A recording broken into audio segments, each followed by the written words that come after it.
What's up, YouTube? Welcome back to the channel,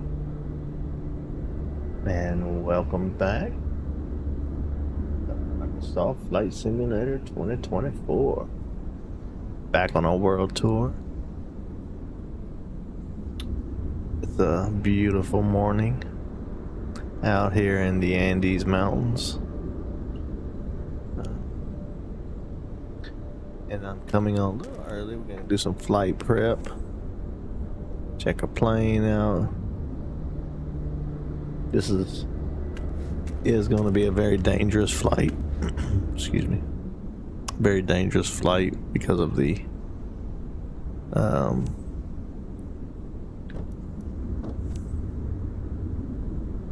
elevation.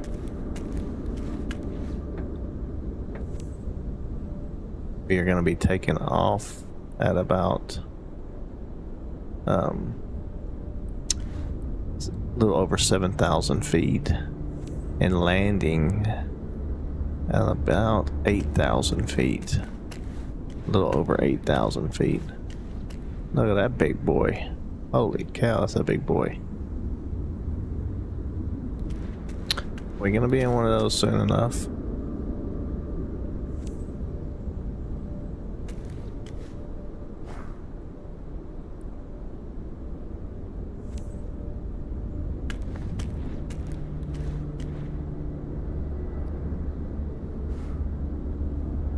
He's in there just being lazy. I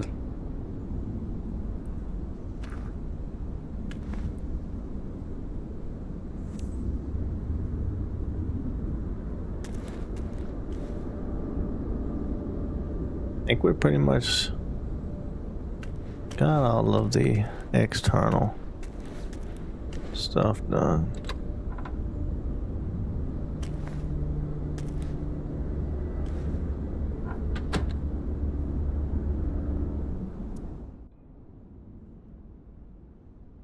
All right.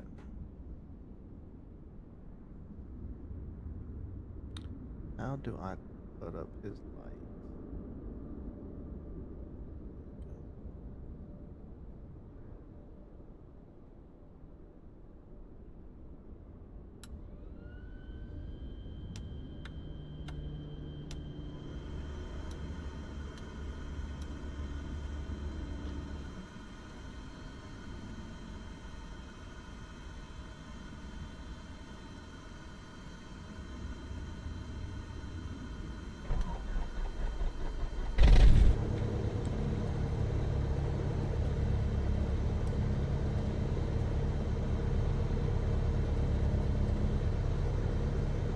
All right.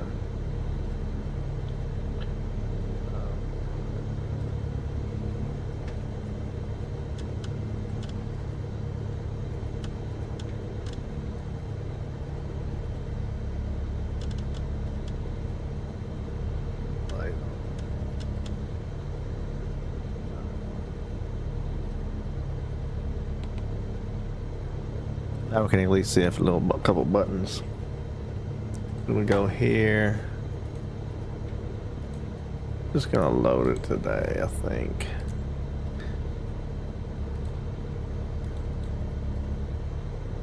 Should have sent it to ATC.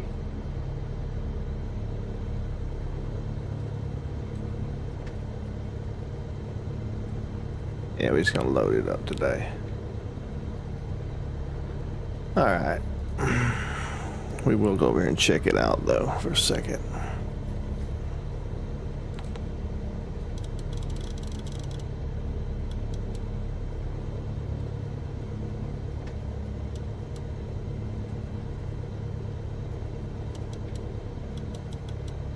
$1,050 feet.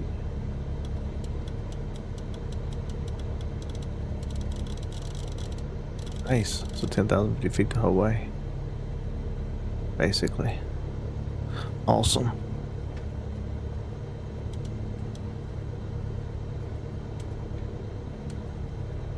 I just have to go 10,100 feet.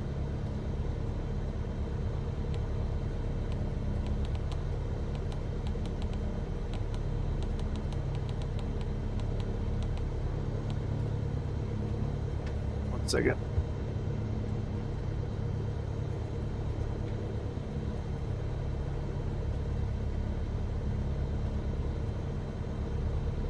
Alright, sorry, I had to get the dog out of here before it started barking. Alright, so we got altitude set. Okay, we'll get our heading when we get out there. I think we're ready to rock and roll. We got a nice sun coming up. I picked the morning time. We may switch it over and land in the evening time. We'll see.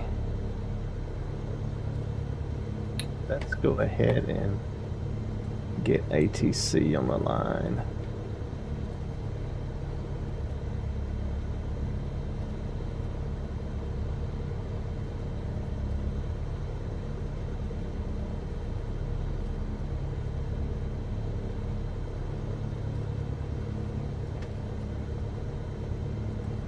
Hello airport ground, this is Skyhawk Whiskey 256 requesting IFR clearance to Sierra L Alpha L. I'm not sure what L is. Skyhawk Whiskey 256. I'm not sure what L is. What was the L? Lima. Sorry, Lima. 1 second while I grab the paperwork. I couldn't think of it for some reason.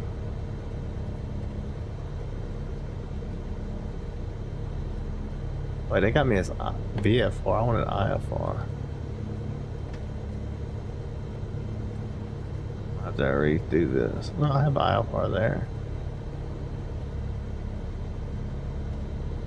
Skyhawk 256. Information is current. Cleared to Cochabamba via the VUREL 3 kilo departure. Then is filed. Departure runway 10. Initial climb to 10,000. Departure on 134.1. Squawk 6432.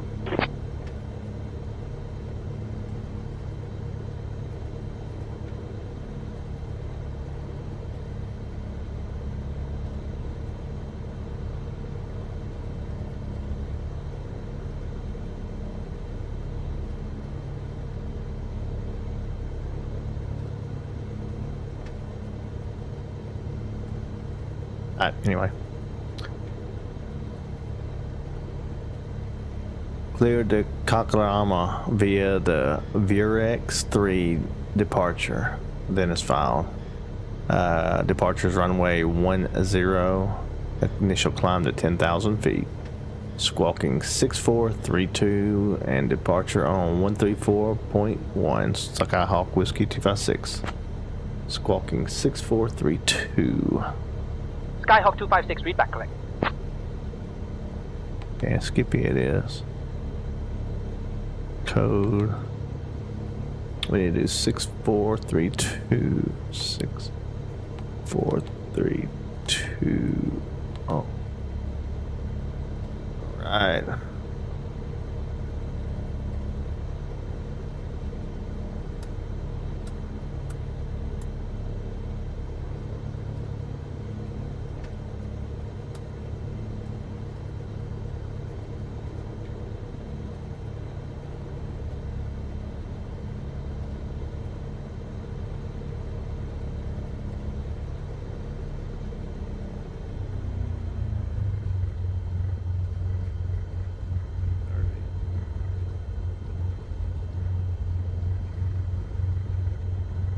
To do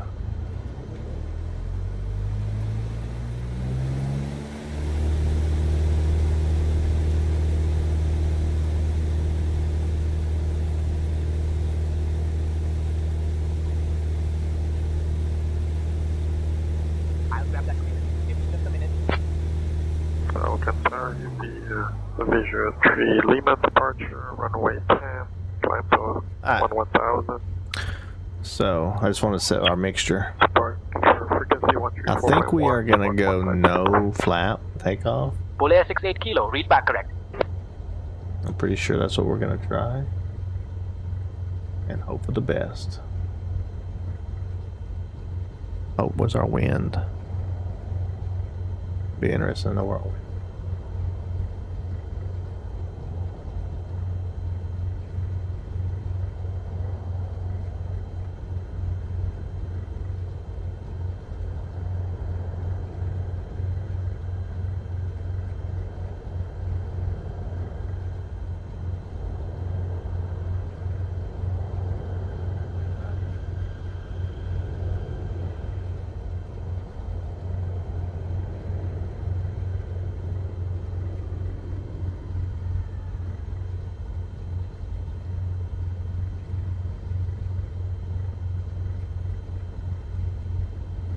This one's better. Okay.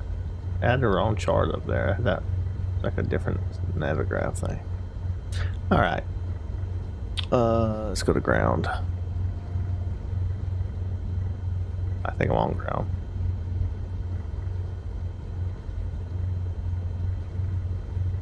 Calama ground, Skyhawk Whiskey 256. Request taxi instructions to the to runway 28.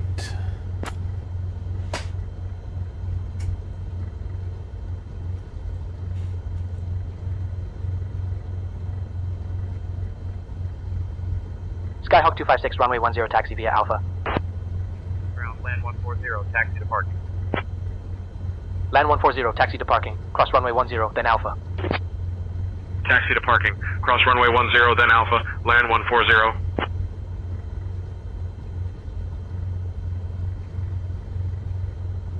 Oh, shoot, I'm expecting runway 10, not 28.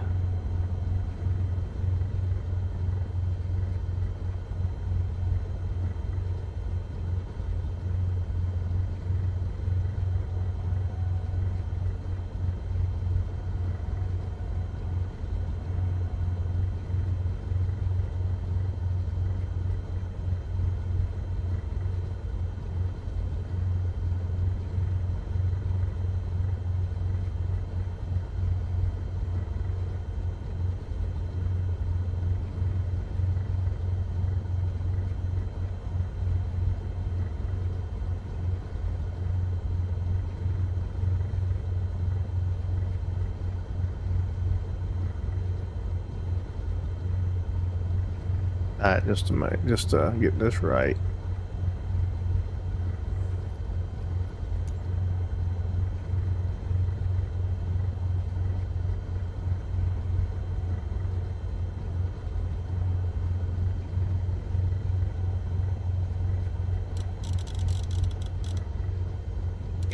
Okay.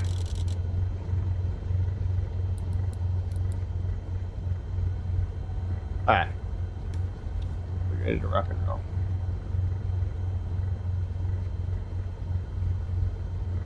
Runway 10, taxi via Alpha, Skyhawk Whiskey 256.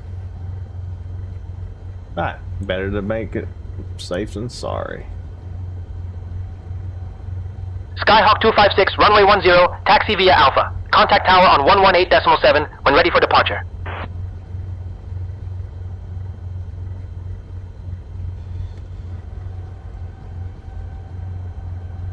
Get out of here.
Taxi via Alpha, there's runway out there. Okay.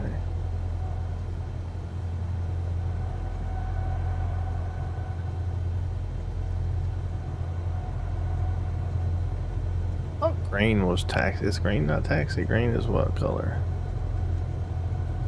Oh, green was taxi. I wonder do they have what I heard a guy talking about they have in Korea, where it's like they say follow the color and they make the color what you're following. If that's the case, that'd be pretty awesome. Looks like there's a crosswind. Nice plane coming in. Look at that plane coming in for our landing. That's a big boy.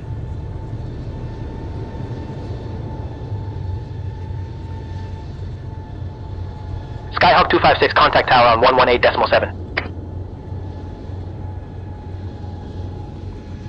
Oh shoot! I crashed. You gotta be kidding me. I was watching a plane. Ground land 151, request AFA clearance. I guess we get to start that all over again. Damn it.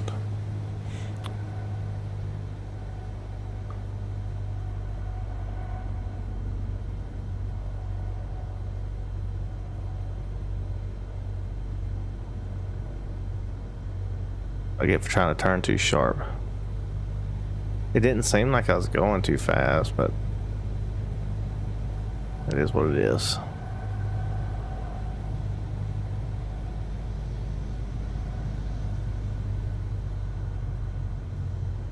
Also got the crosswind. I didn't think about that.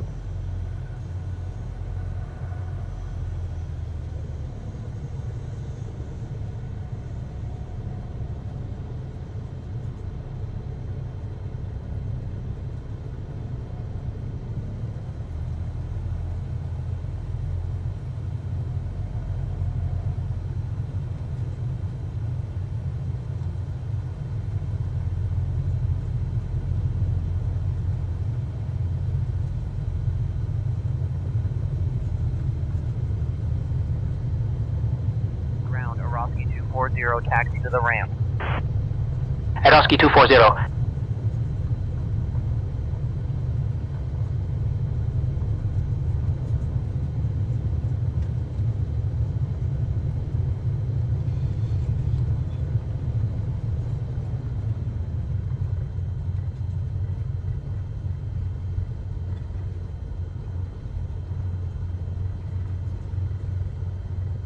Slow I thought it was last time, but maybe not.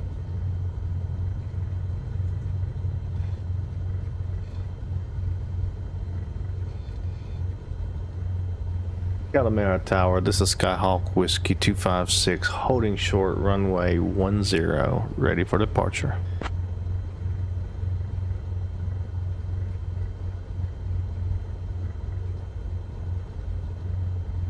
Skyhawk Whiskey 256, Calama Tower, runway 10, wind 090 at 13, cleared for takeoff.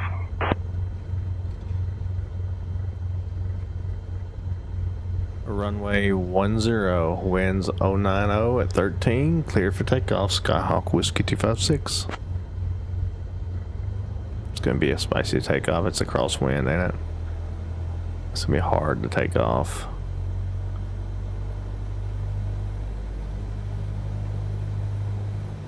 Okay, let's do it though. Let's try it.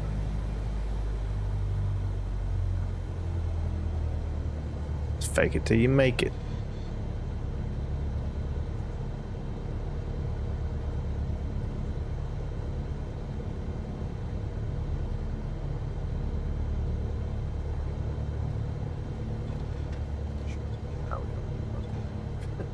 Lower tower, this is Azul 366.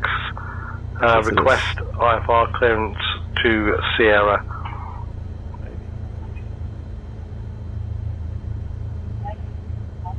Bravo, Sierra Papa. I'll have your clearance in just a second.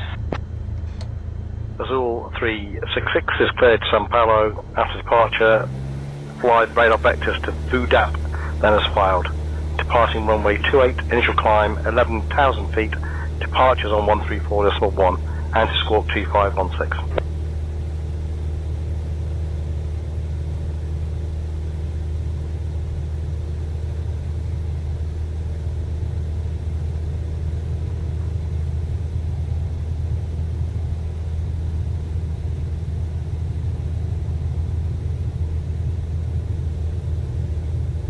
B1.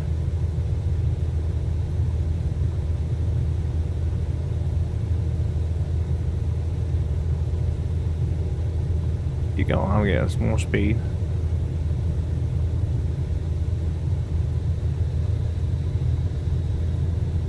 You want to rotate.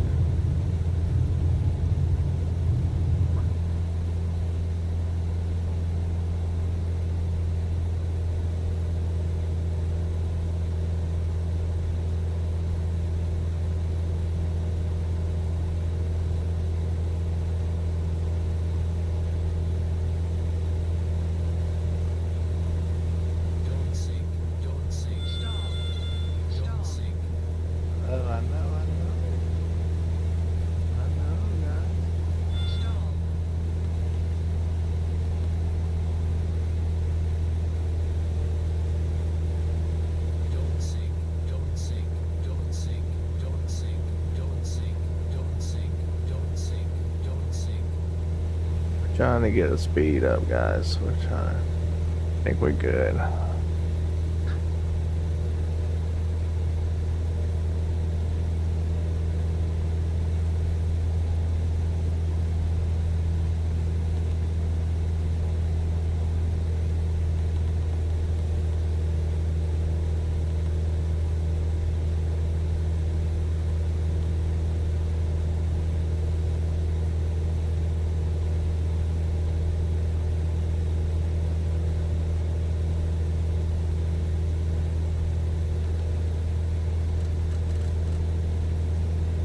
Yes, okay, nice.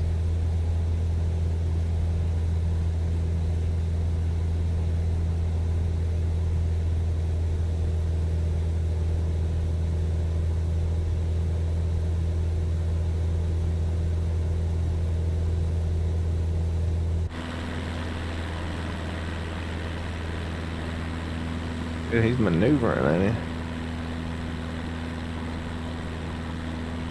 On a low altitude.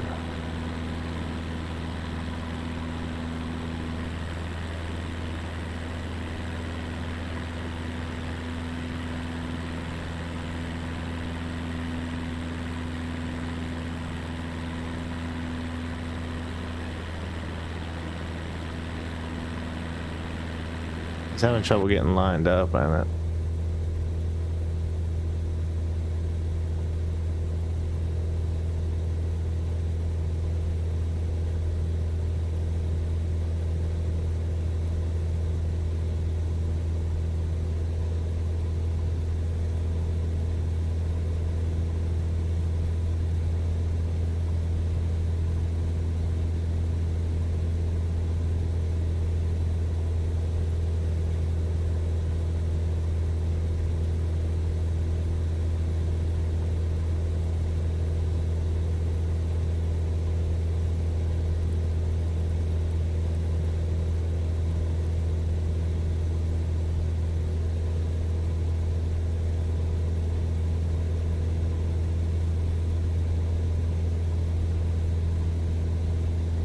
This is just to gain altitude. Wow. So it's like a pattern to gain altitude to be able to fly out of these mountains.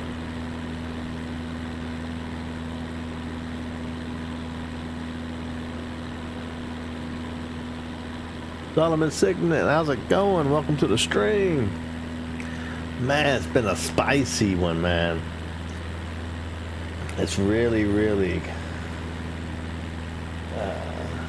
kind of a spicy flight, man. Trying to get out of... Oh, I didn't take that off the screen. Skyhawk 256, contact departure on 134.1.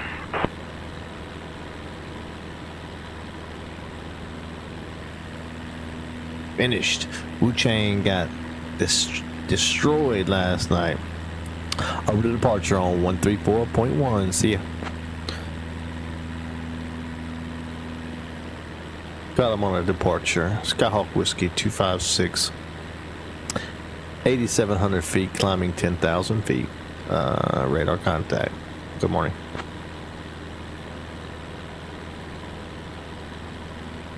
Skyhawk Whiskey 256. Antofagasta departure. Radar contact. Antofagasta. Okay. All right. So right now, all it looks like we are pretty much doing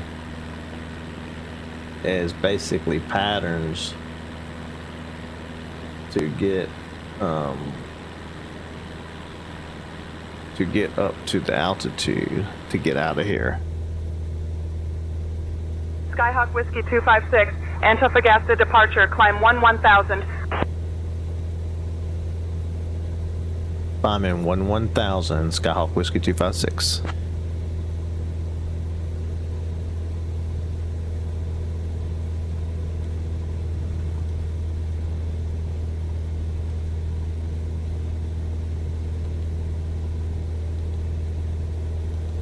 Skyhawk 256. Traffic at your 12 o'clock 2 miles at 90500 A320.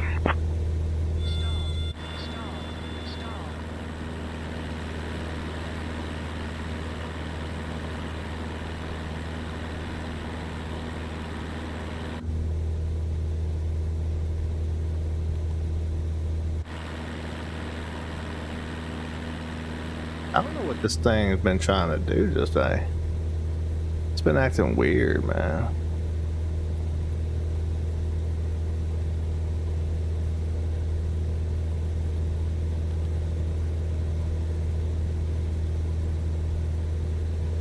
Skyhawk 256, contact the Creek Center on 128.7.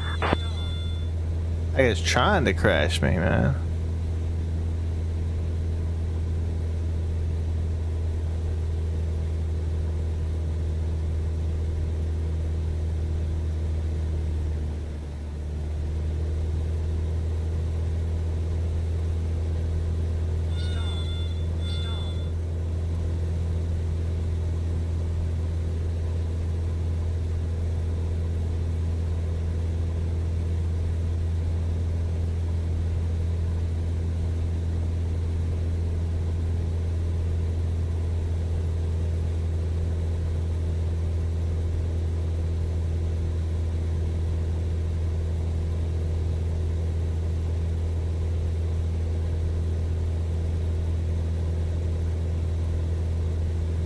So I think it's wanting me to be at 13,000 feet or something before I go. I'm not going to tell it to go.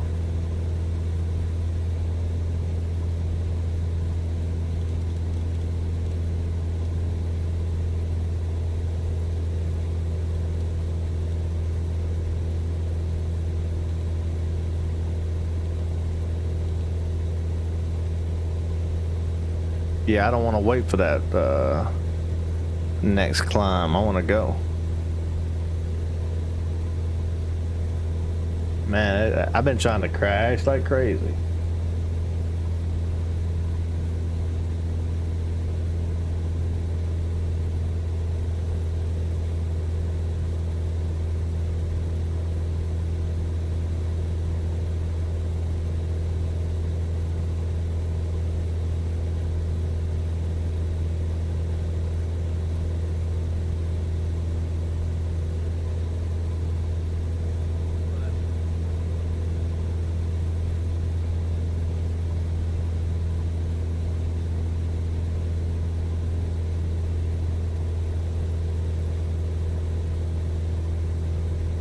No.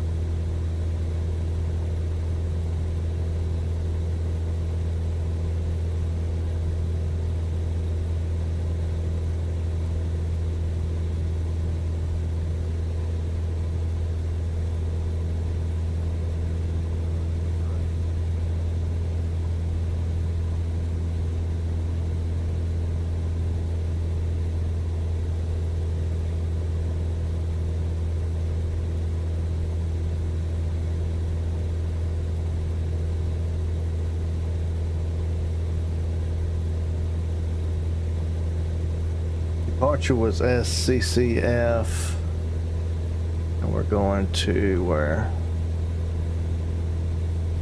Skyhawk 256, contact the Creek Center on 128.7. SLCB.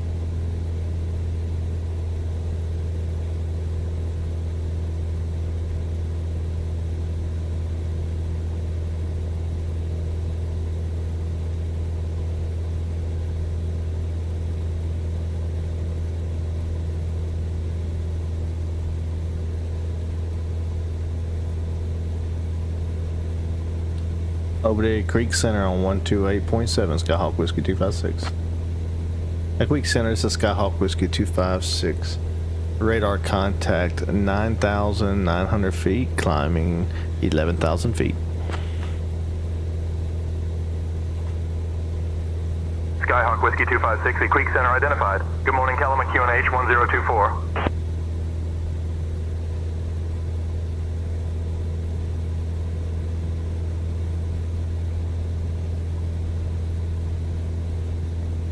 Alright. Got that finally updated correctly, I think. Now, are we going to be able to make it over these mountains or not? 'Tis the question. So, now we can turn off these landing lights off, taxi lights. Huh, who turned those on? I don't remember turning those on. Wait, who turned? Oh, wait, I crashed. I forgot.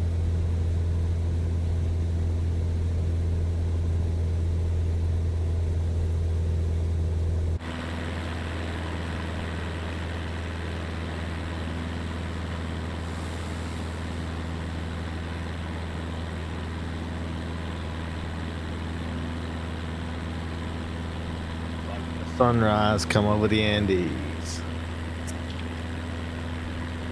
You can see the curvature of the earth there blocking the sun. So it's still dark in this area, but over here it's light. We can see it, but they can see darkness.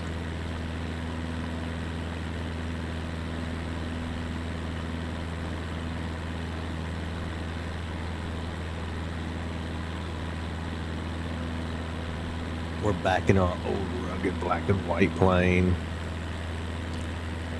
for this trip. The tried and true. The one who's been through it all.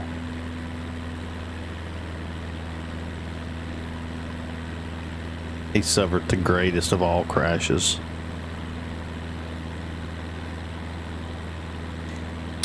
We do got some background music too. I can get that playing.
Don't be shy. What are we looking at around here? What is all this below us? It's like a quarry or something?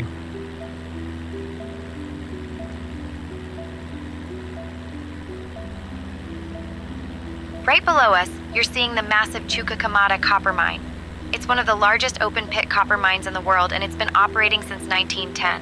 The mine is so big it's visible from space. Astronauts have even used it as a landmark. It's played a huge role in Chile's economy and has some wild stories, like entire towns being relocated to make way for its expansion. If you think it looks like a giant scar on the earth, you're not alone. Miners call it La Chuqui, and it's legendary in the mining world.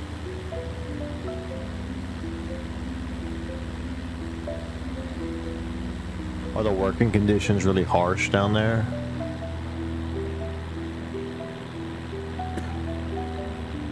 Yes, working conditions in the Chuquicamata mine have historically been very harsh, with extreme dust, noise, and long hours, though safety and labor standards have improved over the years. What do they have to do? Are they like mining with their hands, or they're like running machines?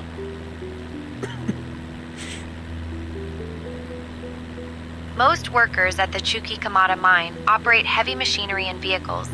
Rather than mining with their hands, think giant trucks, drills, and shovels that look like they belong in a Transformers movie.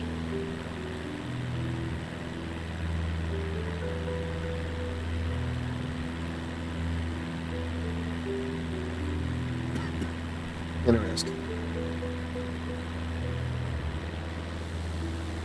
It looks like a war zone or something. More like a big bomb went off.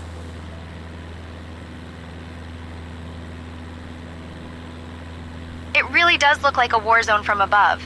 That's because open pit mines like Chuquicamata involve blasting and removing massive amounts of earth, leaving behind those dramatic scars and craters you see. It's all part of the mining process, not an explosion, though it sure looks wild.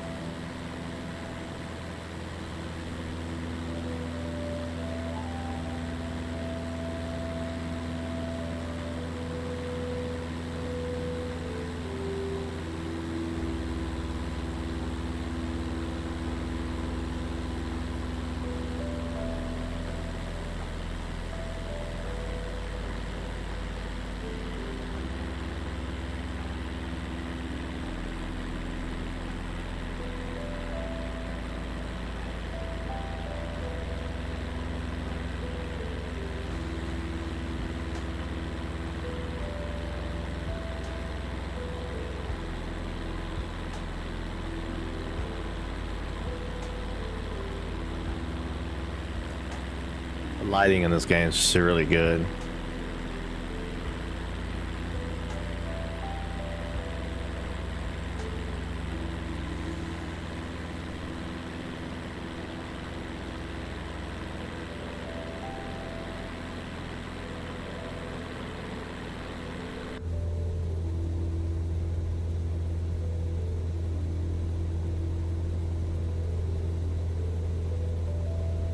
The Quickie Center, this is Skyhawk Whiskey 256.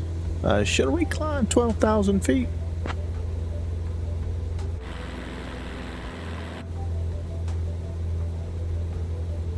Skyhawk 256, approved. Climb altitude 12,000 feet. Approved? I'm telling you, approved. Yeah, I'm just letting you know, I'm about to climb another 1,000 feet to get out of that.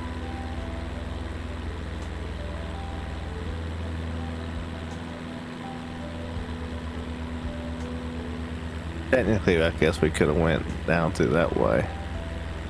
Went around, maybe. I didn't know what was behind that mountain, though.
Are we gonna make it?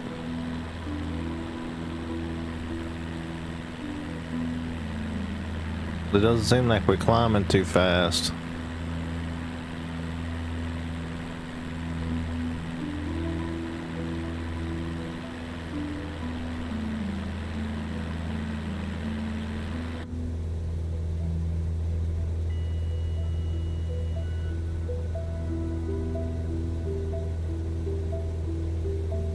Detouring.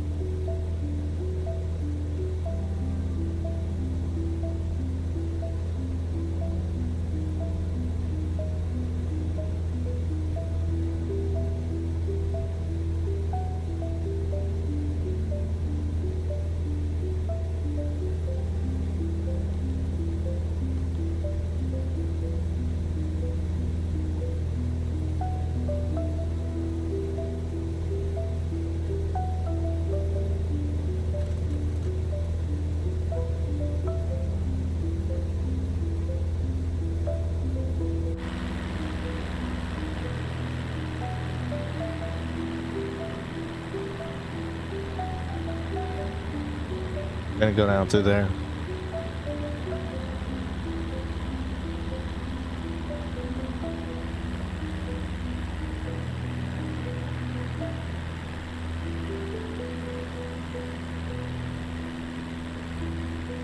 I couldn't climb over it.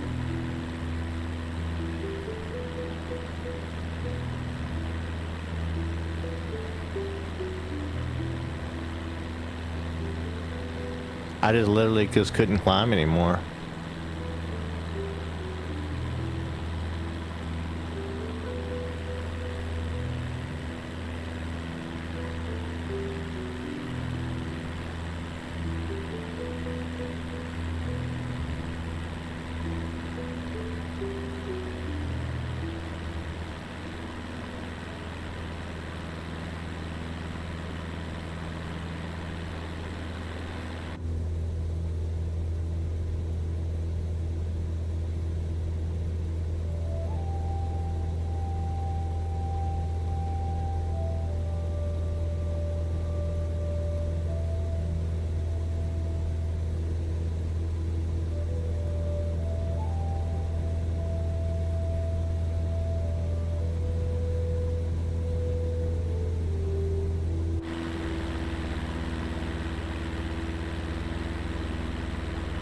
Gonna try to connect to that GPS signal again.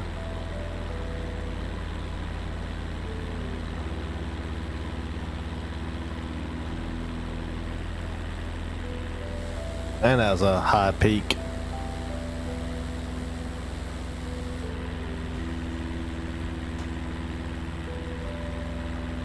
We couldn't even climb over it.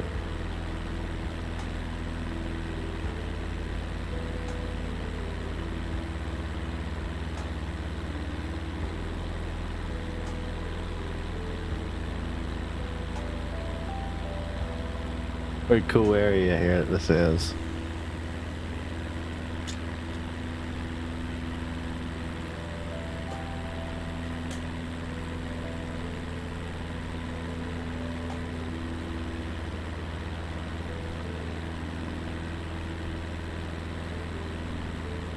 You need to go and get you a flight simulator, Solomon.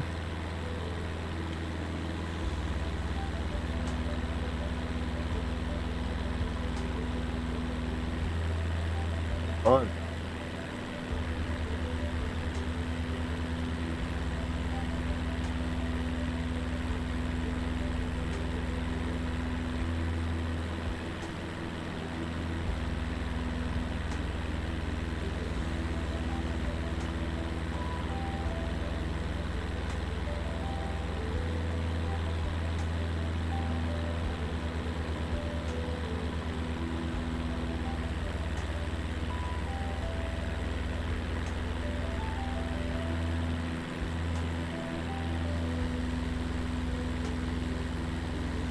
Man, these mountains are so high.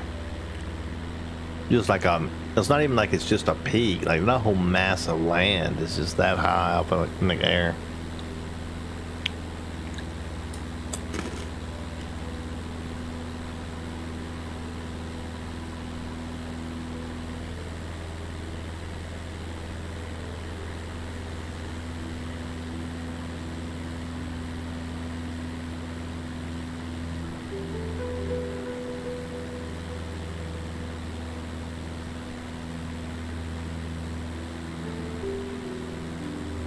Yeah, the realism's really cool. I think that's my draw to it too. I really like the navigation portion of it.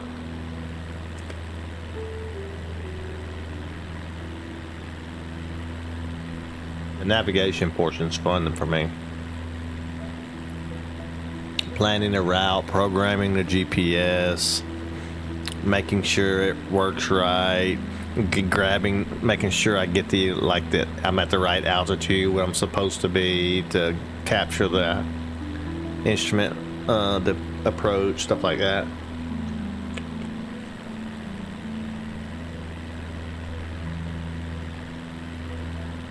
Hey, what do you think? What do you think I did at that boss last night? That last boss on that Wu chain, man. I made him look like a punk.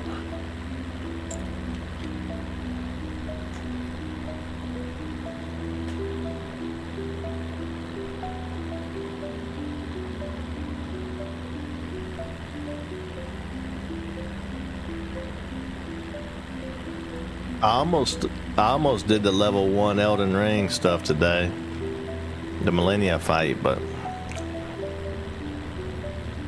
I talked myself out of it.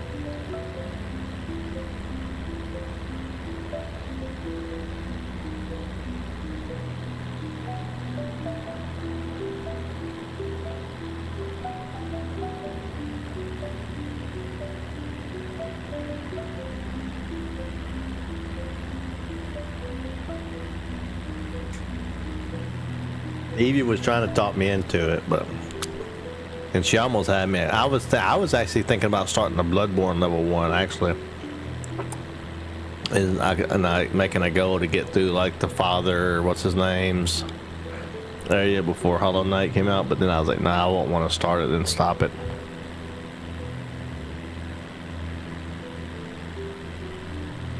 Death Stranding's more of a story driven, so I didn't want to stop it.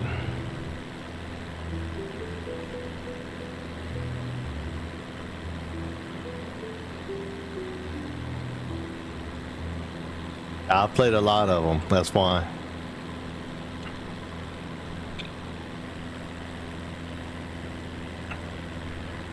Played a lot of those games.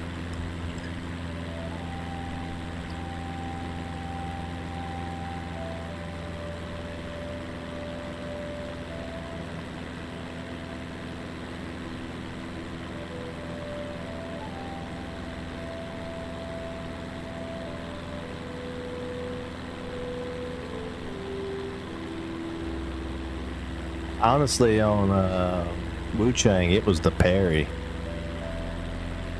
The parry kind of made some of them boss fights trivial.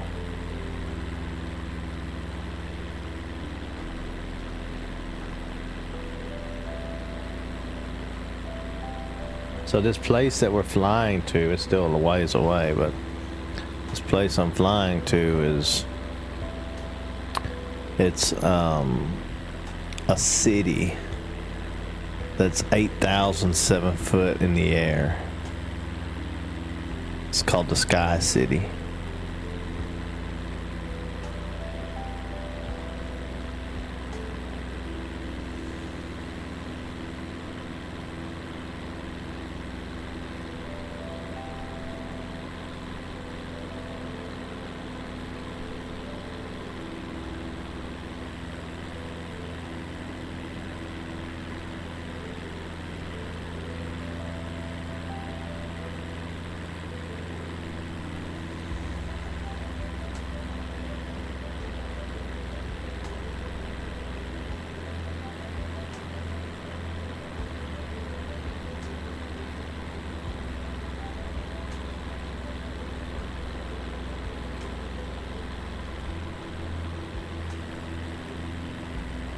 Right. Let's talk about the departure. This morning, we're leaving Calama,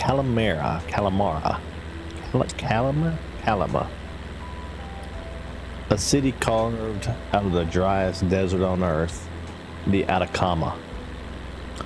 For thousands of years, the land has been untouched by rain. It's a place where nothing should survive, and yet somehow people do. Life does. We did. But today, we're just flying east, toward the edge of what most maps forget to show. We're climbing into the Andes, the backbone of a continent. This isn't just terrain, it's a wall. A wall of wind, stone, and time itself. And behind it lies Bolivia. Now this leg, it's short on distance, but not on challenge.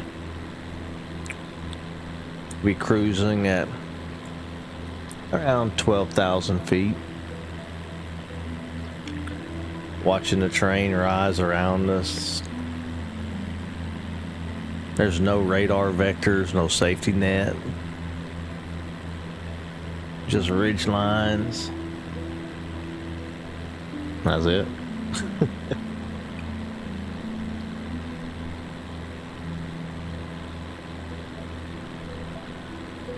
We're heading into the core of the Andes, where the altitude, it becomes the enemy.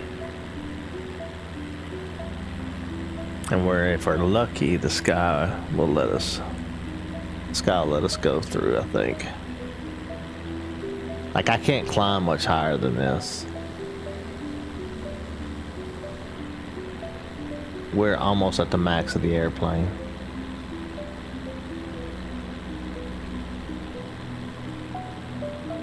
That was our departure. We will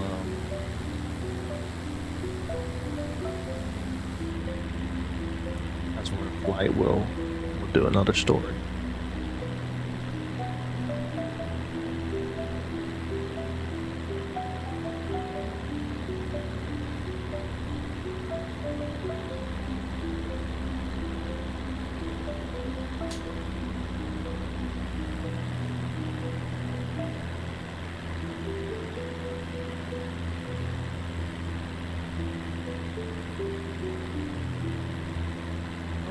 if I could climb to another 500.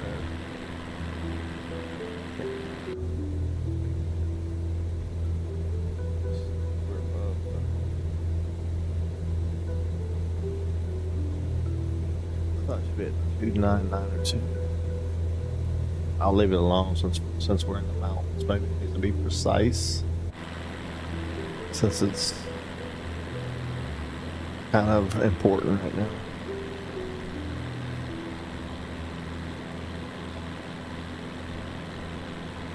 Is there anything interesting about these mountain peaks around us? They're very high.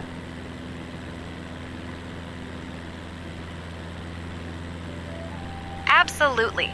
These peaks are part of the Andes, the longest continental mountain range in the world, and some of them reach over 20,000 feet, making them a favorite for adventurous climb altituders and even the occasional condor looking for a dramatic selfie spot.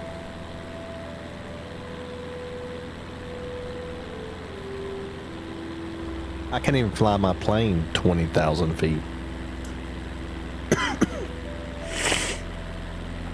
Haha, those Andes peaks really make us pilots feel humble. Some of them are so high, even commercial jets have to give them plenty of space.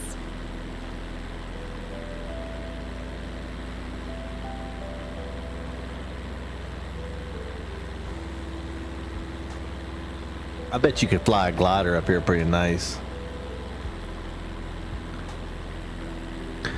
Evie's jealous.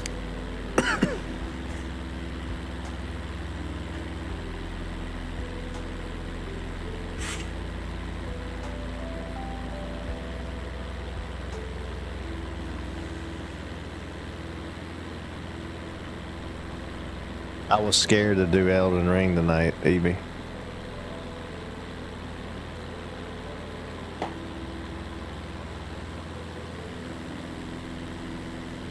Angerman Gaming, what's up? What is up? How's it going, man? We are flying in some dangerous territory right here. I'm at the max my plane will probably go. I had to go around a mountain earlier because I couldn't fly up anymore. And the ground's just right below us. That's how high we are. It is insane right now. Very dangerous.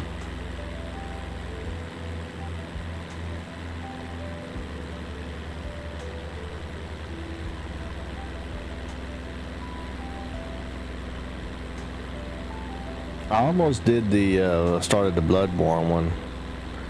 And I talked myself out of it. Actually, you talked me out of that one, said just do the Elden Ring one, and I was like, I might, and then I was like, well, it's probably not downloaded. I have to go home and then let it download, and then, so I might as well just do Flight Sim.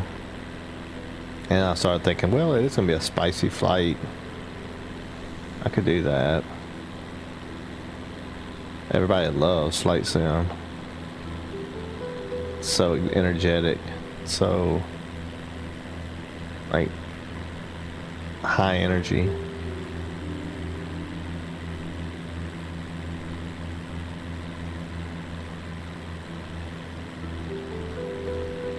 Anger man, I don't have any excuses. I just ran out of bosses.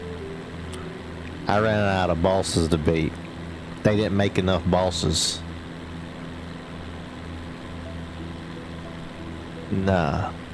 They didn't make enough bosses for me, Anger Man, to make up the time I needed to.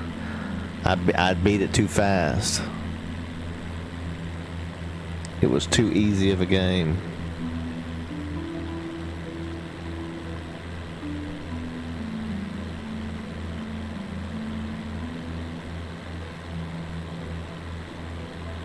Anger Man don't even know who that is.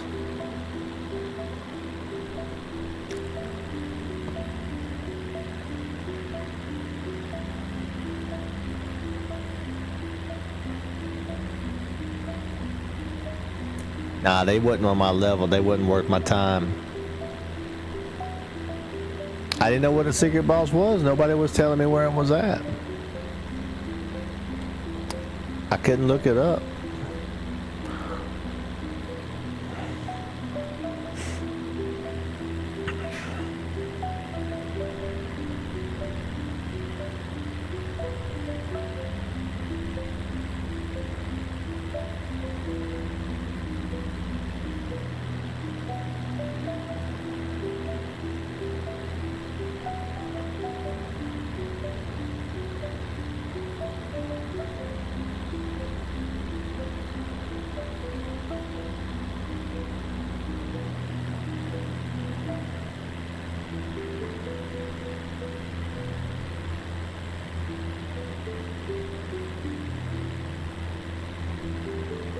Anger man, no joke. Hey, no joke. You need to play that game and not watch as much.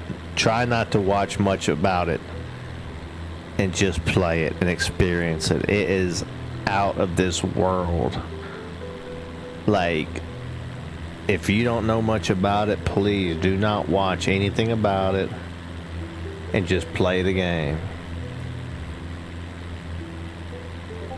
And just take it all in. The chat will help, trust me. The chat will tell you where to go. You won't get lost. They'll keep you moving without spoiling too much, I hope. But it's an amazing game, and people love watching people experience it for the first time without like guides and stuff.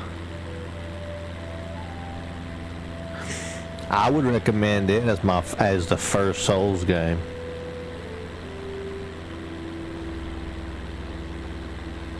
Jadondo. Welcome to the stream, Jadondo. How's it going? I'm waiting on Jadondo to pull the trigger and let's play a game.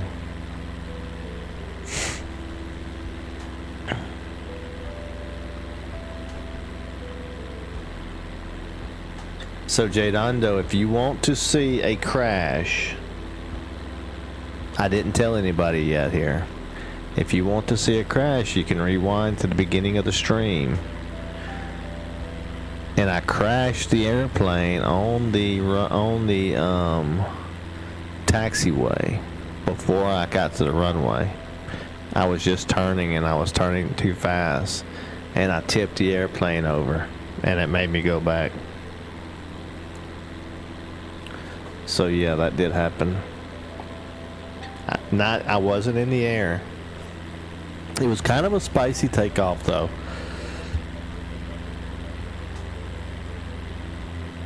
I mean, it was, you know, I was taking off at 7,000 feet. Don't climb too easy at that altitude already. It was a long roll, which is fine. The roll was fine, but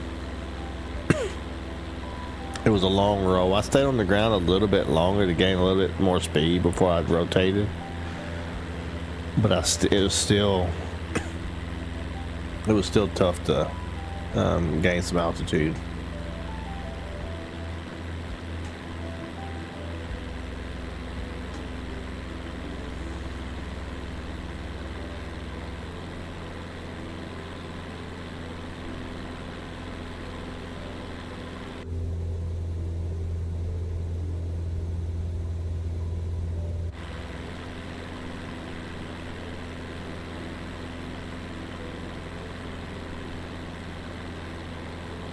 Yeah, it's amazing, especially on PC, man.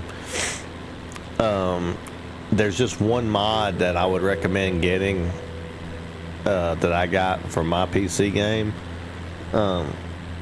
Super simple. It's called WSAD, and it's just so you can run with the WSAD buttons on your keyboard instead of having to point and click where they run to. You can actually run around like a real game, like a 3D game.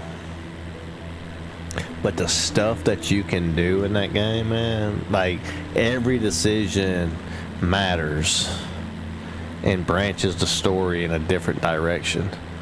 There's people who's been playing that game for years still finding stuff.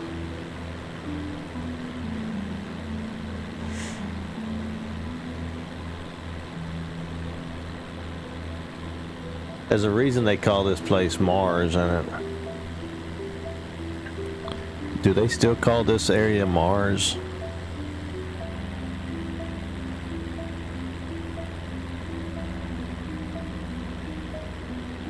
Locals and scientists often compare this area to Mars because of its dry, reddish landscape and extreme conditions.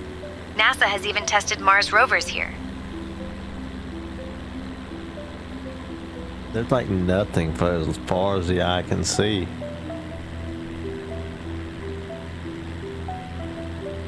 You're right. It's one of the most remote and barren stretches on Earth, part of the Atacama Desert, which is so dry that some weather stations here have never recorded rain.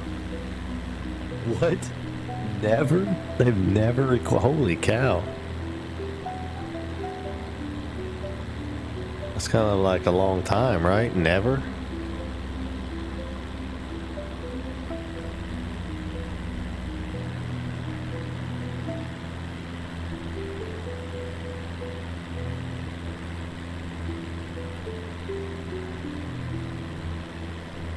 But yeah, Jedando, it plays kind of like I wouldn't say like a Paper Mario, but it's like a turn-based like that.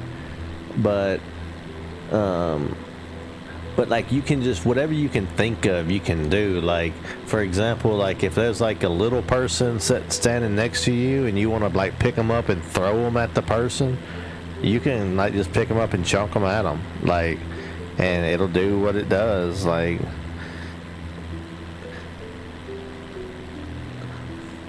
for example, there's this one area I remember where I like spilled water on the bridge, and then I like cast like freeze on it, and the people like was running across it and they was like falling on the ground, and I was like beating them up while they was on the ground because they had to take a turn to get up. So like just like stuff like that, you can do like different stuff. What is that? What was some of the other ones? Or if you don't, or if you want them to be a secret, then you can message me on Discord if you want it to be a surprise or anything. The only problem is I don't have a switch to.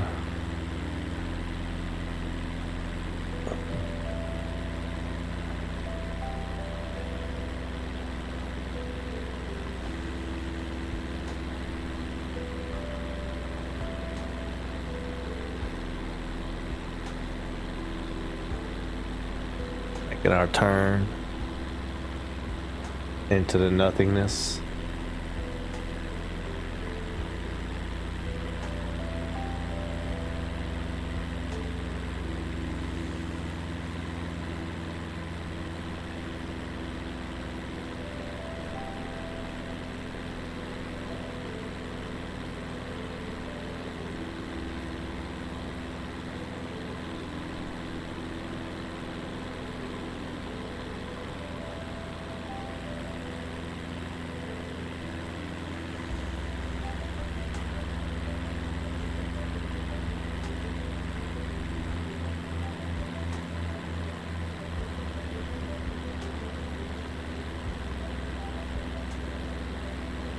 I think I may increase the time and put the time to where the sun will be setting now, since we had it rise through the mountains this morning,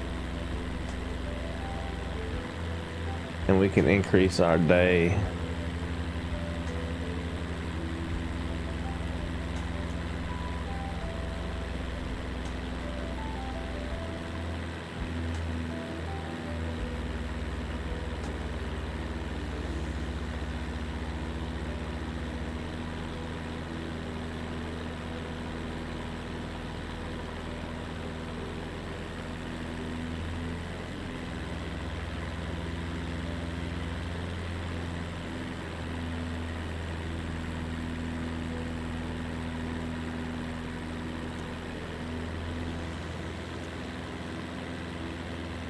There we go.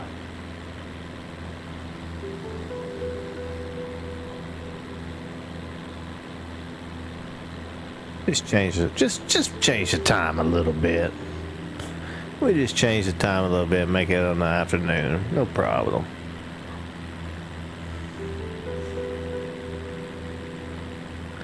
No problem. All right.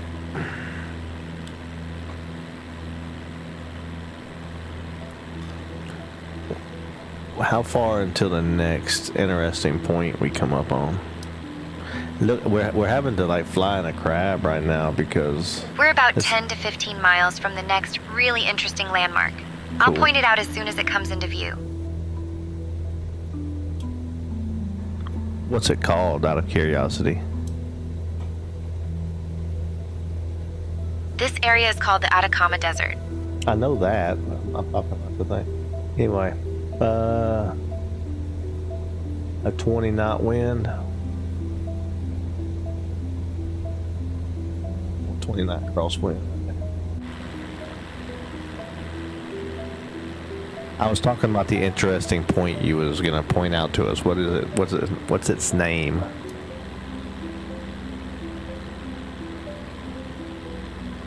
The interesting point coming up is the Salar de Ascatan, a massive salt flat that's famous for its otherworldly landscape and the occasional flamingo sighting.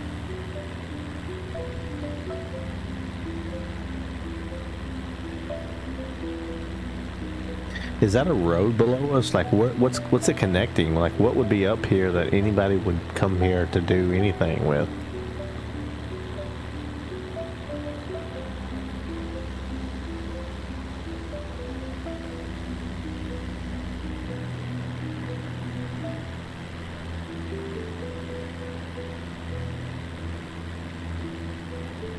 Disconnected for some reason. I didn't want to answer that one. Second.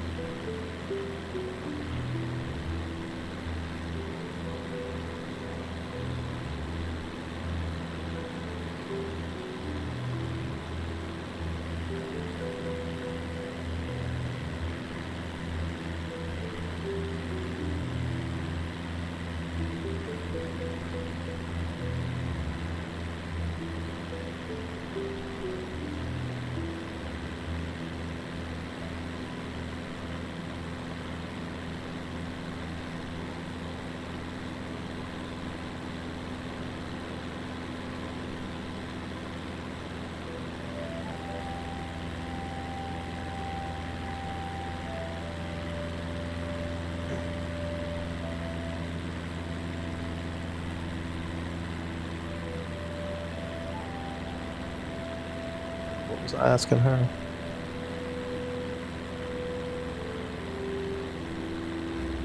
About that road. Go. Do you see that road down there? I wonder how much traffic actually goes on that road, or is that just like water marks?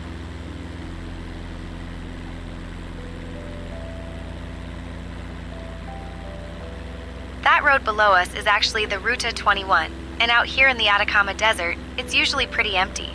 Sometimes you'll go for miles without seeing another car. Most of the traffic is mining trucks or the occasional adventurous traveler, so it's definitely not rush hour down there. Sometimes what looks like a road can even be old riverbeds or tracks left by mining vehicles, which can be confusing from the air. I did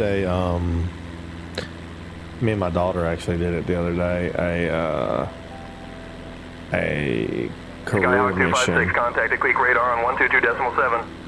A career mission where we had to locate like a stranded person, and they was like, we had to like find their car and find them stranded on the mountain, and then we had to like land and pick them up and then take off and then go land. That was pretty fun. We did that one the other day. Over the Iquico radar on 122.7 Skyhawk Whiskey 256. Iquico radar. Skyhawk Whiskey 256, radar contact 12,000 feet.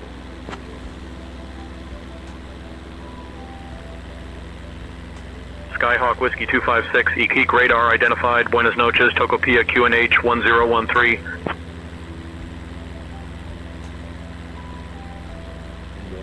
Waitress. I don't know what that means. Is that good afternoon? It's probably good afternoon. Good evening, something like that.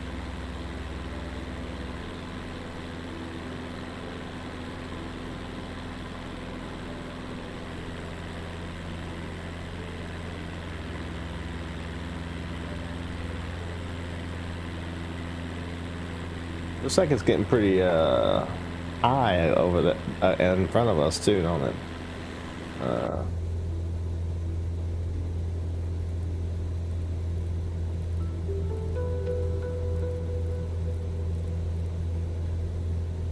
Oh boy. Oh boy.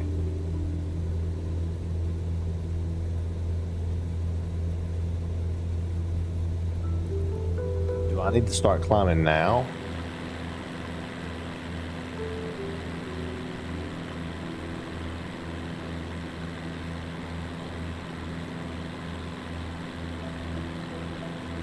Click your radar. This is Skyhawk Whiskey 256.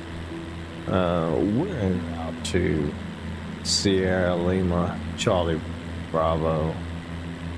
I was wondering, what is the highest altitude that we're gonna see in our arrival?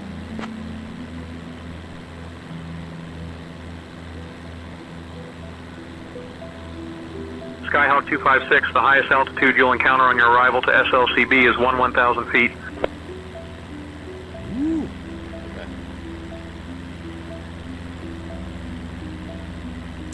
Roger, thank you very much, Skyhawk Whiskey 256.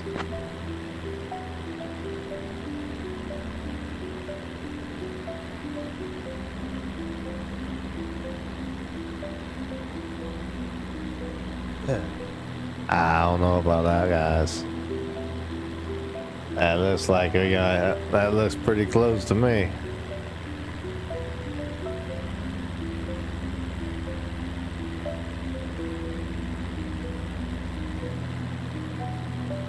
Maybe.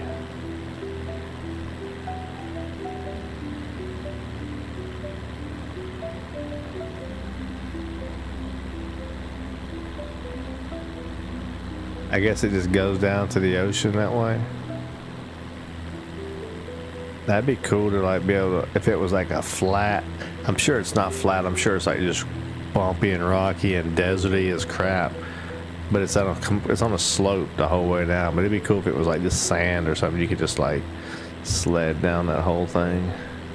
Take a plane back up or something and then sled down it again. Like as a sport. It'd be fun.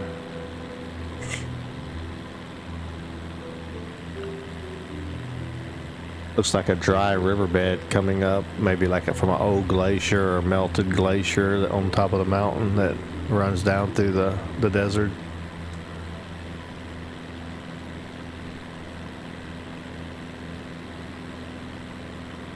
What you're seeing is likely an ancient riverbed carved out by water flow from the Andes Mountains. These dry riverbeds, or wadis, are common in desert regions like the Atacama, and they tell a story of a much wetter past.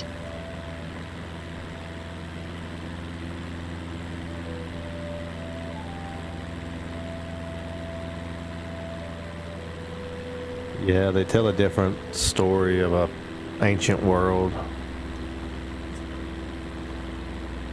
Ancient civilization. Absolutely. These dry riverbeds are like nature's Not history this place, books, revealing but secrets some of of an them do. ancient world, where water once flowed abundantly through this now arid landscape.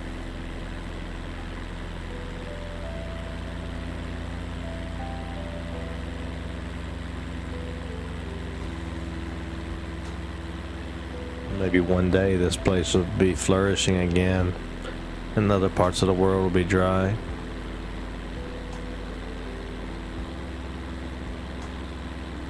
That's an interesting thought. Climate patterns do change over time, and who knows, maybe this desert will see more water again in the distant future. Nature has its own way of surprising us.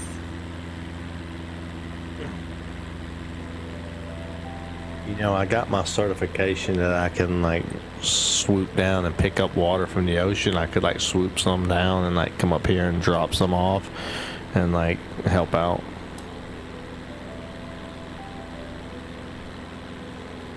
That's a great skill to have. Firefighting planes do that to help with wildfires, and it's an impressive maneuver. Just remember, this desert is so dry, it might take more than a few swoops to make a difference.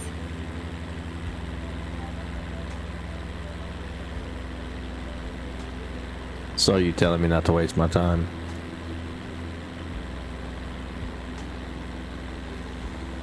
Not at all. It's just that this desert is so vast and dry, it would take a lot of water to make a noticeable difference. But every little bit helps, right? It sure does. Let's switch over to and see what Toby's been up to.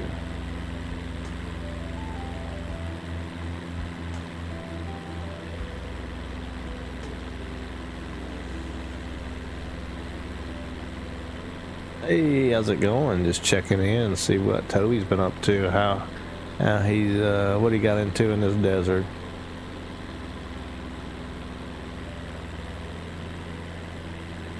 Oh, Toby, in the desert, you say?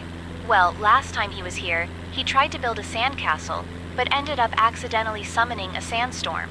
He thought it was a mirage, but it turned out to be a real-life weather event.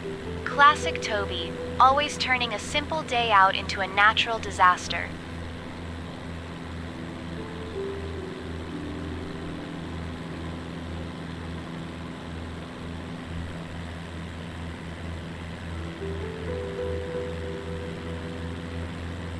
Skyhawk 256, contact the Keek Center on 128.7. Over there at Creek Center on 128.7, Skyhawk Whiskey 256. A Creek Center, Skyhawk Whiskey 256. Radar contact 12,000 feet.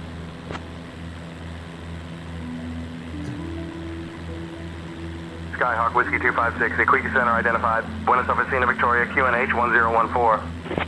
You know, one thing interesting that I didn't know, I don't really know which one it is, but like, for example, if the altitude you're at is like an even altitude number, then you're going like east or west or something like that, and like north and south is like odds, or it's something, or it's like they have like rules like that set up, just like the highway system, the interstate system.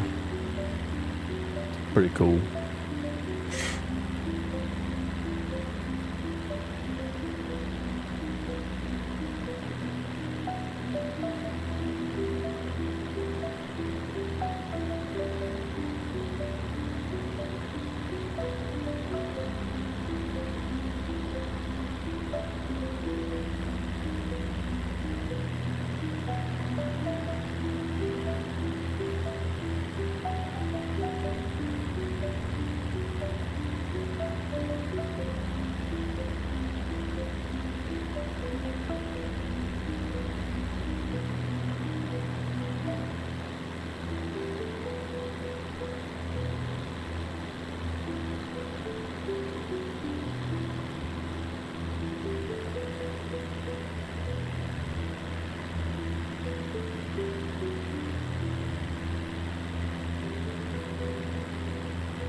This looks like it's gonna be a pretty lengthy flight too.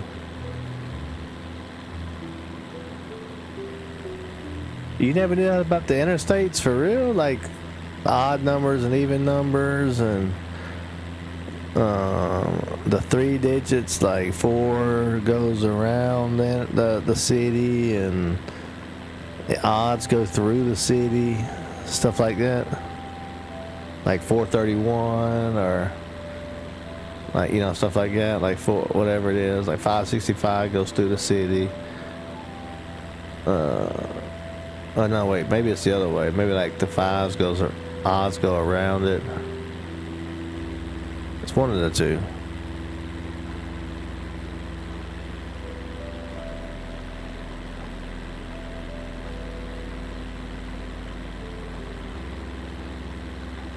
Yeah, they got something similar for that in the air too. Pretty cool.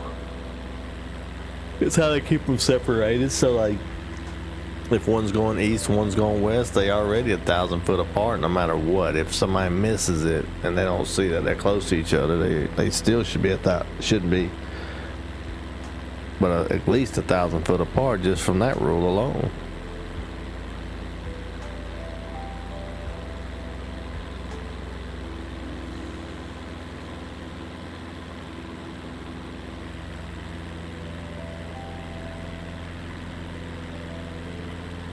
I don't know, man. That looks like it's kind of high to me, man. I feel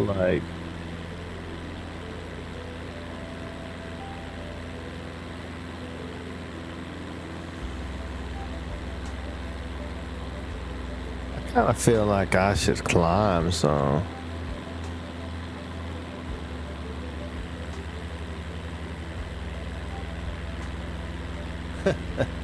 That's funny. I thought that you had to know that to get your license. I thought you had to take the test. It was a question. Maybe you missed that one. You made enough of the other ones.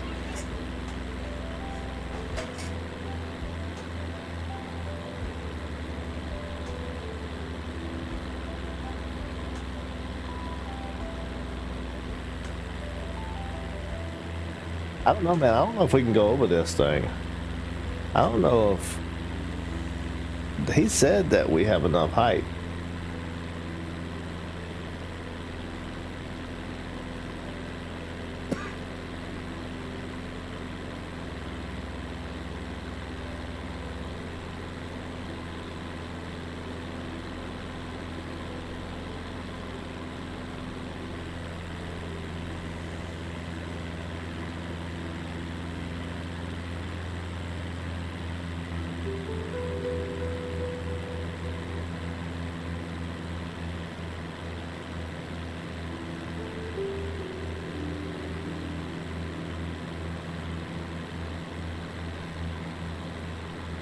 This is on a peak.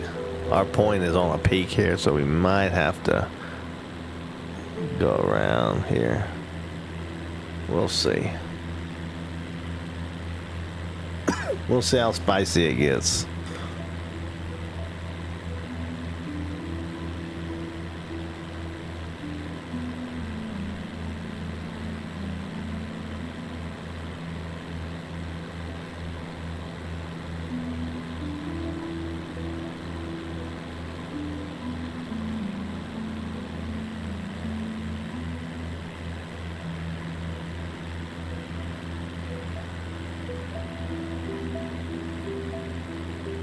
Looking very dangerous to me.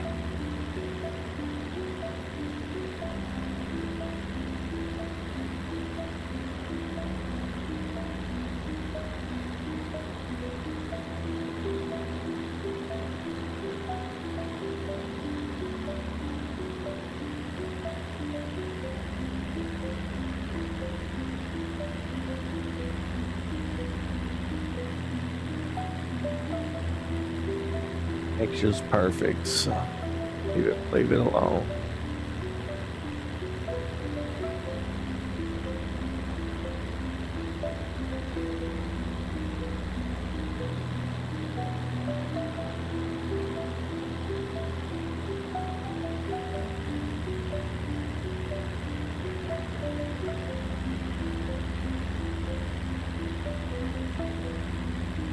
I'm super worried right now.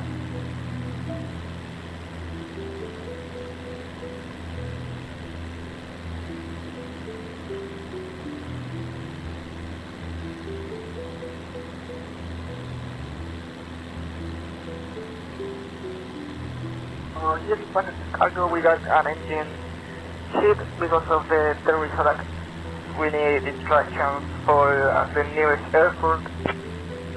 GEC 1010, heavy unable to assist with takeoff. Contact ground or tower for further instructions.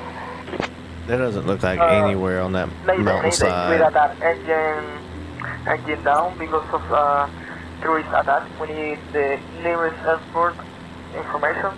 Please. Dang, they call an emergency. We need to show Mayday. Mayday, oh Lord. I want to hear more.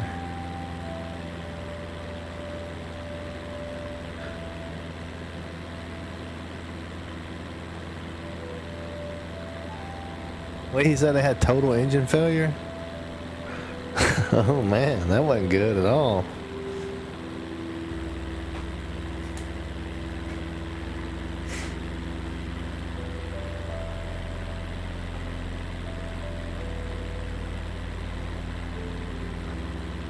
Maybe calling Mayday in a minute.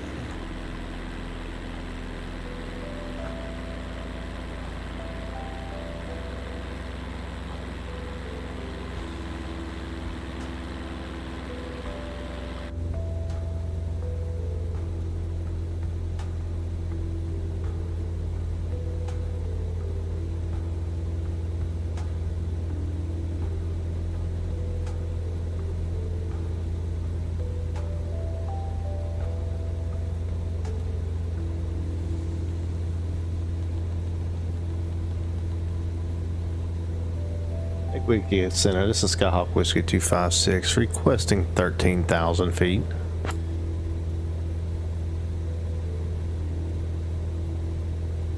Skyhawk 256, line altitude 13,000 feet.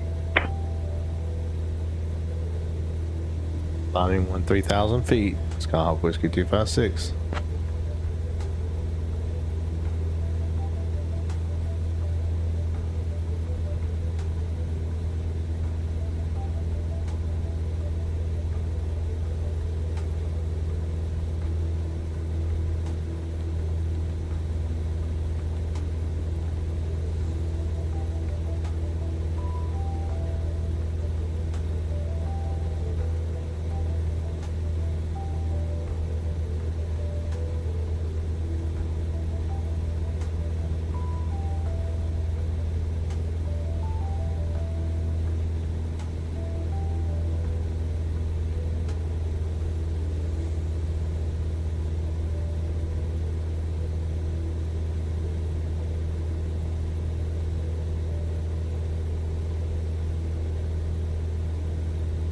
This got to get over this little ridge right here, or this peak ridge, whatever it is. I think we'll be good.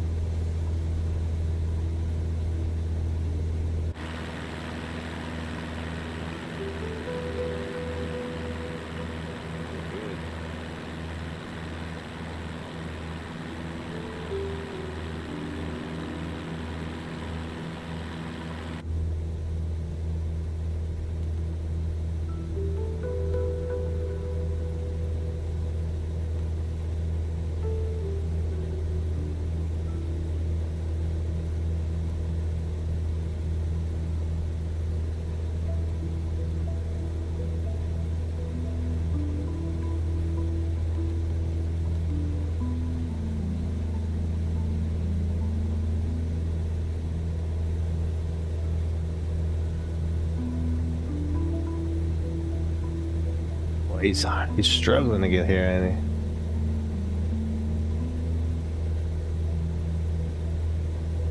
Only able to go climb at 68. Nice normal glide path down.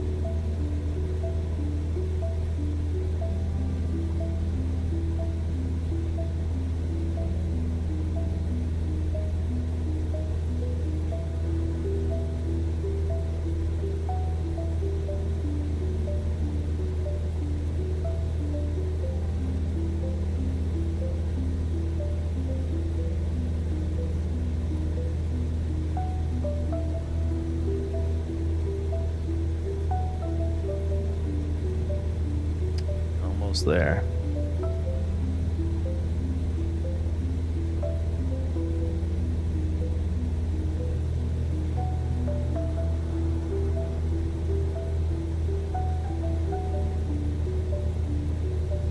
Oh man, that's some wind.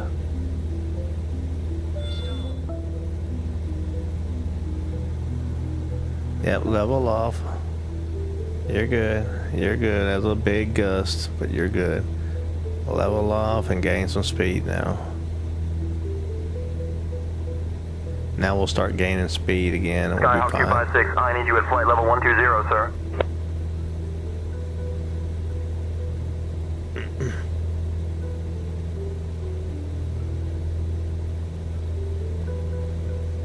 You approved flight level 130 a few minutes ago. Skyhawk Whiskey 256. We would have hit a mountain at 12,000 feet.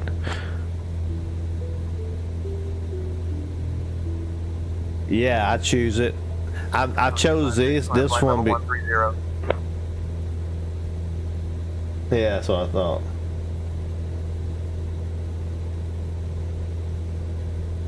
To be honest with you, it's still kind of rough.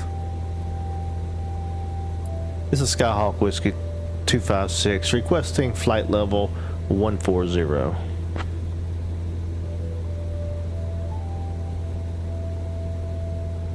Skyhawk 256, climb flight level 140.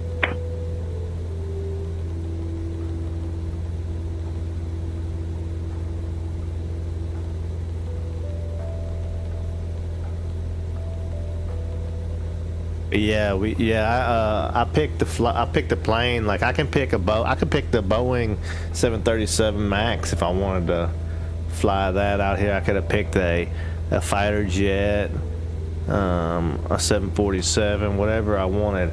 This plane is like the beginner plane, and like it flies real slow so you can look around and stuff like that. It's like more for sightseeing type plane, and I thought it would be fun to do it around the world. It is a little slow, I have to admit. It's a little slow in some of these areas, but I thought it would be cooler than taking like the Vision Jet, which I can fly really fast, and it's really like it's not as rugged. And I know I want to be outside here, but it's a lot of turbulence and stuff going on right now. I'm kind of scared to be outside the cockpit, to be honest with you, because I'm getting slung around. It's pretty awesome though. This is I'm at 13,500 feet right now, and this is what's going on up here. All these hills and stuff like this. Yeah, Solomon, I'm practicing with the 737 Max. I actually took it from Huntsville to Atlanta the other day, but whoa.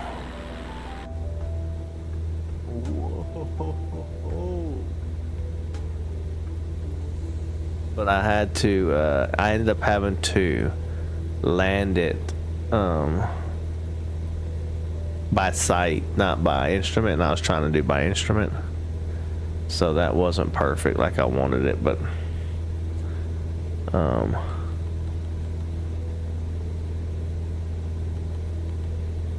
gonna climb some more. That air whipping across those air whipping across those things are causing problems. Jadondo, look, I am at 13,700 feet, and this is what's below me. The max of my airplane is 14,000 feet. We're about to crash, by the way, just so you know.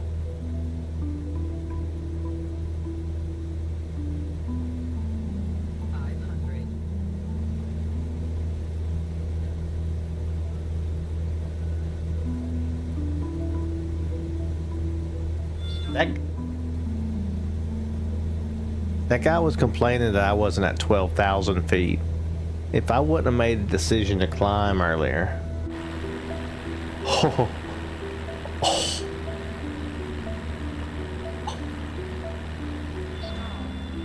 No. Well, that's just a wind. That's the wind. That's just a wind. You're good. No, we're good. We're good. Hush.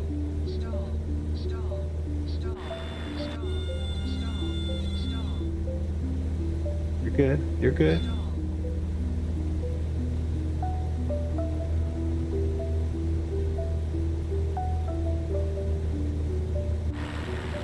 Oh man,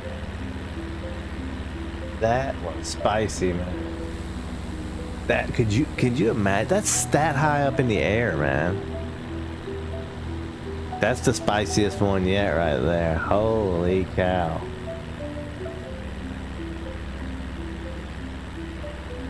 Is that plateau, the whole plateau, that high? No way. No way is that whole plateau this freaking high, man. My plane is getting slung around like it's nothing. Like it's barely staying in the air. Look at this.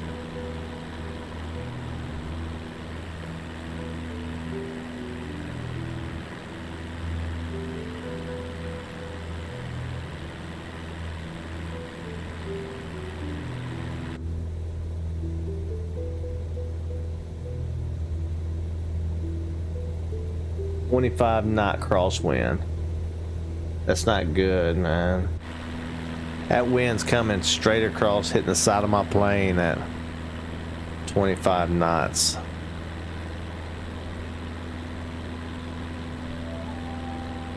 Oh my goodness, this whole plateau.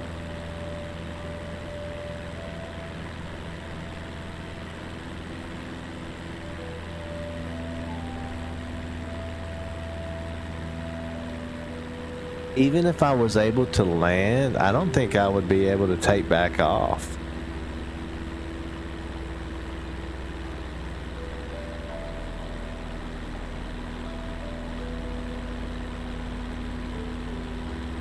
This is crazy, man.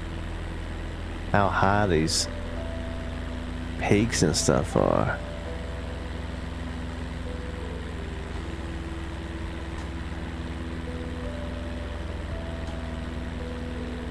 That wind is whipping, boy.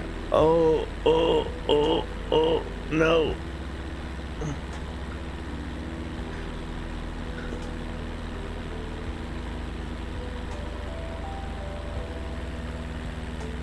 Dipping that wing down into the wind.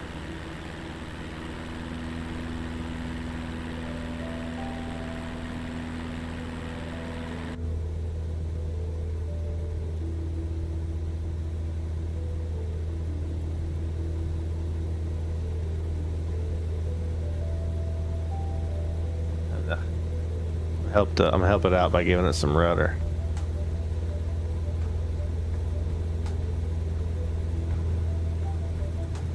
Okay.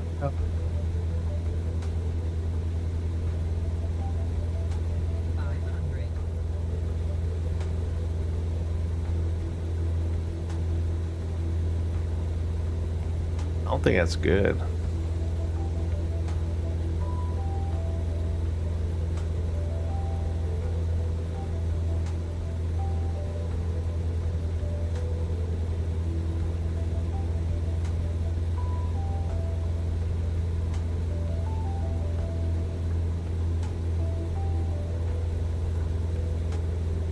I don't think this is gonna turn out well, to be honest with you.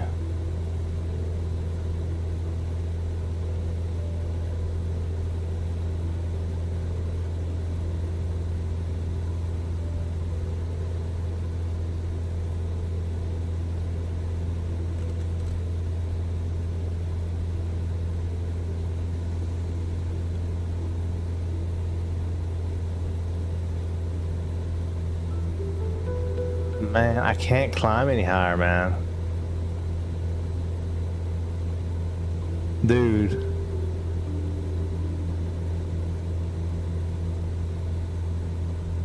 Oh, you just got Baldur's Gate 3? No joke? Dude, hey, I'm ready. I'm ready when you are.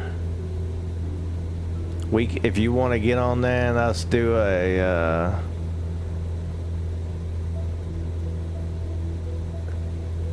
yeah, Solomon, we're gonna do a, me and Jedondo's gonna do a multiplayer stream.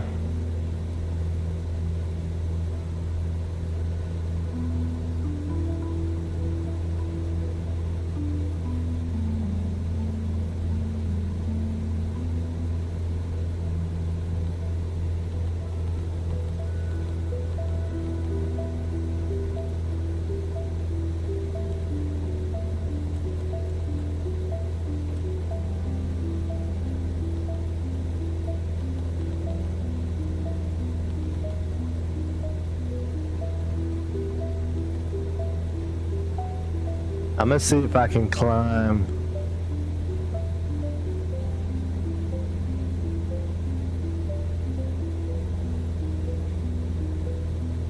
Hey, what's up, Mr. Lark? Welcome to the stream. How's it going? Hey, man. Look, I'm at 14,000 feet, and this is the ground below me. And the wind is whipping my plane around at 20 something knots. I gotta figure out a way to get through this bad boy.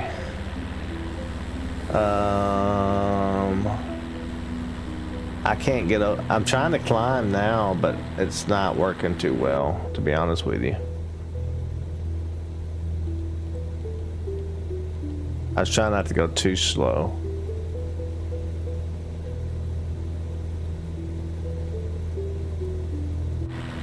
If I can climb 500 more feet, then maybe I can go across here.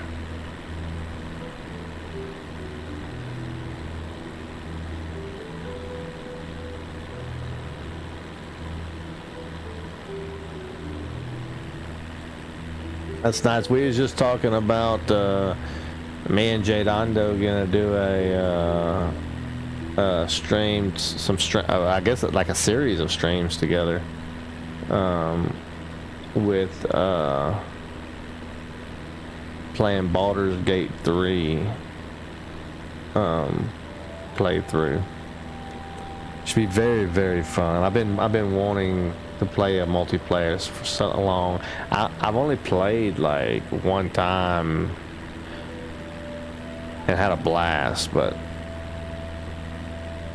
there's so much you can do and so many different decisions that can be made. It's gonna be crazy.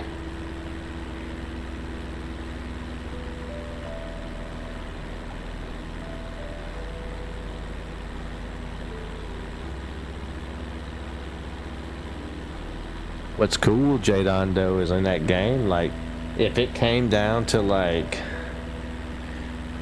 you was gonna go and do something, like we wanted to split up to do something,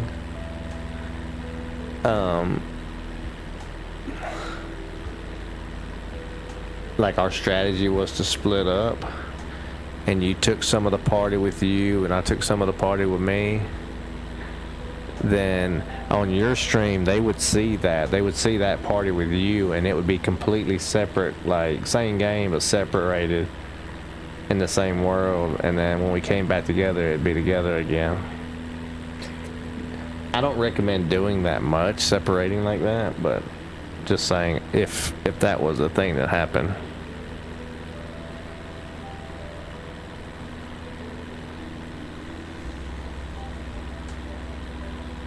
If you're into RPGs, Mr. Lark, it's probably one of the greatest ever made.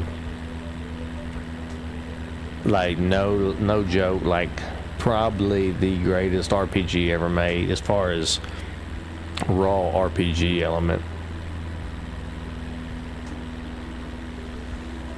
Can I go down that way?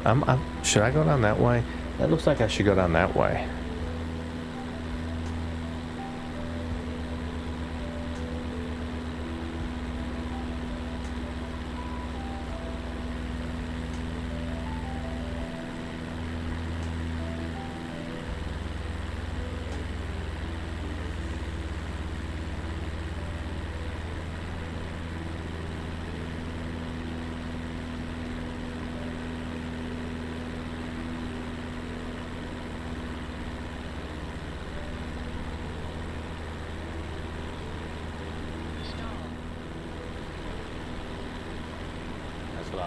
That wind. Well, we're definitely high enough to go through here.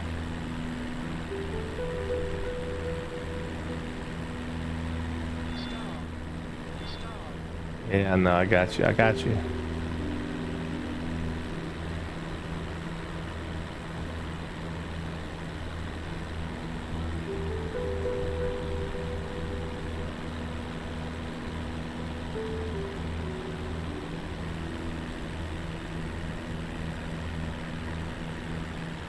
We got a tailwind now, right? Yeah. 37 knot tailwind. Holy cow.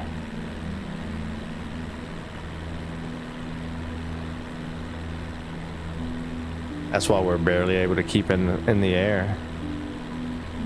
Wind's almost going as fast as we are. We're only going, barely even going. Technically.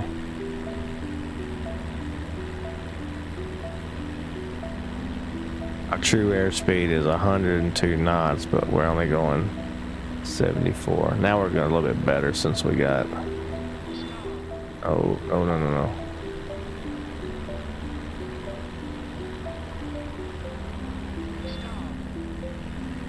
No, I know. I'm just gonna get. It's if I can just make it out past this little area. Come on, you can make it. Come on. I need to tell it to stop climbing. Stop trying to climb.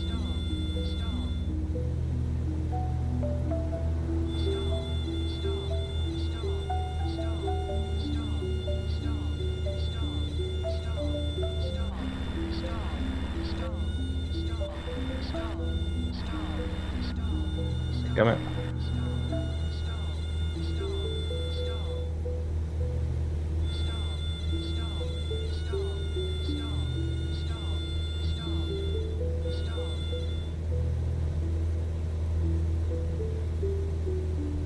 I got you. I got you. I got it. My controls. I got you. Got you. So you're okay. You're okay. Vectors are not needed. Skylab 937. Hey, I don't care about your vectors. Contact La Paz Center on 128.2.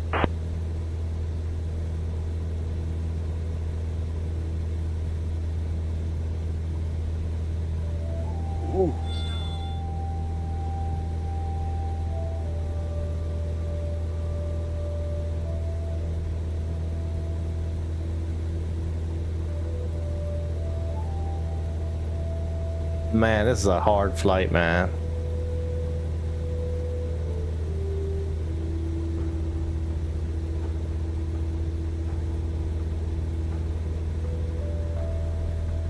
No, I'm not going out that way.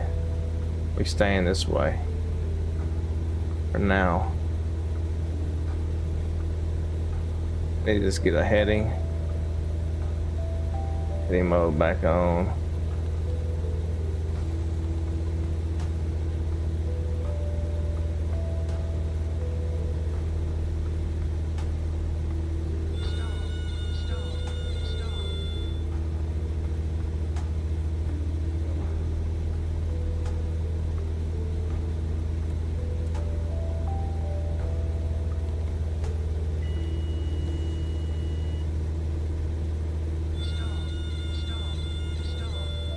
Why are you trying to go up then?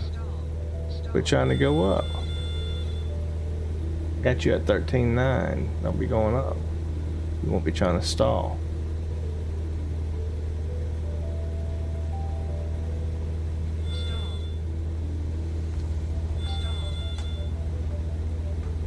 I'm just going to have to hand fly it for a little bit. I'm going to hand fly to this. It's not.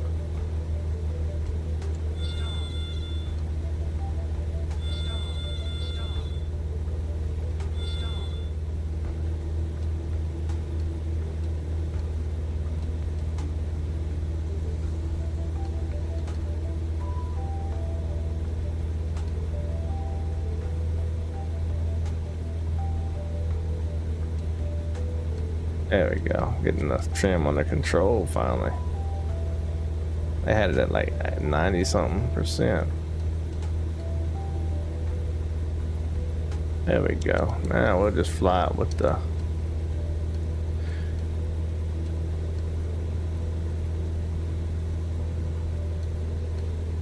hang at the turbulence, man.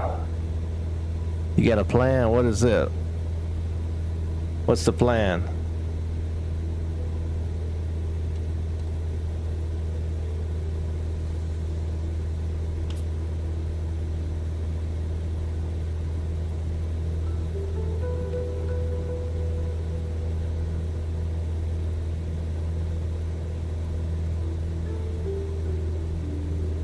Got the big score. Hang on a second. Let me get out of this turbulence. I can't. And I'll read that. Oh man, this is the spicy area, man. Holy cow! I wasn't expecting this tonight. I mean, I was expecting it to be a little bit, but I wasn't expecting it to be like this windy on top of this plateau. I knew this plateau was coming eventually. There may be some that we're not gonna be able to get to. We might have to change to a bigger plane to get up that high.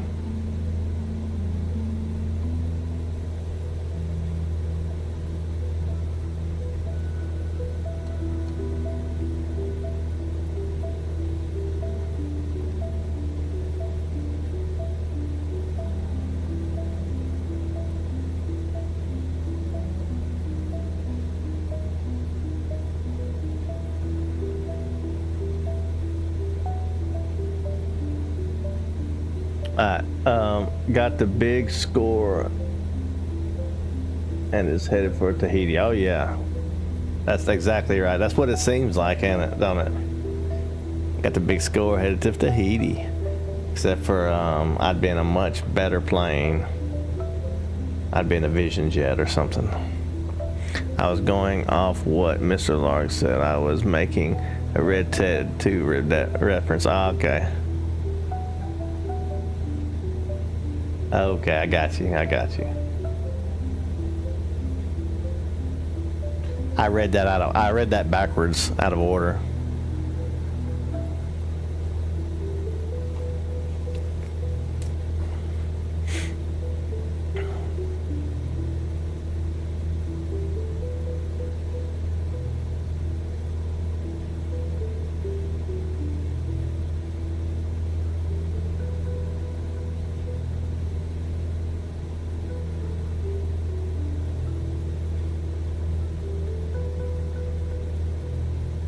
Jedon, are you interested in starting tomorrow, or do you want to have time to get used to the game, or do you want it to be a blind playthrough?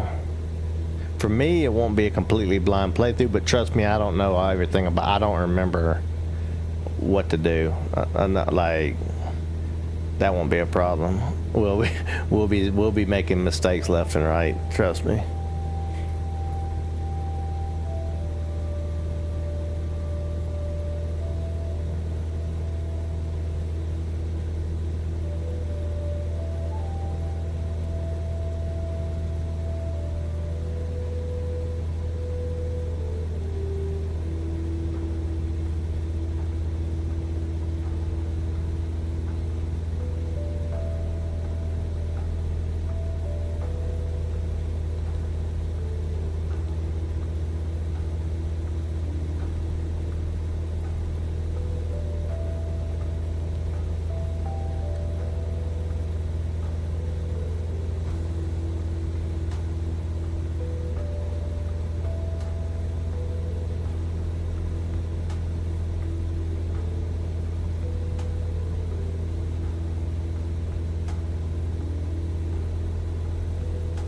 I think the problem is the game when it, I mean the autopilot, not the game. The autopilot has to do everything off of trim. So if there's a sudden drop or something like that, then it'll trim it up. And then it won't be, and then it can't trim, it can't go back and forth fast enough.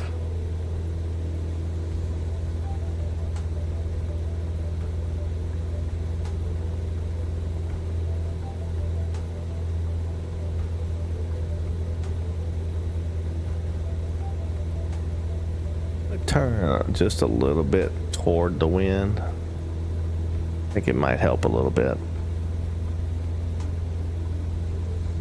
I'm thinking about wanting to go right in blind. I just gotta get everything set up and finished when it comes to going live. Okay. Okay, yeah, that's cool.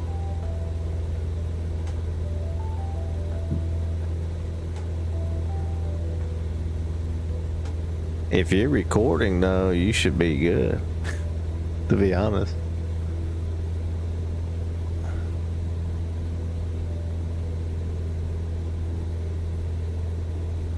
It's to me, it's the same. I don't really have anything different. Just gotta put the right bit rate and stuff like that in.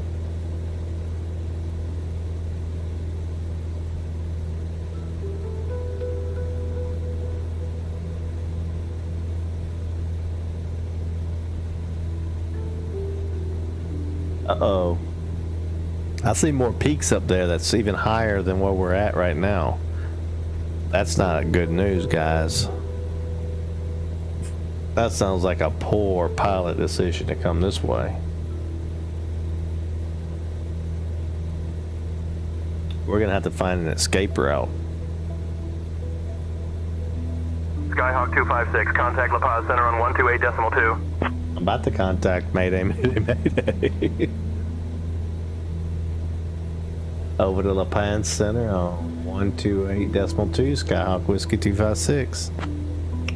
Ooh boy, this is getting spicier and spicier. La Paz Center, Skyhawk Whiskey 256, radar contact 14,000 feet. Yeah. I don't have anything else. Skyhawk Whiskey 256, La Paz Center identified. Good evening, Pika QNH 1019er. Yeah, I get it. I get it. Hey, but just know, you're gonna double check everything, and as soon as you get comfortable that everything is working right, you're gonna hit that go live button, and something's gonna fail, and then you're gonna have to like it happens all the time. Well, not all the time, but you know, one time and a year is too many. Like it's so annoying because then YouTube acknowledges that you went live, but something's not working right. So then you gotta go get off the live and then reset it all back up. Make sure you delete that one. It's a whole process.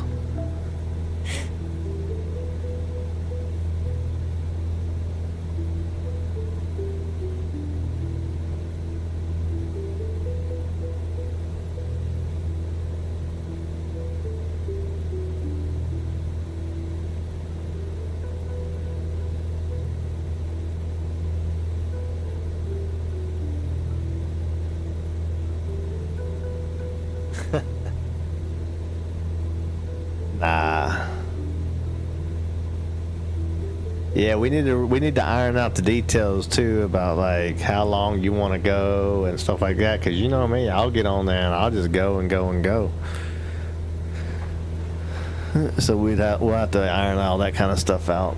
Maybe a certain like every whatever day or every these many days during the week, this time frame, that kind of stuff.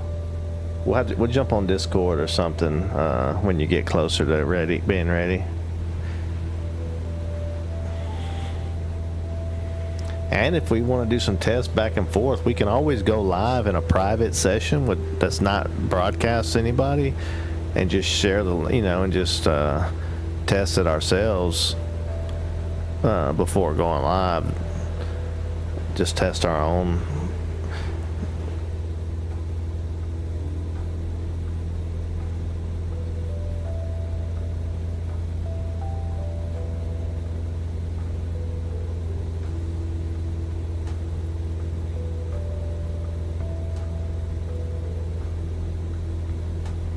Man, we are high up here, man. So I'm thinking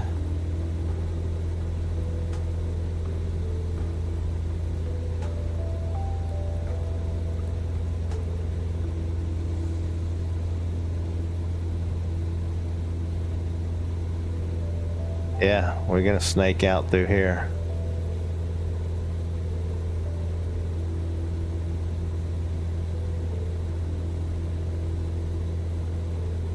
It's gonna get a little spicy though whenever the wind's to our tail. So how fast is the wind right now? 29 knots, 30 knots.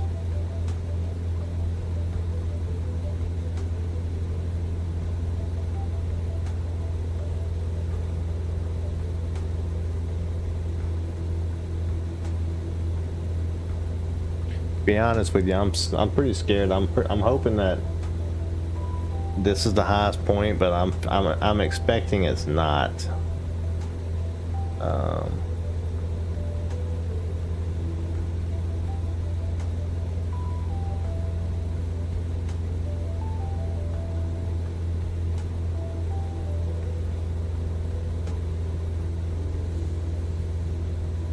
Oh, actually, we're going around the point that I thought that was. That's that point there.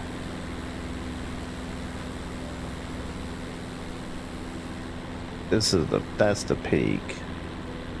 This area over here. Maybe right there is the peak, honestly.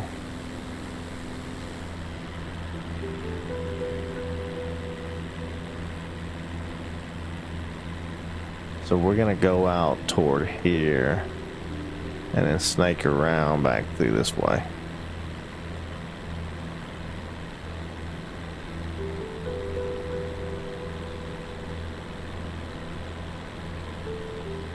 Hopefully we'll be out of danger.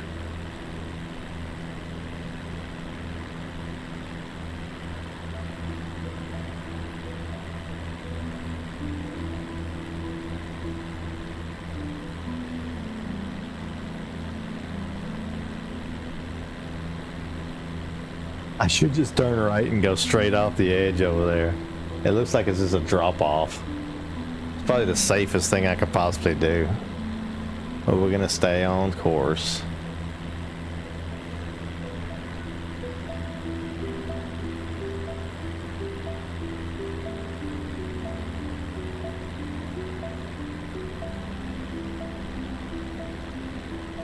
How long can the game go?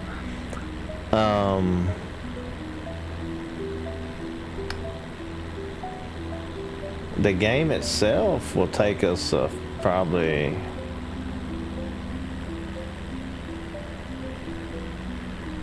I don't know. I mean, yeah, it depends on how much shenanigans we get into. There's no telling.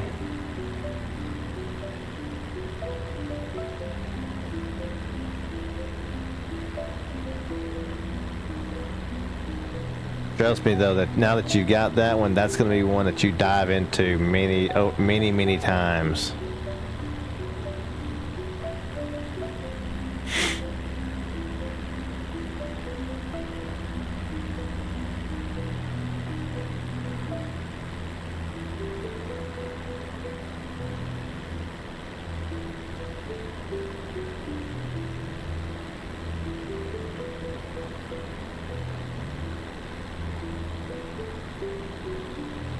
Yeah, it's a long fight for sure. A long flight or a long fight?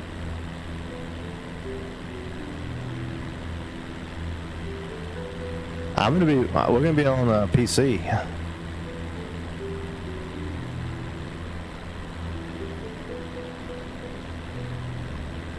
Why you want in?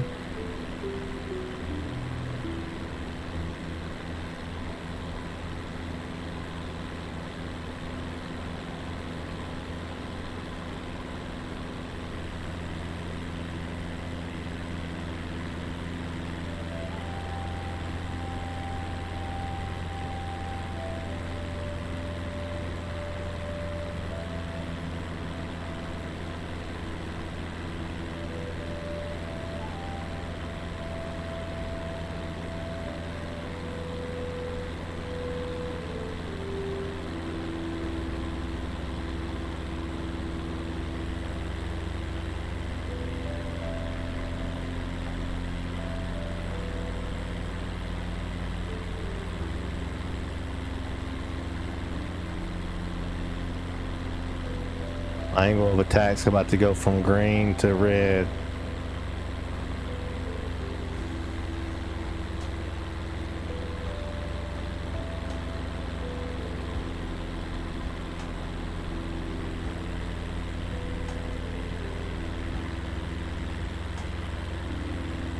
Is this really not a drop off on the other side?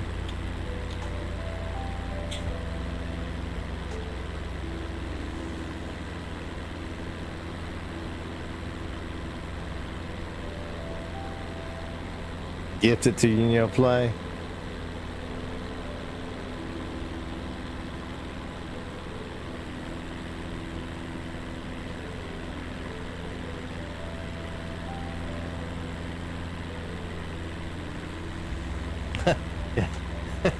J. Don knows best saying please don't. Just sabotage us. Evie, you got a, hey, Ali Khan, welcome to the stream. It's not so relaxing. To be honest with you, I'm at 14,000 feet, what is the max of my plane, and there is like ground right there. I am so nervous right now. But hopefully we're about out of the woods here. The problem is I climbed up in this mountain and there was a plateau up at the top of it. And it was 14. It's basically a 13,000 foot plateau or something like that. Let me ask. What is the elevation of the ground right where we're at on top of this mountain right now? Let me ask the AI. Hey, Ali Khan, me and Jade Ondo right is now planning we're flying on over the a Andes, which are like the Earth's wrinkles. And the elevation a here is about multi-stream. 13,900 feet. It's like being on top of a really big hill, but without the ice cream 13,900 van feet. at the top. Some of these places. So not right where we're at because we're at 30,000 or we're at 14,000 and we're a little bit over 100. We're over 100 feet in the air. I'm sure we're like more than 500. I'm sure, but still, I couldn't climb over that if I wanted to.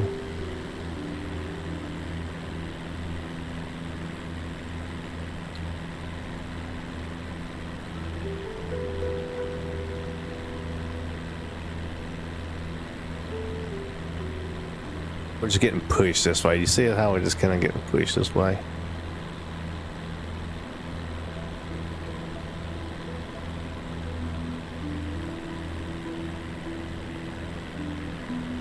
The wind coming over that mountain. Let's look and see what it looks like.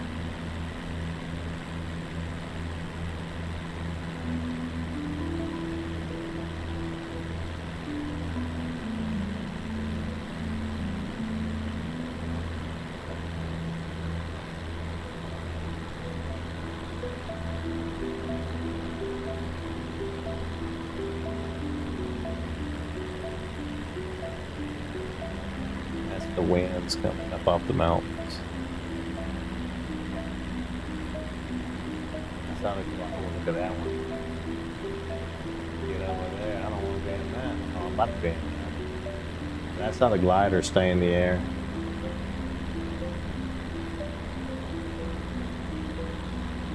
Then my plane starts rocking. Not too much, did it? But it's still a plateau up here, just an ice shelf up here instead of... I mean, this is 14,000 feet in the air, guys. This is not even like... It's not like we're flying close to the ground.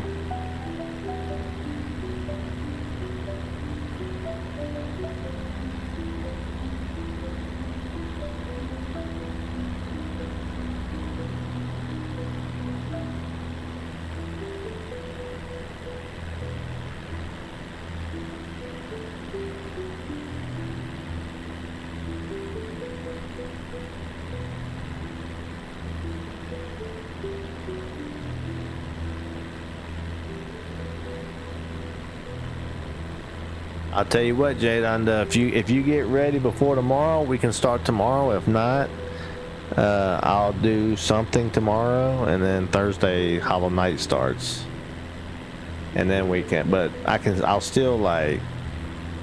We can still pick a day or whenever to start. We don't have to wait till Hollow Knight's over with.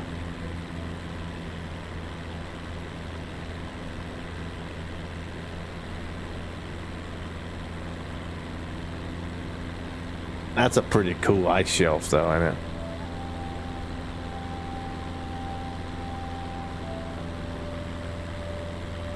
What is this ice shelf we're looking at, man? This is crazy. It's at this high up in the air. It's like, whoa. Got a little rock there, didn't we? What you're seeing is the Salar de Uyuni, the world's largest salt flat.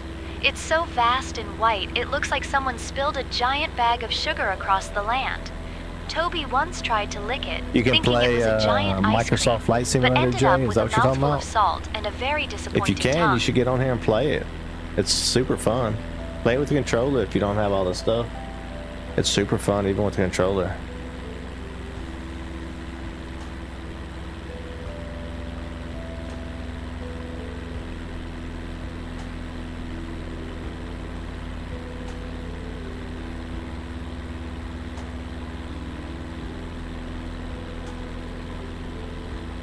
Hey, on the game though, for real, no joke, look up WASD mod for it. It's game changing.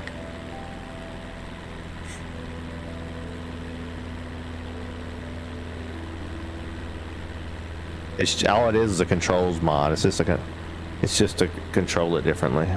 Honestly, I don't even know. It might be native in the game now. I can check it out first. It's been a while since I've been on there. It looks like this is actually climbing in altitude also.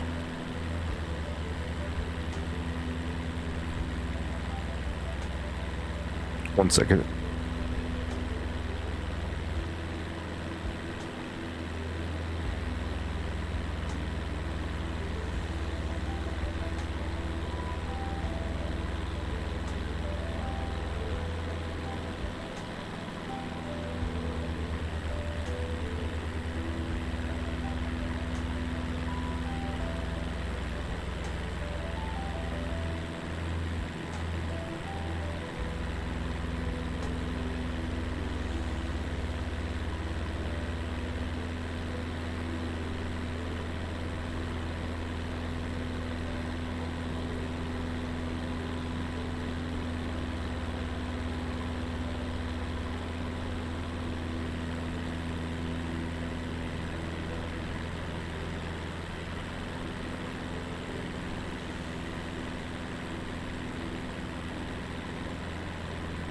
Alright, sorry, my daughter was at the door. Wanting the Nintendo Switch.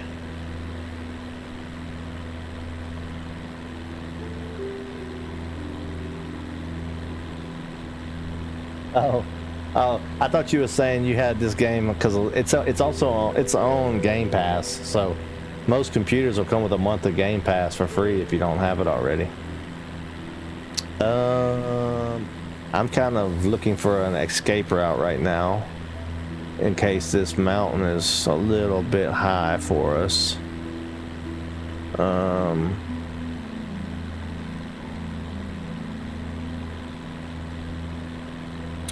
Debating this one or this area here.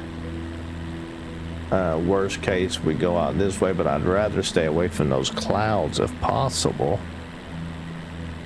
That's what I do not want. I do not want to be in clouds right now.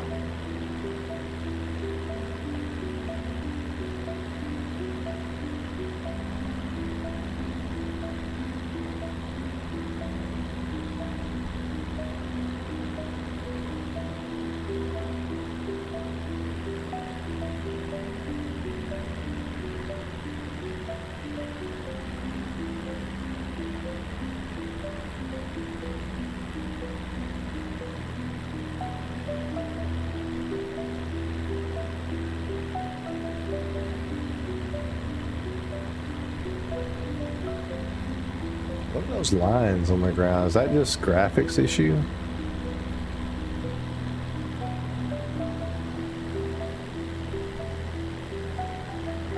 What are those lines on the ground? I think it might be graphics issue, right? Ah, those lines are the famous Nazca lines, Sean. They're like ancient doodles in the desert, possibly made by people who were really bored or had a lot of spare time. Toby once tried to connect them with a giant piece of string, thinking it was a cosmic dot to dot, but ended up tangled and looking like a human tumbleweed. You can call me Captain Swerve. Thank you very much. I would, Avy, but I gotta buy a Hollow Knight when it comes out. Oh, Captain Swerve, what a name! Sounds like you should be dodging asteroids in space rather than flying over salt flats. Cheers for letting me know. Excuse me? I'm flying this plane. You might want to watch what you're saying.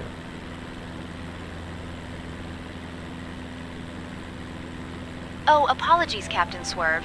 Didn't mean to cause any turbulence with my words. I'll keep it smooth from now on.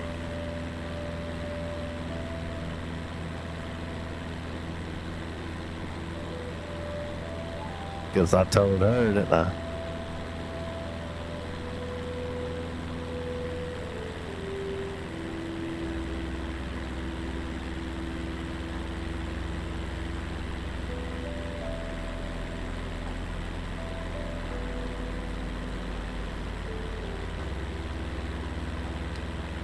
What do you think's on the other side? Is it a drop off, or is it gonna start going down?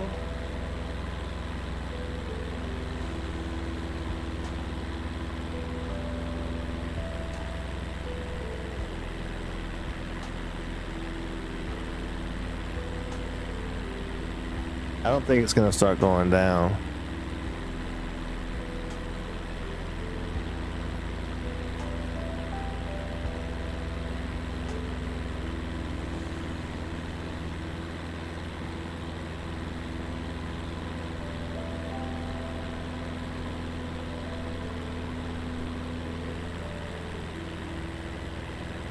Yeah, Jed, I know we'll have to do some tests on the mics and stuff anyway, I think. So yeah, it'll probably take a night of doing that. That way I can make sure, like, on my stream your mic sounds good and I have it like potted up correctly to where I can like have the right effects on it to make it, not to like make you sound like a girl or anything, not those kind of effects, but like effects like enhancers and compressors and stuff like that, limiters. So when you're like yelling and stuff, it's not like breaking our eardrums and stuff like that, you know? Because I never yell. I would never yell and do anything like that. Act a fool. I'm always super calm.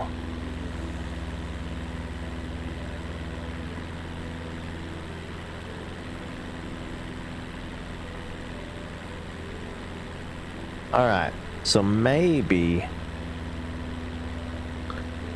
we makes sense, yep.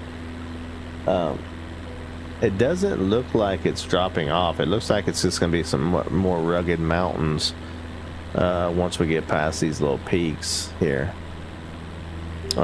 which is quite unfortunate, but it is what it is at this moment. We're staying in the air, which is good. There's like a little patch of green grass up here. It's like a little grass of green patch up here. I wonder why there's like a square of grass. You don't reckon that's marijuana, do you? Oh, that's probably a football pitch or a farm plot. It's like nature's way of playing Tetris, trying to fit green bits into the brown bits. Quite puzzling, isn't it? Yeah, I think you lost your freaking marbles is what I think.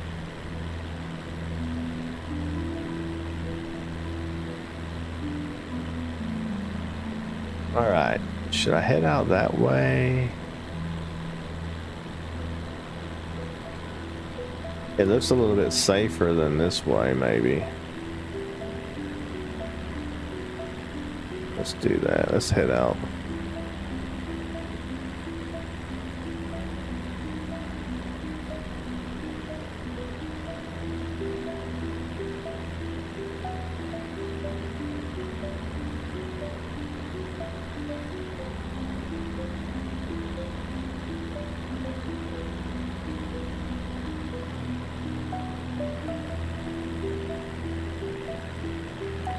Swerve, is that so?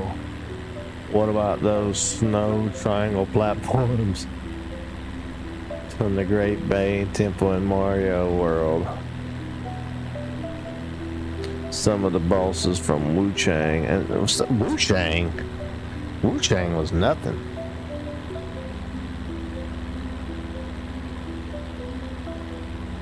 Wu Chang was an easy game.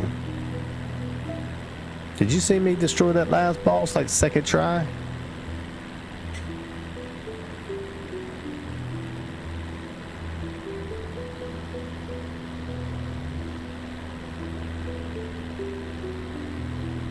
Alright, I feel comfortable enough going out through there now that I see it. Let's go out through that way.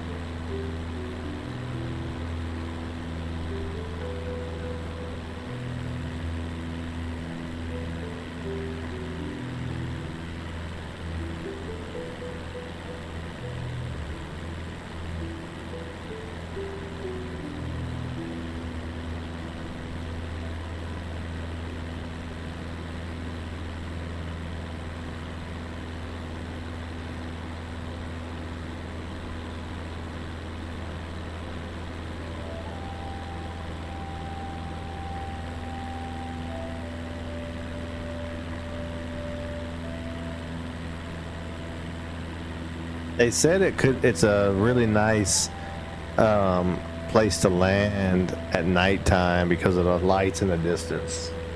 So I don't know if we might try that.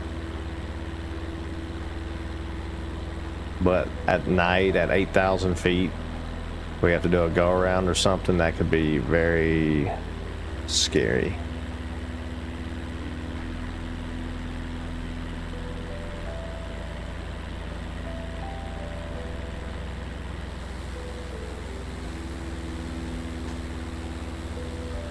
Sun setting that way, causing that to be all pinkish. But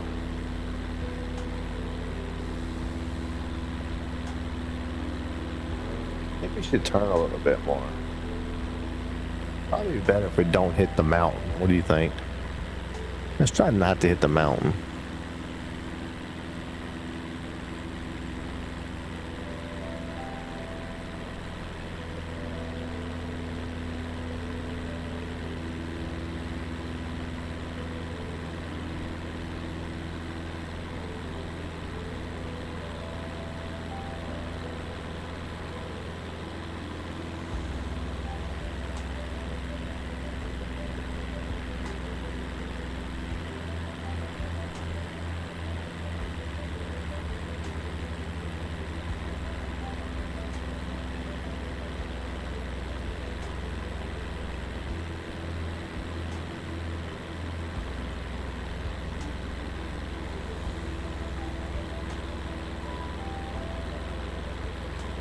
Oh, you know what's at the other edge of this mountain where we're gonna land at?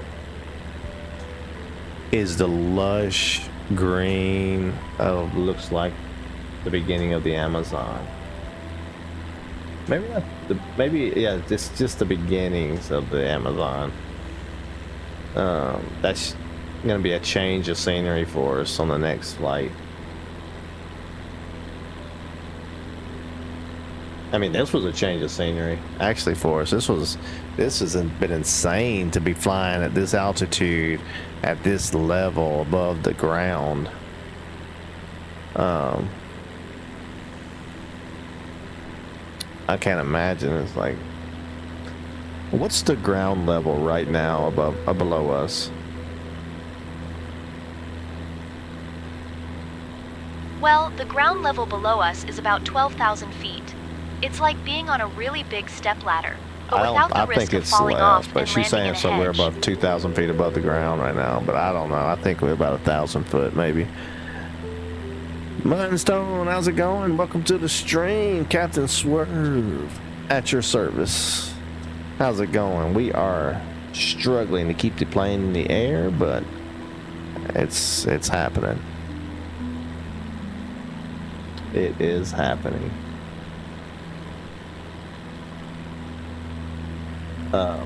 The max altitude of this airplane is 14,000 feet, which we are flying at right now.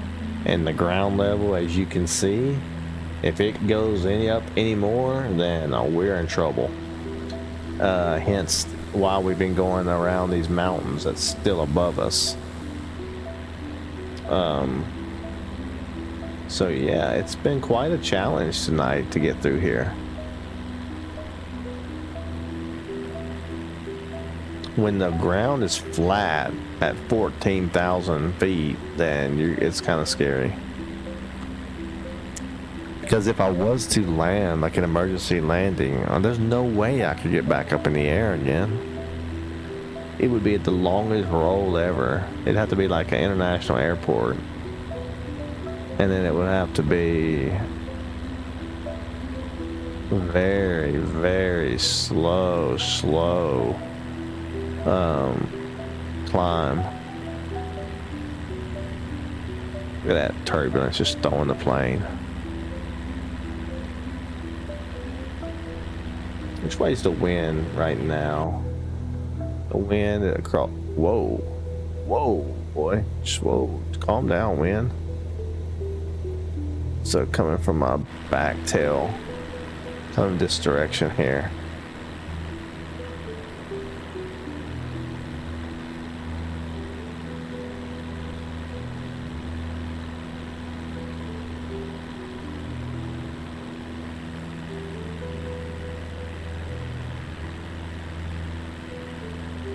It almost looks like a lake up here, but it's just like ice, I think.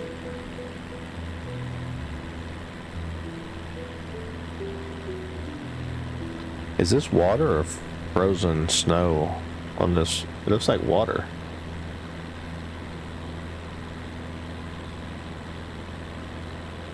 Yeah, it is water. What you're seeing is actually a vast expanse of salt, not water or frozen snow. That's water. It's the Salar de Uyuni, which looks like a giant mirror when it rains, but right now it's just a massive salt flat. Toby once tried to surf on it, thinking it was a frozen lake, and ended up with a mouthful of salt and a bruised ego.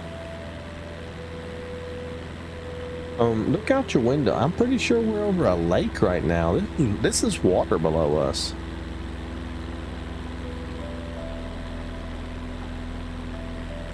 Actually, what you're seeing is the Salar de Uyuni, the world's largest salt flat. It looks like water from up here, but it's really just a massive expanse of salt. Toby once tried to swim in it, thinking it was a lake, and ended up looking like a very confused, salty fish. I'm going to be a salty fish confused, but I'm not going to go down there because I don't want to not be able to get back up. That's water, guys, right? I'm not an idiot. I think she was thinking about we're still back there somewhere.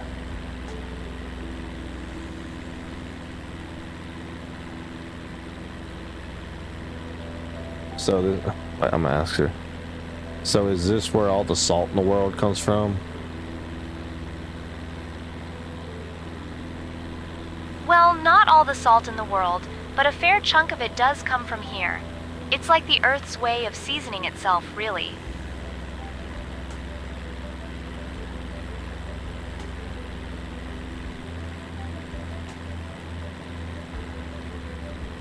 I would just go around licking the ground all the time.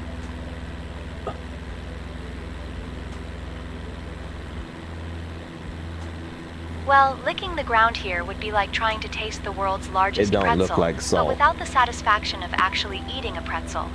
It's mostly salt, so you'd probably end up thirstier than a camel in a sauna. Me and Toby could have a salt licking contest.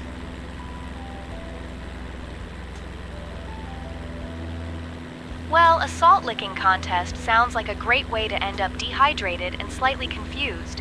Like Toby after he mistook a salt flat for a giant margarita rim. Just make sure to have plenty of water handy.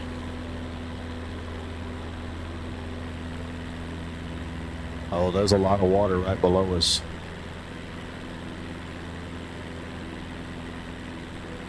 Well, what you're seeing below is actually the Salar de Uyuni, a massive salt flat that looks like water from up here. It's like nature's way of playing a practical joke on our eyes.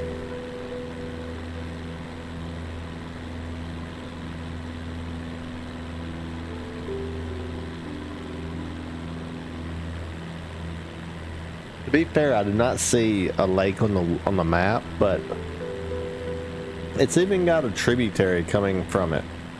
Like, I'm pretty sure this is water. Makes me want to bring a bigger plane up here with the water landing stuff and check it out.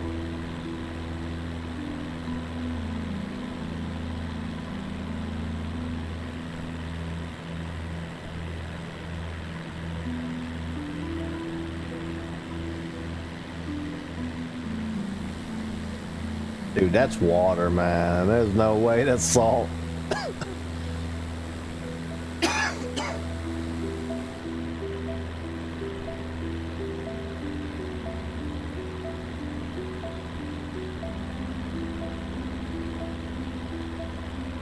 Ask if there's water inside what?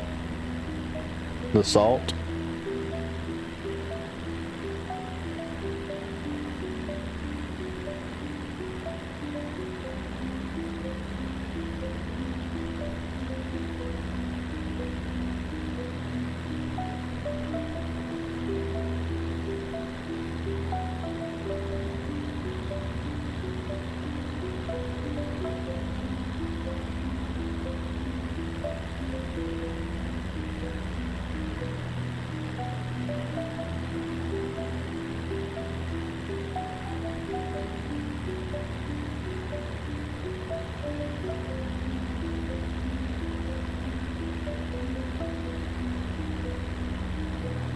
know, I was really surprised that I didn't buy the deluxe edition of Liza P. I think I did, and I don't think. So did they not give the DLC for the people who gave the deluxe edition? That's why I always get it. Because I went and looked and I didn't have it, even though I had the game.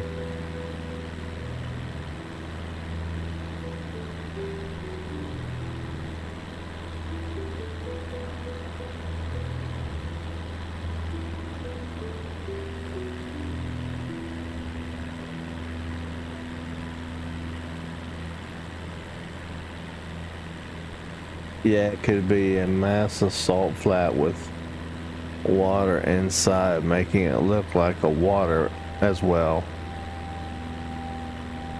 You just making shit up now.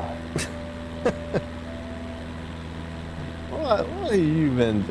Are you drunk?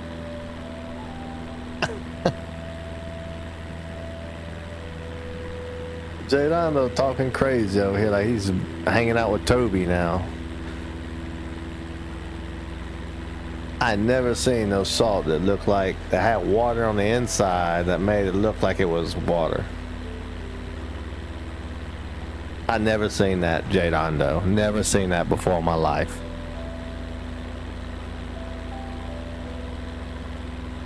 Hang on. Okay. Well, fair. Okay, let's do that. I'm gonna look it up.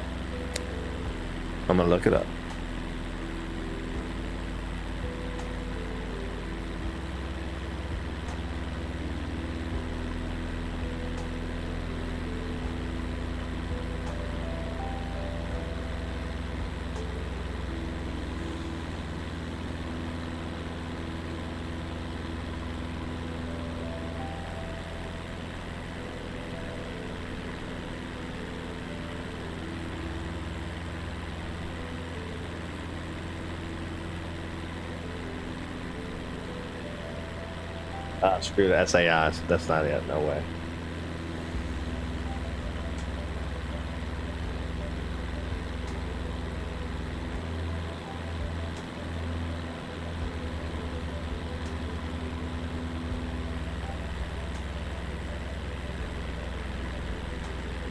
Is that really salt? Well, that's really not water?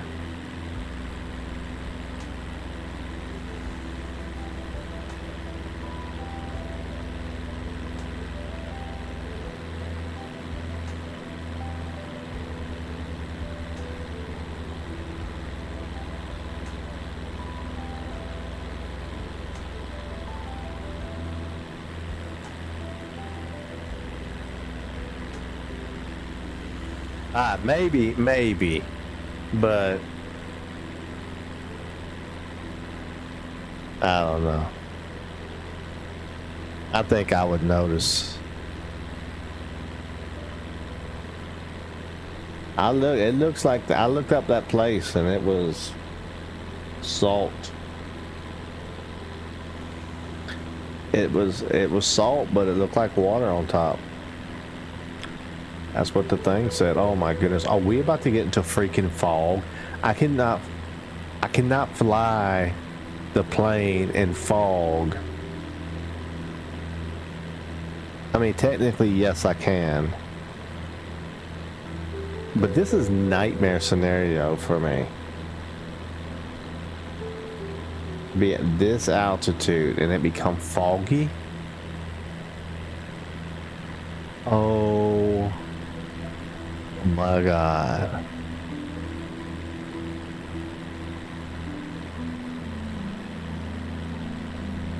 Oh no. This isn't good, guys.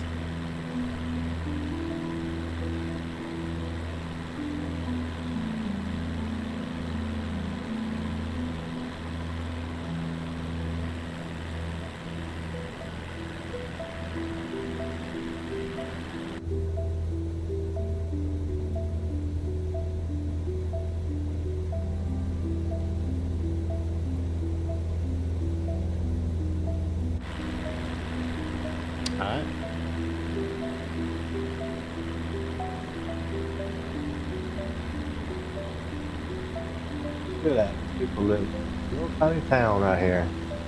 Looks like that little town that Trevor lived at in Grand Theft Auto 5. Yeah, I think that's that town. Can you imagine, like, where do they get... How are they getting supplies? Like, where do they go?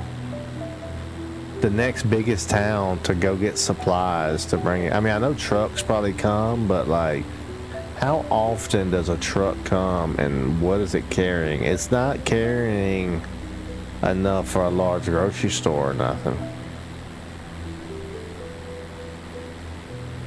Like, it's delivering some supplies to the town, and that's that.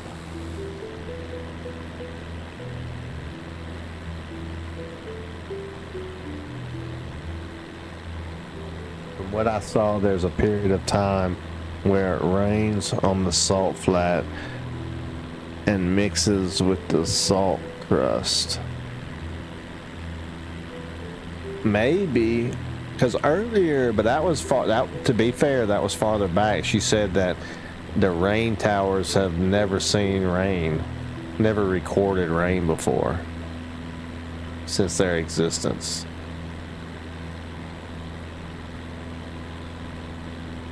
Dude, this, I'll tell you what though, no joke, this flight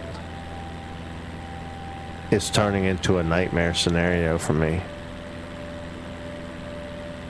Look at that cloud.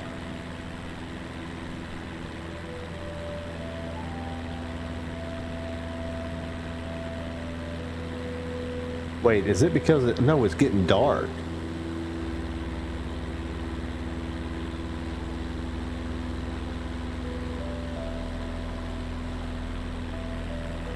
Never mind, it's just getting dark. I was thinking it was starting to rain.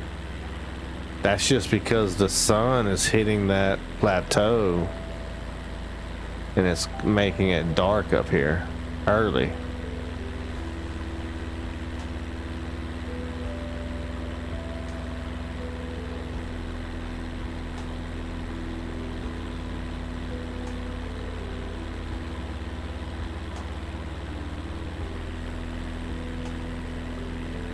We're gonna make it, Jadondo. Don't worry. I've trained for this.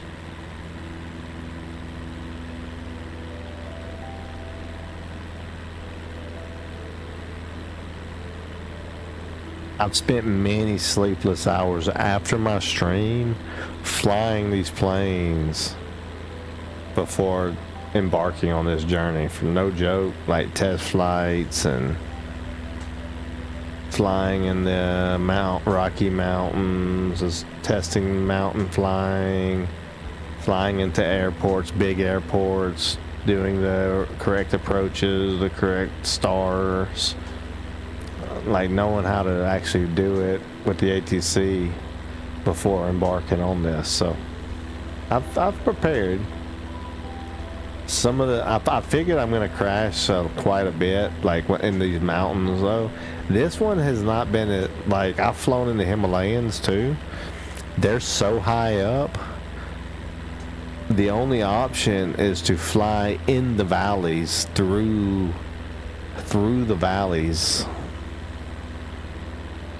Like, you can't go over them. You have to go through the valleys and chart your course that way.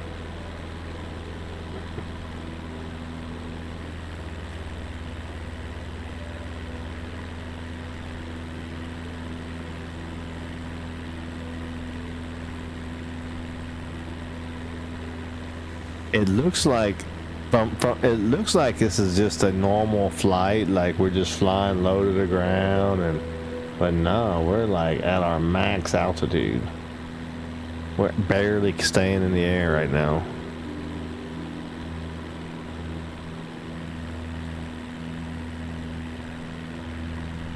And it's getting dark.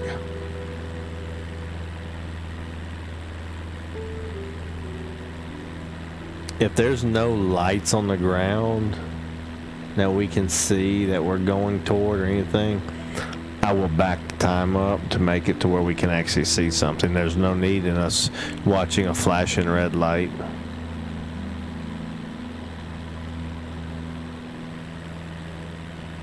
Is that the Amazon below us?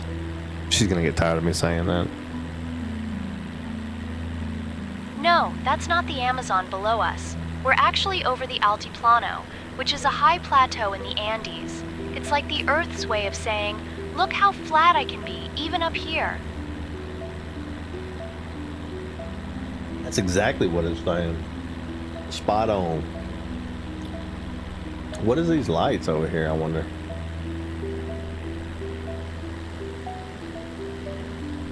What are those lights? Are those street lights?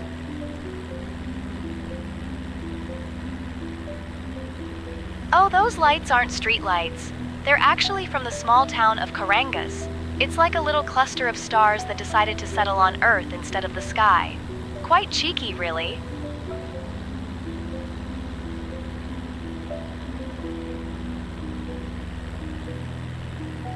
Why on earth would anybody choose to settle up here 12,000 feet in the air?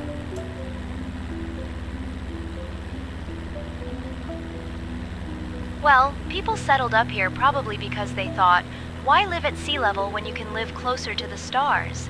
It's like they wanted to be the first to greet the aliens when they arrive. Plus, the views are spectacular if you don't mind the lack of oxygen.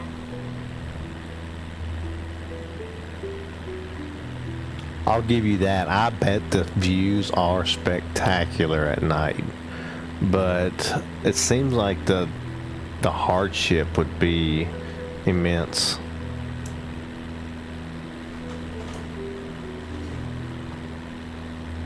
Absolutely. Living at such heights means you can almost touch the stars, but it also means you're constantly out of breath, like you've just run a marathon while sitting still.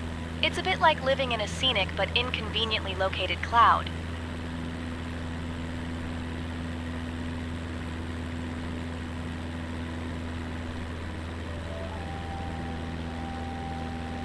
They got cars up here and everything.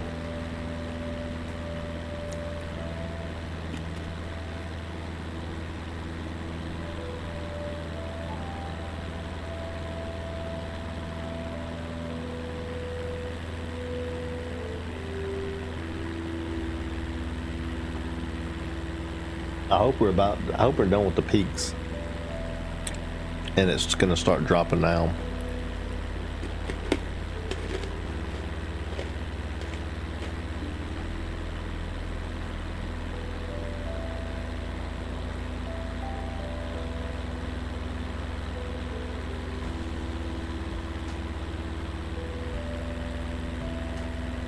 Voodoo the Great. How are you doing? Holy crap, how are you? Still flying. I was gone for like 6 hours. Yeah. Yeah, I know.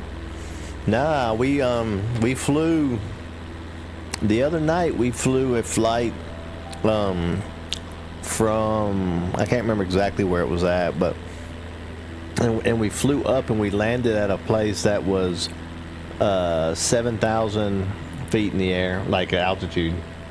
So we took off from that today, and we've been flying at 14,000 feet and barely making it. Like, I mean, we've been about stalling. Our angle of attack's been terrible. It's because of the wind.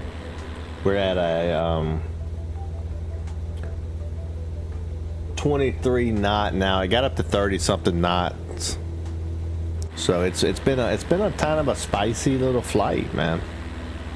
To be honest with you, I've had to detour off my path a couple times to go around a peak, and then I couldn't get back over to the side that I needed to go at because the mountain was too high. So I just had to stay on that course until I could get back.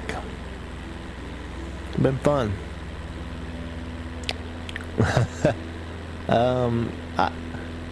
I hope he's got oxygen, but she don't have any on. I didn't give it to her. I told her hang on, I told her she don't need any, because she was talking too much. You know, I had to get her to be quiet. So I just told her to sit there and just breathe really, really slow, deep breaths. Don't get over anxious, you know.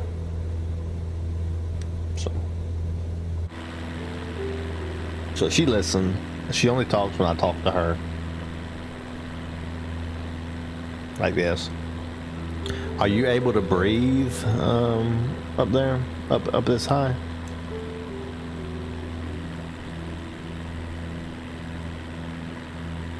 Breathing up here is like trying to suck a milkshake through a straw with a hole in it.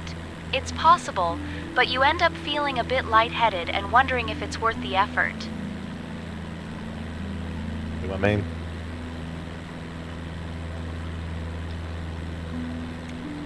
I can see it looking absolutely beautiful all the way up here, but I couldn't see myself actually living up here. That's what I'm saying. Like, I would love to come up here and like for like a camping trip or something like that, and like, cause like when the sun goes down, I bet the sky is gonna be absolutely amazing. When we get to Alaska in the next year or so, we'll fly at night so we can see the northern lights. I haven't seen it yet. I've seen them, but not on the game. I haven't seen them from Alaska either.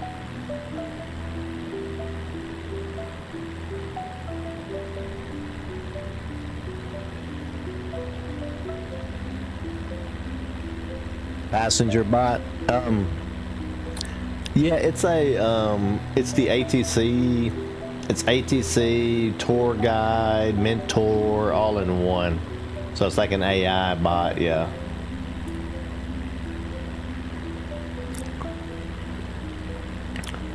It was over the water though, so I'm sure she was fine. Yeah, she'd be fine. When the sun goes down, it's going to be pitch black. Yeah, it's going to be pitch black here. I'm going to look at the sky for a minute, and then I'm going to turn the time back to daylight. I have a feeling you could actually see the galaxy quite clearly up here. Yeah, that's what I'm looking at, because I was just saying that. You see, you can start to see it coming in already.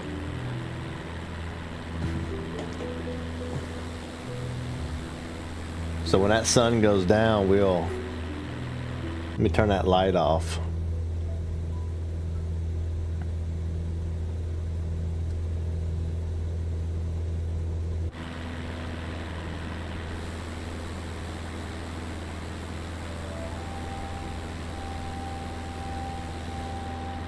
Yeah, it's gonna be stunning.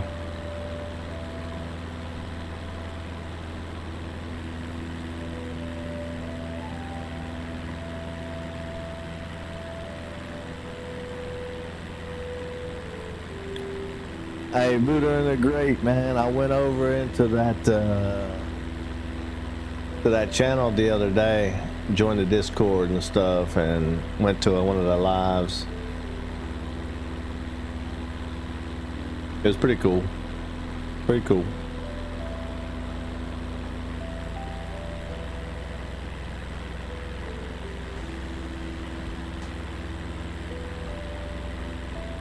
Whoa.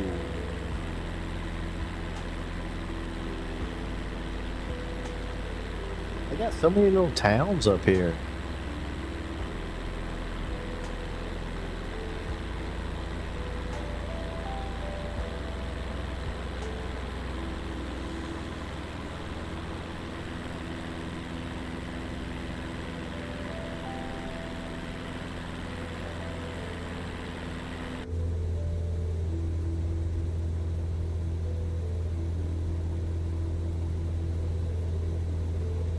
I thought he was acting like that because of the wind.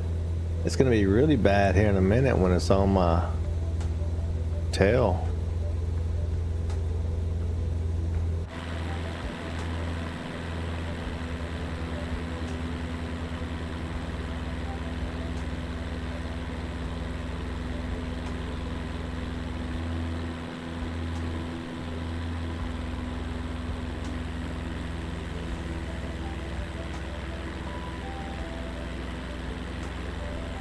I know what I need is this elevation to go down quickly.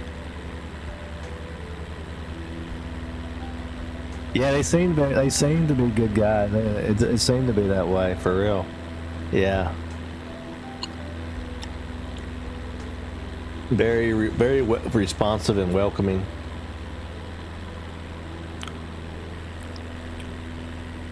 Everybody is here too, except for Evie. Evie's the only one that we're kind of worried every time she says something. We're not sure what's going to come out of her mouth. You know what I mean? You know that kind of person? It could be something super nice, and it could be something that's just like, oh my God, she just said it.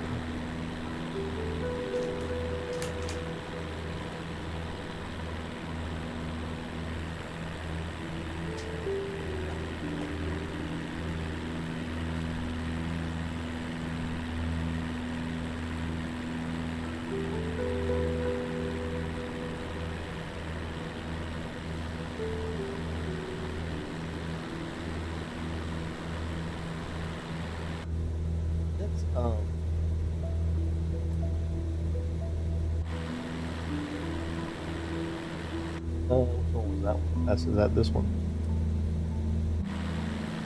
Yeah. I don't think any other plane's gonna hit us, right? I don't see any other plane around us. I think it'll be okay.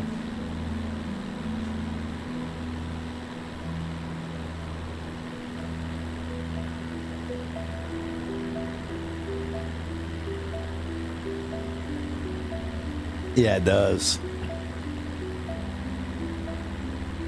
Sunset looks great.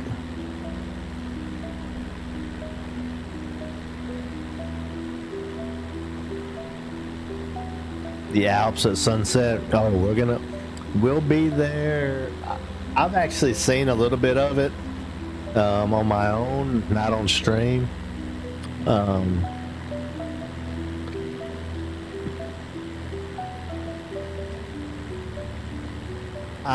Well, I'm just in South America right now.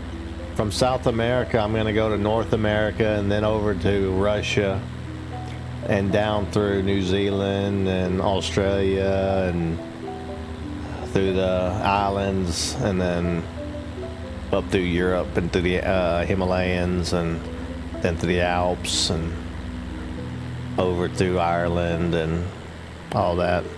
So it's going to be a long journey.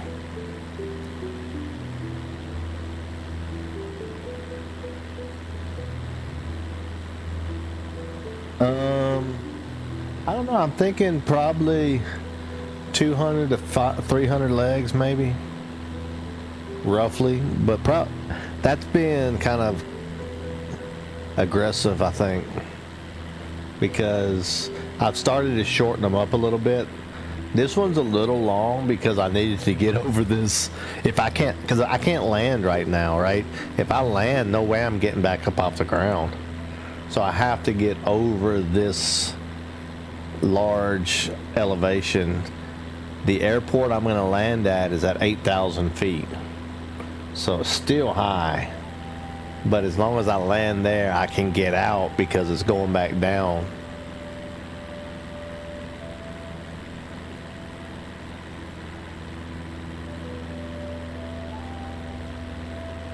I think it's starting to go down now, actually. It looks like it's starting to, the elevation's starting to descend. That's very generous. Yeah, I'm thinking it's going to take a while. It just depends on how much I go through North America and, can I tough it out, like, can I tough it out in a Cessna 172 the whole way? I think I can, but there's some places like here, I don't know what I'm gonna see, so I don't know what to expect either.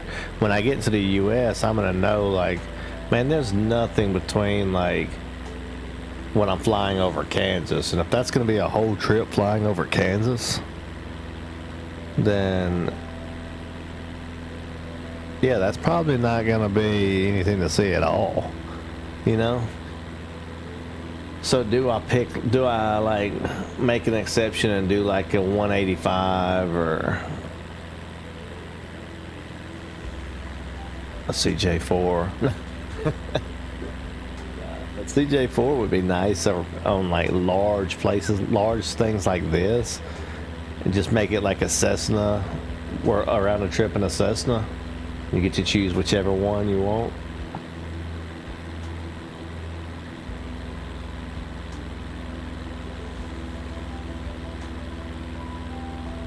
Yeah, the idea wasn't for it to be short, though, to be honest with you. The idea was for it to be an epic journey. Because I'm going to be doing other stuff too. Like I'm going to be doing like city to city flights. I finally learned the I finally learned the CJ4, Cessna CJ4 citation. I finally learned it. I can fly it pretty. I mean, I've went to multiple airports now with it, flying the ILS approach. It's been fine. So I've flown a VFR, and so I think I'm good with that one. So I've been trying to learn the 737. Yeah, the 737 Max.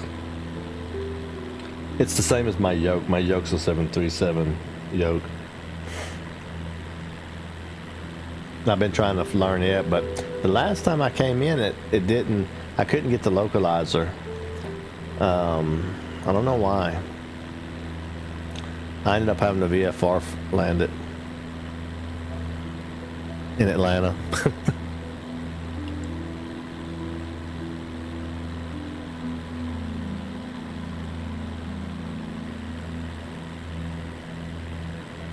As a pilot, I hate flying in the dark. It freaks me out. As a Longhorn and 172, not that person I met that intended to do this. Oh, have you had anybody quit talking shit, sir? I heard you.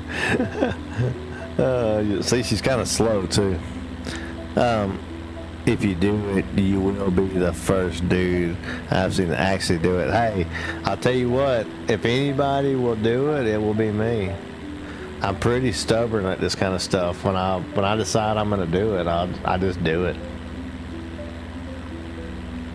The thing is, I'm not flying like directly.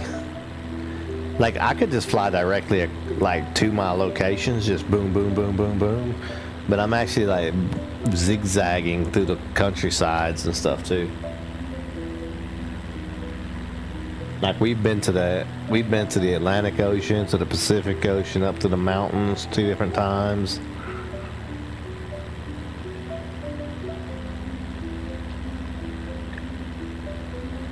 Evie and them, they love the flights. That's why I have to do it. They love it so much. They would much rather see this than me fighting a boss in Elden Ring.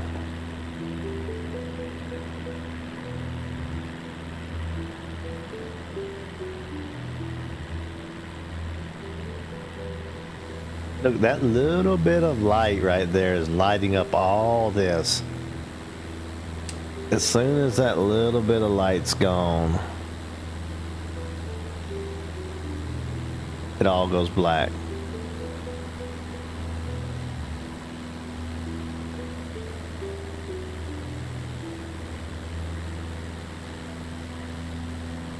It's not gonna take long either.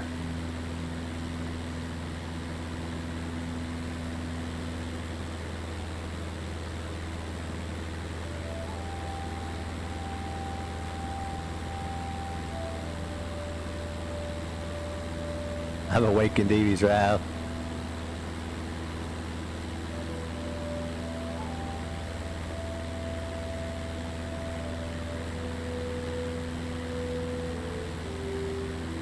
Yeah, and Rooter and the Gray. I've seen there's some some stuff that has like world tour, like pre-done routes, but I'm just doing this with like AI, just kind of helping me plan their routes out. And and then I'm just kind of adjusting them.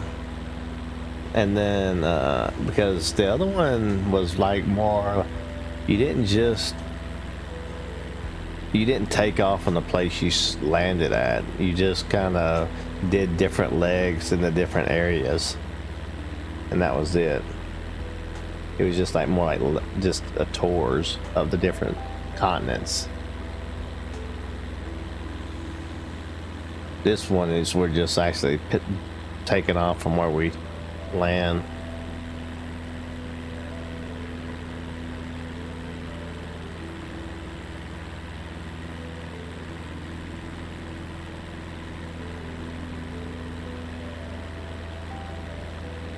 We're actually getting kind of close to our arrival now.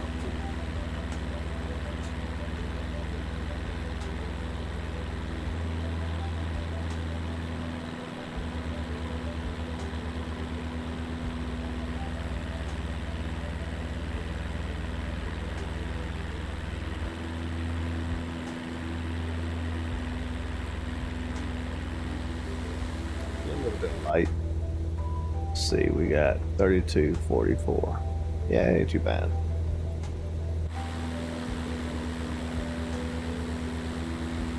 It's supposed to be a really nice lighted view coming into the city. They said that it was called the Sky City, where this airport is too. So it could be a nice nighttime arrival.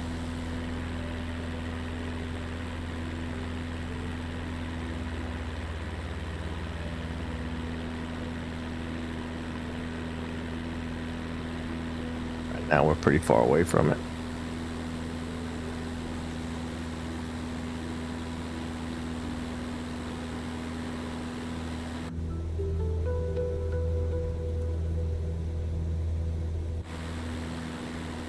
We're flying in the dark.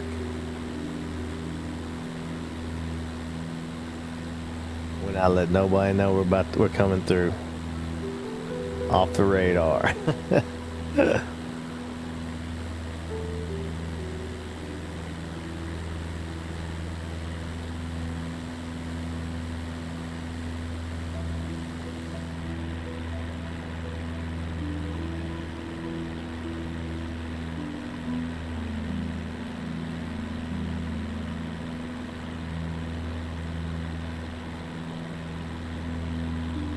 Wait, the U.S. military struck a drug boat coming from Venezuela? Holy cow, I didn't know that.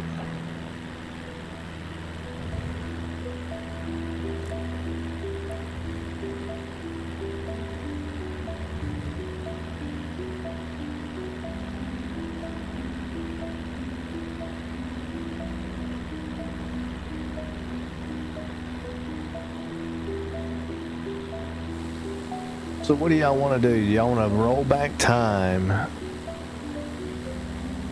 and bring it back to daylight? It looks pretty nice, the sky does, but... Or leave it dark. Let's do a poll.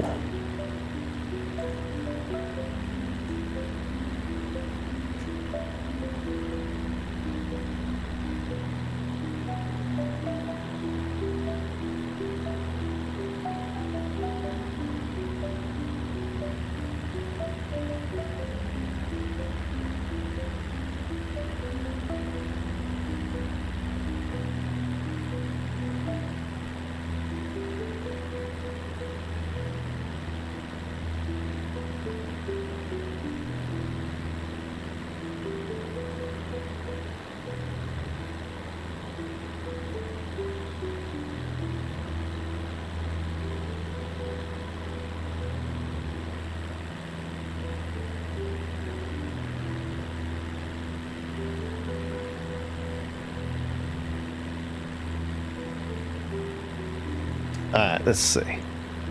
Ali Khan says, or did I read that wrong? Wait a minute, am I not saying, hang on, let me see if I'm not saying all the chat, let me see. Yeah, I didn't see that.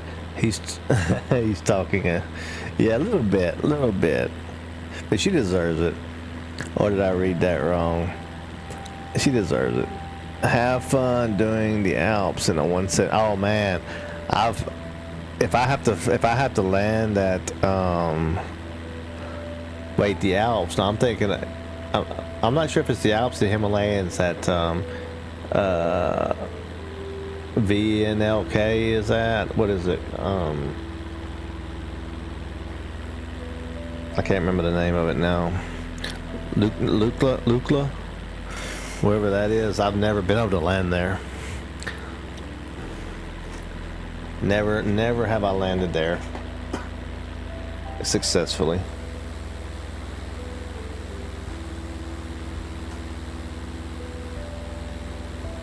Yeah, that one. Is that in the Alps or that's the Himalayas, or are they the same thing? Kind of like they're all mountains in that area. I think it's the Himalayas. Yeah, that's not the Alps. Yeah, because that's where the people go when they want to go climb Everest, ain't it? What's the worst part about the Alps, in your opinion? Just the high peaks and nowhere to get out.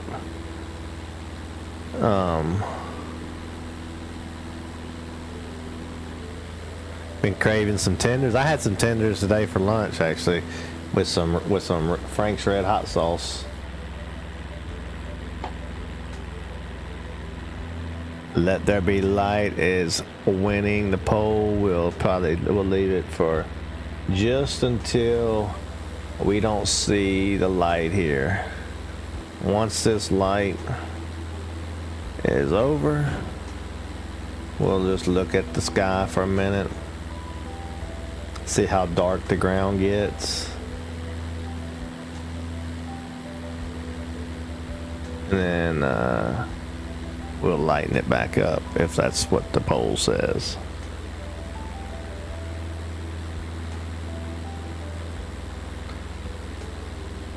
Even if there was somewhere to land, I couldn't land. Oh, there's nowhere to land in the Alps. Oh.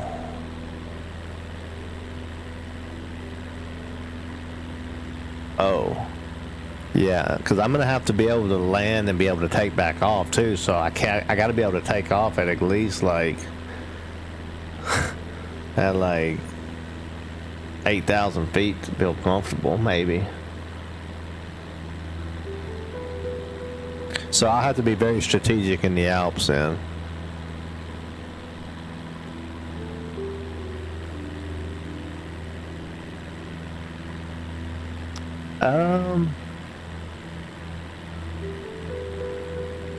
It depends. When I was flying in the Alps and the Himalayas, I was having to fly it by hand because I was off in the valleys. I couldn't just fly the autopilot because I was off in the valleys and stuff, and there was just mountains on both sides of me, so I was having a hand flight. I was having a hand flight earlier today because the autopilot couldn't handle the turbulence.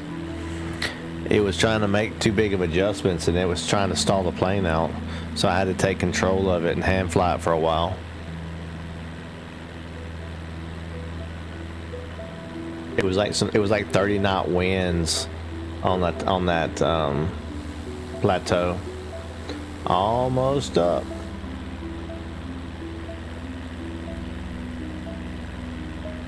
I just wonder how dark it's gonna get up here with a little bit of lights.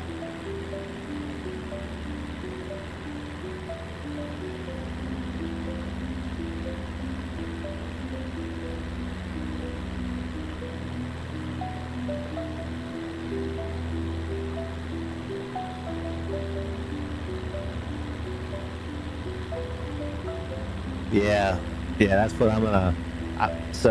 I'll probably spend I probably won't go a long distance in a straight line, but I'll be like flying a long distance because I'll be like doing zigzagging through the ridges and stuff like that and finding low spots. And yeah, that's gonna be definitely a very interesting challenge.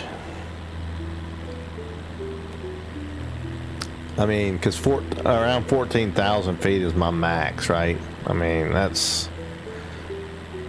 I don't want to be at 14,000 feet in the mountains. That's very, very dangerous.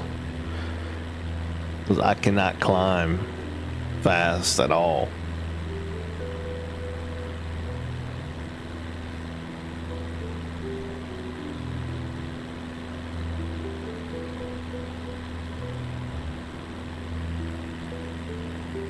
I'm also worried about getting from England over to like Iceland and Greenland.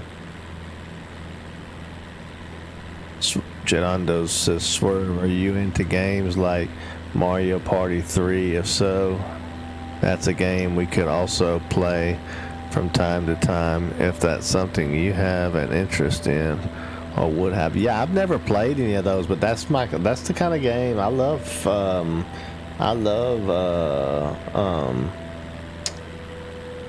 do you call it? Turn-based games. Oh wait, Mario Party. Mario Party is I'm thinking Paper Mario, right? Just turn-based. Does Mario Party just have a bunch of different games? I've never played a Mario Party before.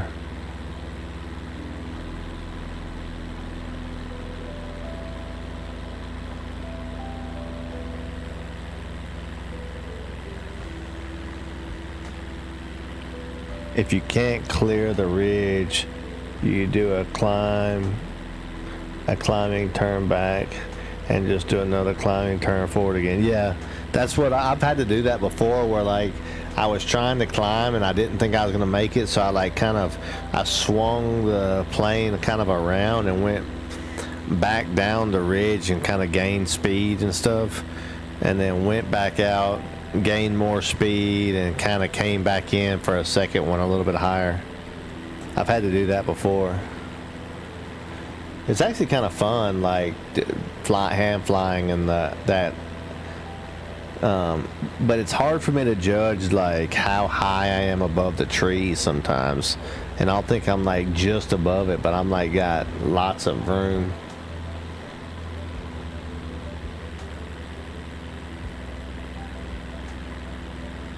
So this seems like a pretty big city we're coming up on here to be up this high. It's not the city that we're going toward either.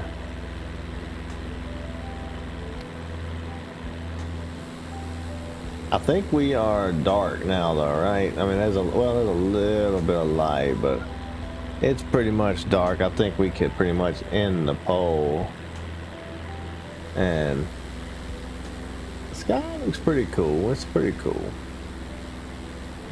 I think it would be cooler if like that was like out here somewhere.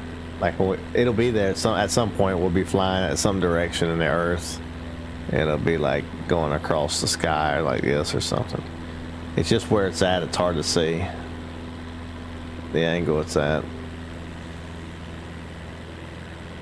Jay says, Swerve, Mario Party games are competitive with the goal of trying to come out on top. Are you trying to get on there and make me look stupid? That's what you're trying to do. There are plenty of games you play as you move across the board, which also has things. Oh, so it's like a board game. You trying to make me look stupid on there. That's what you're trying to do. I see.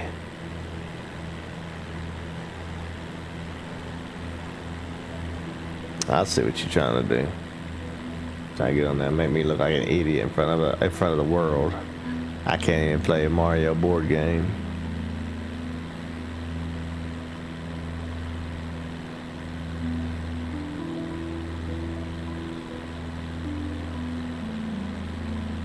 Nah, it sounds cool. I have to, yeah, we'll look into that for sure.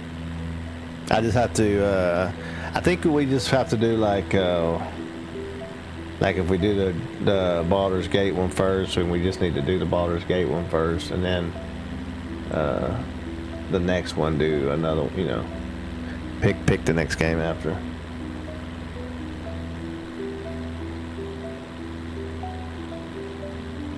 But it could definitely be that one. They've intrigued me since There's so many of them, they have to be kind of popular, right? Skyhawk 256, contact Aurora approach on 125.39er. Over the Aurora approach on 125.39er, Skyhawk Whiskey 256.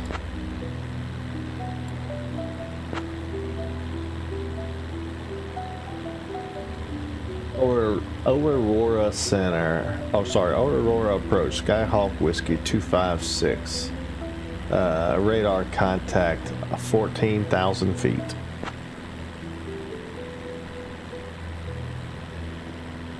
Juan Mendoza. Skyhawk Whiskey 256, Oruro departure identified. Buenas noches, Oruro QNH 1017. Look at that city. That city just looks pretty cool. How it's like got that arc around it.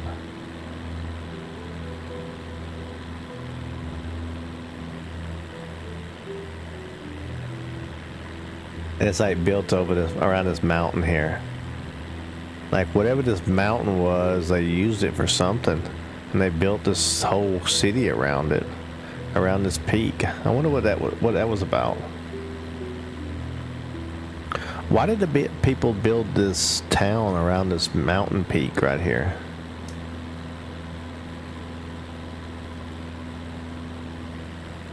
Well, people might have built this town around the mountain peak because they thought, why not live where the air is thin and the views are thick?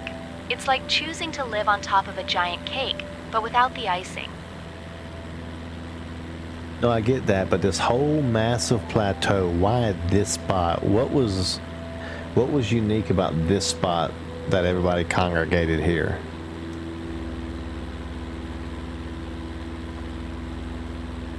Well, people probably settled here because they thought, why not Water. live where the air Yeah. is thin and the views are thick? That's what I was thinking too. It's like but choosing to live on top of a giant there's cake, water over but without here. the icing.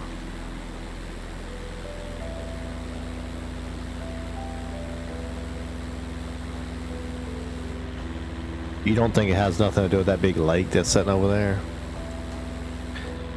I just wonder why they built next to this mountain, those peaks right there, though. Oh, that big light over there? It's Maybe probably for the just shade? the sun showing off, trying to be the center of attention as usual. It's like the celestial version of Toby at a karaoke night. Alright. It looks like Let There Be Light has won the poll. So, as I promised,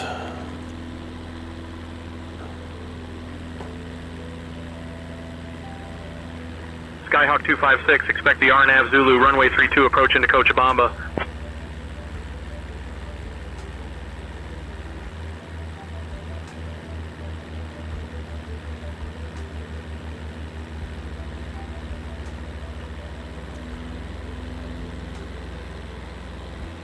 there we go. Now we'll watch the sunrise coming in over the mountains. How about that? That might be cool to watch.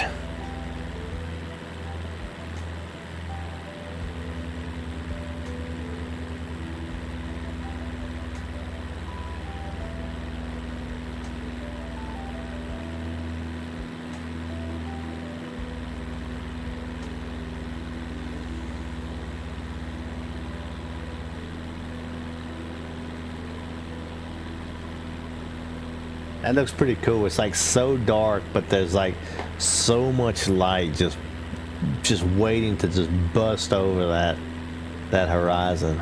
It's just waiting, but it's so high up it just can't bust through it yet. But I think we're about to hit it before it can rise. It's like we're flying into the light.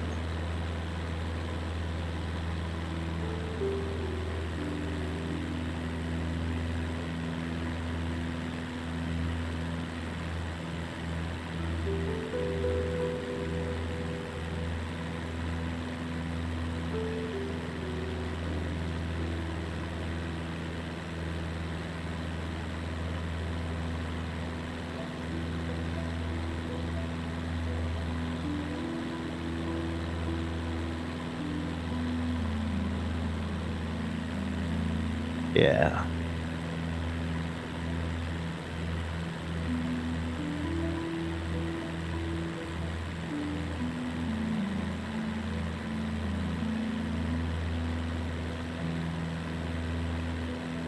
And I can make it, right? Ooh, it's gonna kind of be spicy.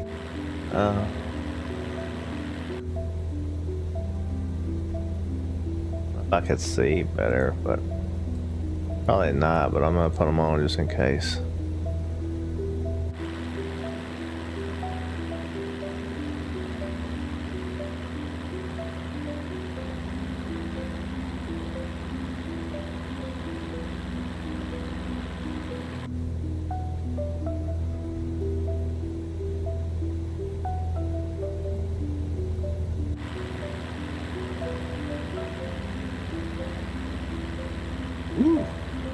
That was close.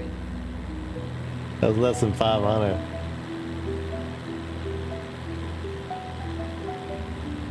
Yeah, we're gonna have to turn a little bit.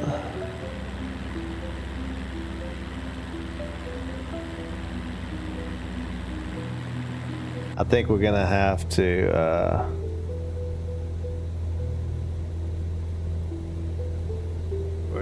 to go on heading mode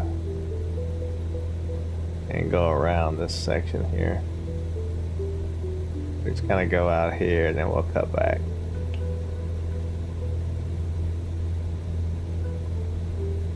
I think it's our best option.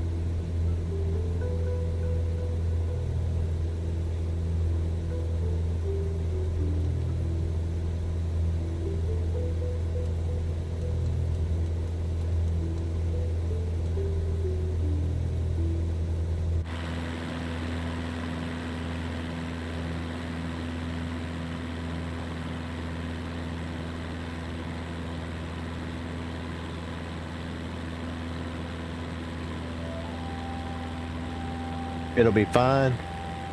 How far is the red? Are we above it at the red? I thought the red meant that was a collision course.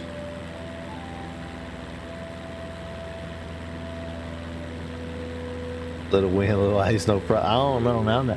I'm so scared because I'm at 14K. If I wasn't already at 14K, I'd be fine to go a little bit closer and see what's going on, and because the wind is at what right now? The wind is not that bad right now, actually. The wind is really calm, actually.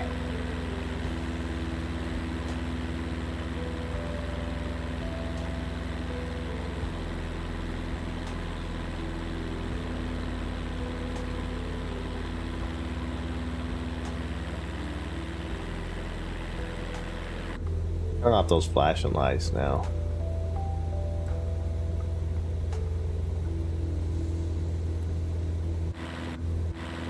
Now, see them.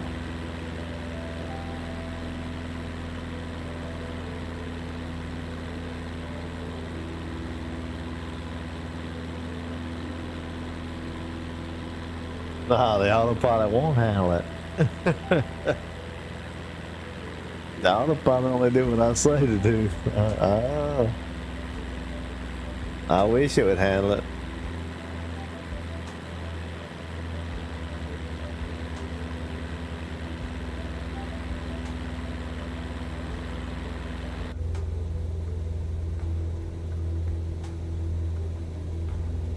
I will stay on this vector for a while, for a little bit.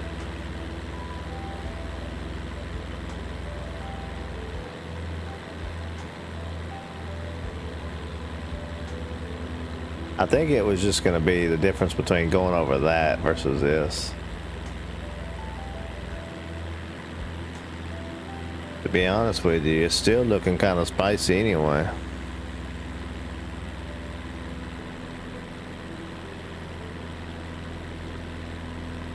Oh yeah, for sure. Yeah, if worse came to worse, I would just swerve through this thing like it was no problem. I just barrel roll over the mountain, flip around the other side, and then life would be good.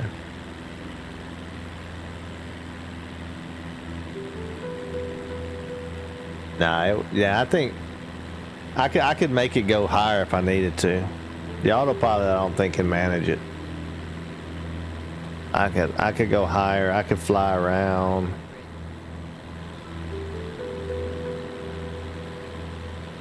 See, she's calling 500 there too.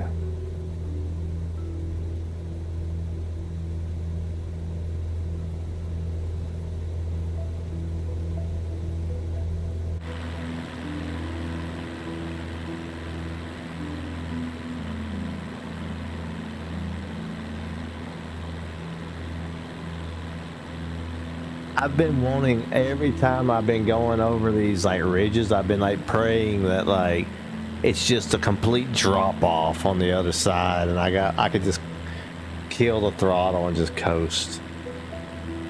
But it's not gonna be that way.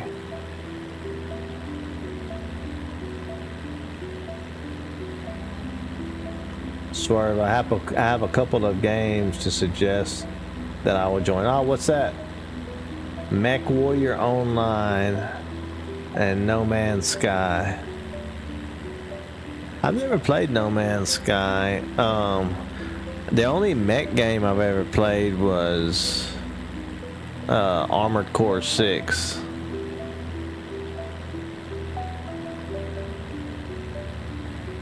It kind of looks like it's a drop-off, don't it? I hope it is.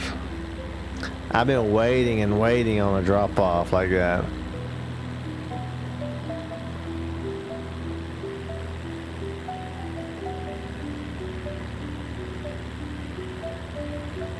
You don't know how, you don't know, I'll be so relieved when there's a drop off. Because the airport's at 8,000 feet.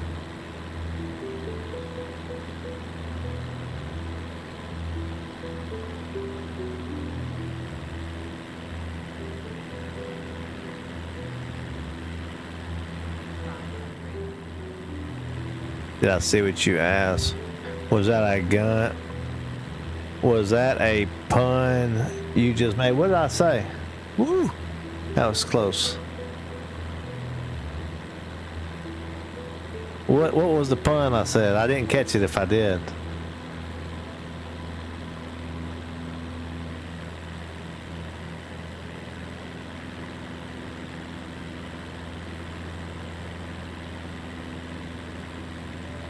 Zoom out on the compass. On which compass?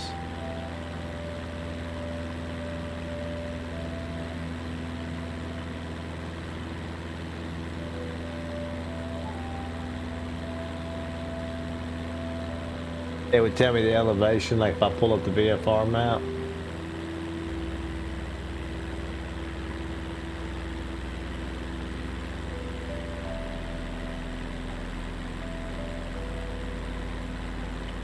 Say. I think we're gonna go.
All right. I want that sun to come up a little bit faster.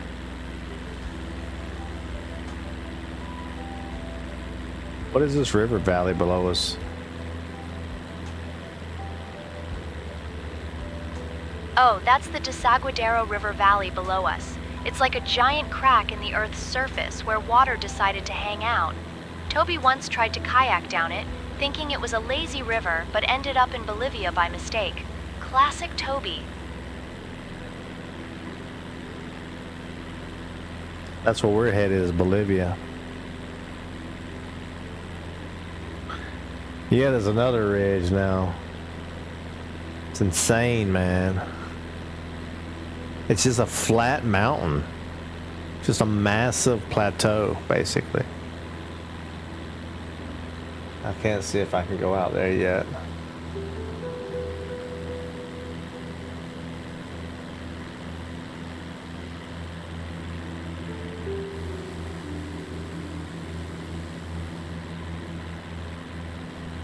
Hey, but it dropped off massively.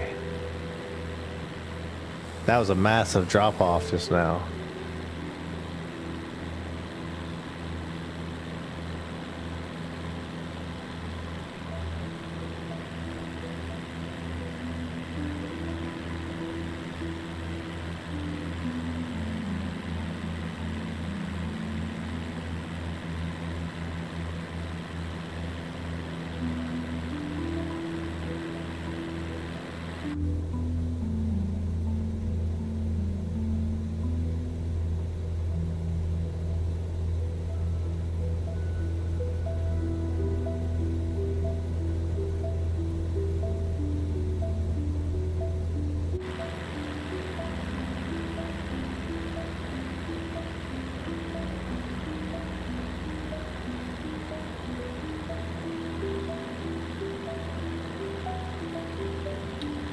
What made you want to get into this game? Hey, Ali Khan, it's a cool story, actually.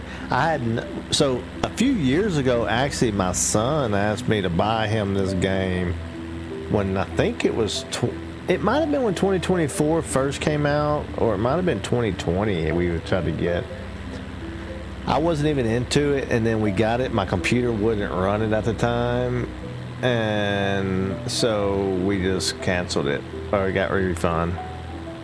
Then I was at work, and this kid that joined well, we both joined about the same time, I guess, but this kid that was sitting next to me, he has a PPL, and he would just always be talking about flying and planes and just into it.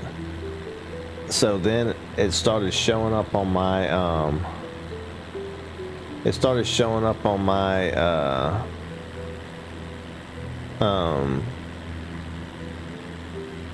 on my YouTube videos, like my shorts and stuff like that. I started seeing shorts about it, and they was pretty funny, so I decided to get it and try it out. And honestly, it was different than what I thought, because I thought it was a lot more people flying around in the servers and stuff, but I still got into it.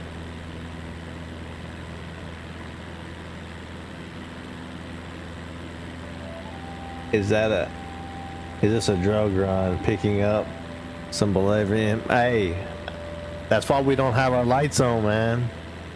You should have known when we got on this flight and we didn't have any lights on. We didn't have any navigation lights on. Skyhawk 256, contact Cochabamba, approach on 119.3.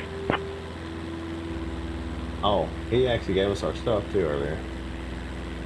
Over to Cochabamba to approach on 119.3. Skyhawk Whiskey 256.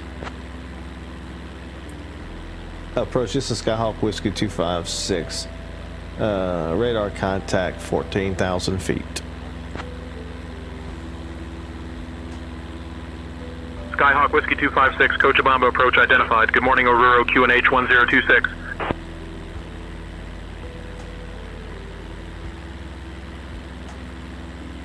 They're trying to give me the RNAV. Not sure I want the RNAV.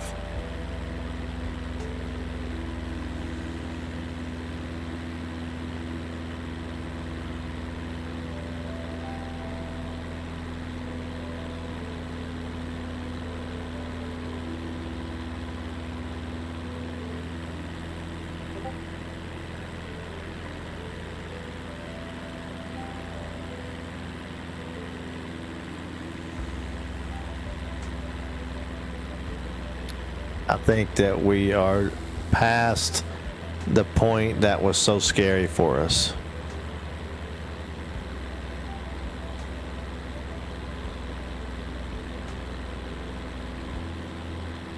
Yeah, me and my daughter was talking about what the next stream that we can do together is. And we was talking about this today, actually, and we thought that maybe it could be her learning how to do flight sim. Like learning how to take off, learning how to land, that kind of thing.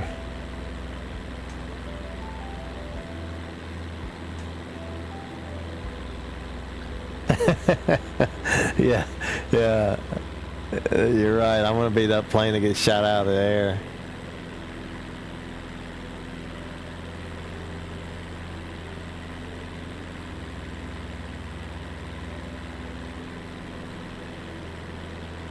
ATC gets mad at you if you don't talk to him, though.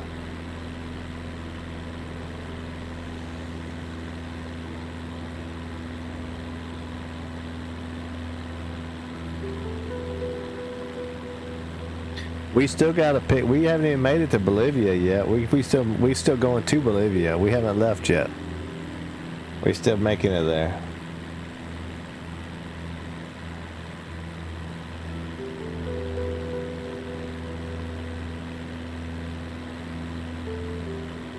The sun just cannot come over that mountain, can it?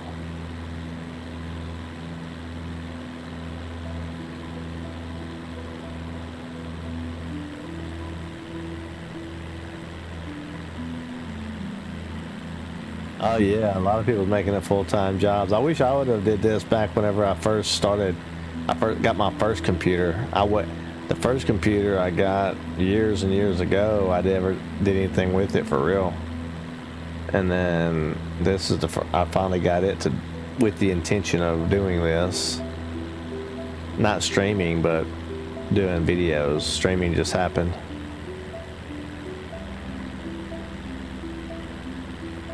I feel like I'm about to arrive in Skyrim.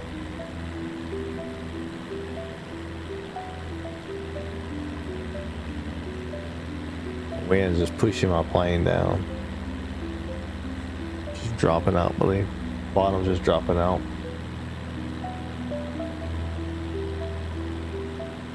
But it's nice that now we got River Valley and stuff, so we got altitude below us that once we get down in here we could maybe drop 2,000 feet or something and fly a little bit more stable.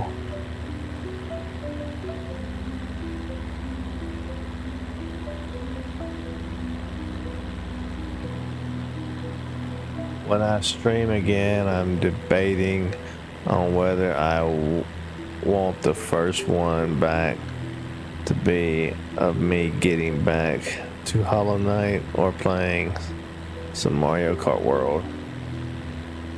I would do whatever you want, you have the most fun doing, and that you can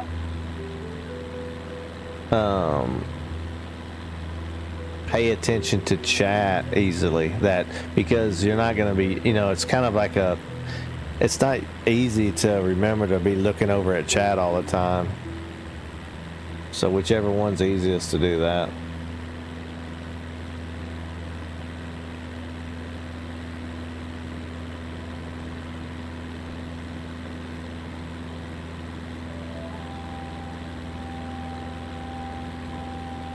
To be honest, with Flight Sim, I almost need one more monitor to have like chat or something up, because there's some offline, there's the ATC stuff, the program, there's the maps and stuff that I'm always using.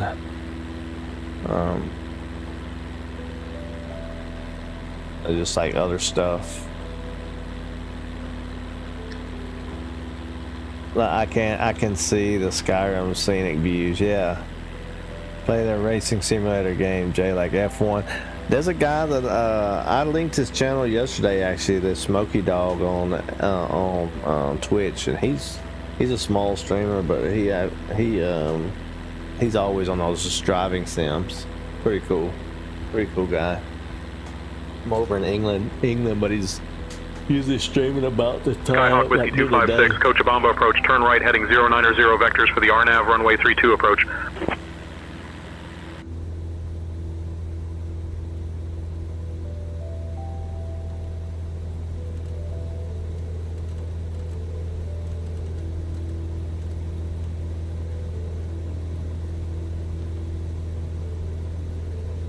Turn right, heading 090, vectors for the RNAV, runway 32 approach, Skyhawk Whiskey 256.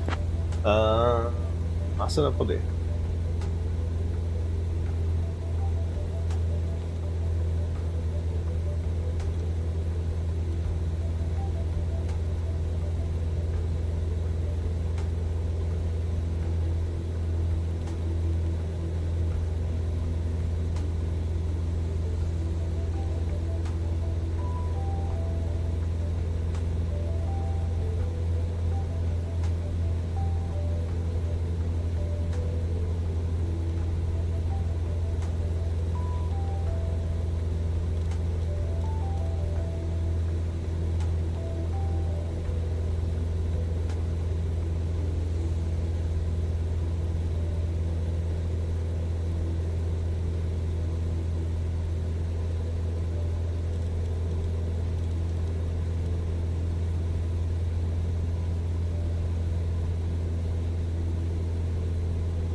Alright,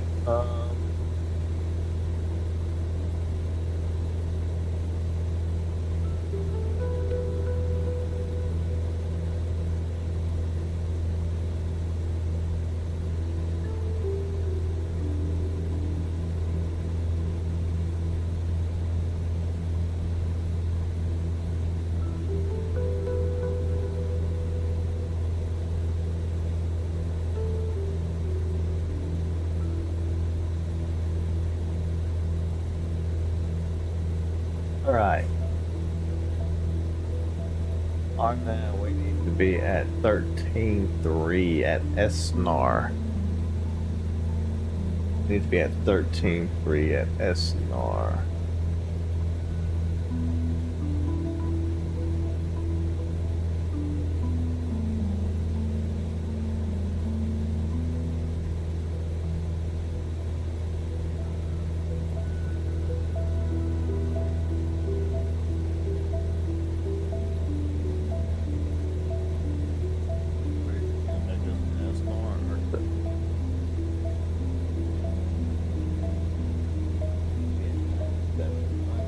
SCCF 745.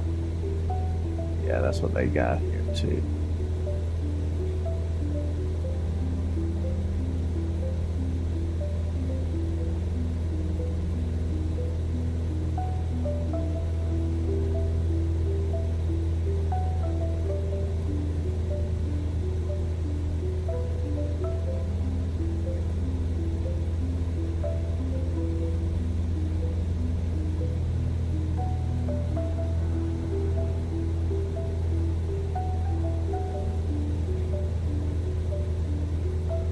I think it's just VNAV. I mean, missed approach. We'll climb to 10,300 feet. Direct to CB 747.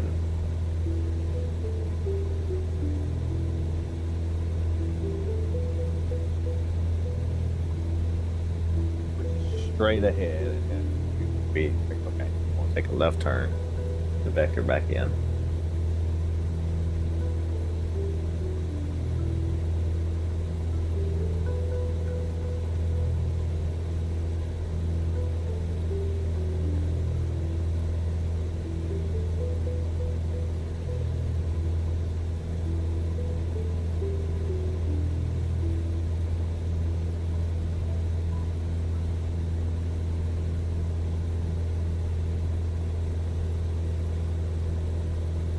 Alright.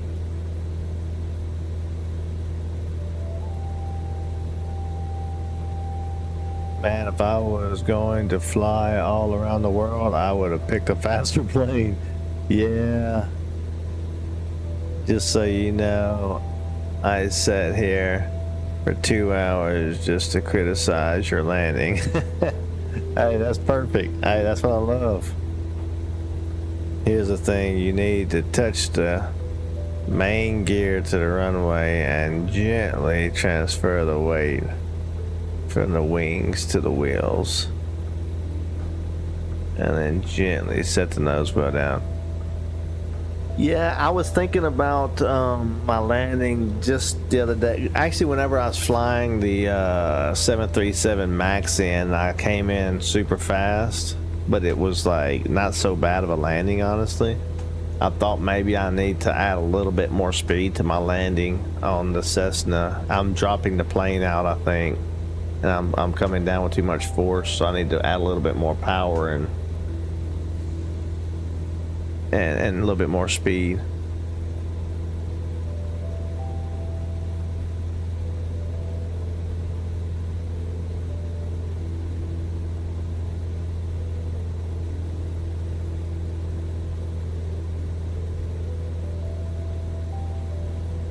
Yeah, it's a lot of fun. I'm so surprised at how much I caught the bug on this game, for real.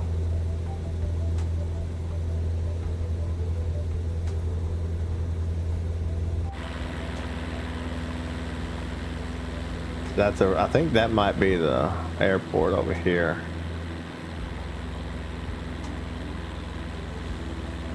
So I need to make a butter landing for Voudreal the Great. I hope to God I don't have a crosswind, or it's gonna be ugly. I'm suck at crosswind landings right now.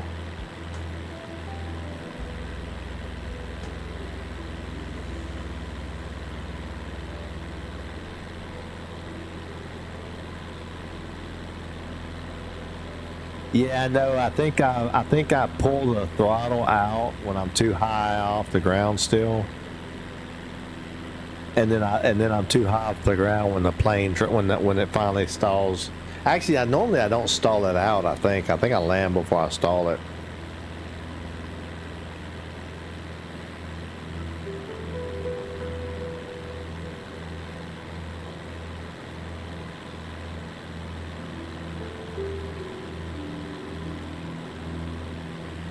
Turn off the wind. Yeah, nah, but it's I like to just do it whatever the live conditions are. That's kind of my rule.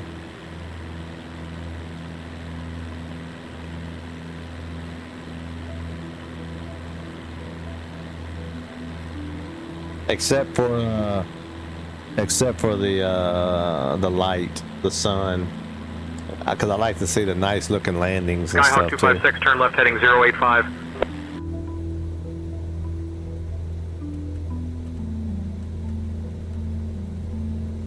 Turn left heading 085, Skyhawk Whiskey 256.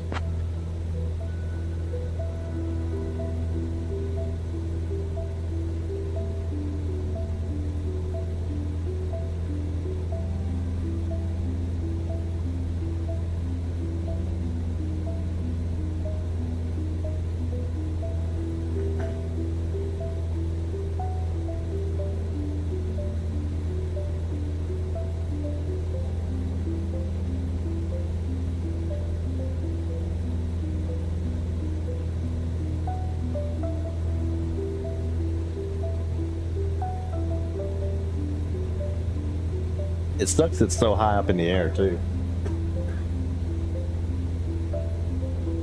Departure, Boliviana 632 2000 for 4000. He sounds scary. Boliviana 632, radar contact, climb and maintain 8,000. Climb 8000, Boliviana 632.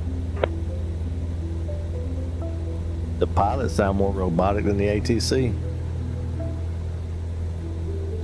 How did you end up so far off course? No, they vectored me.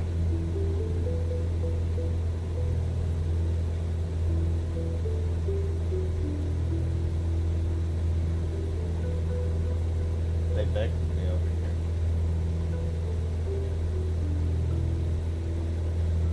They was always supposed to vector me. They just vectored me early.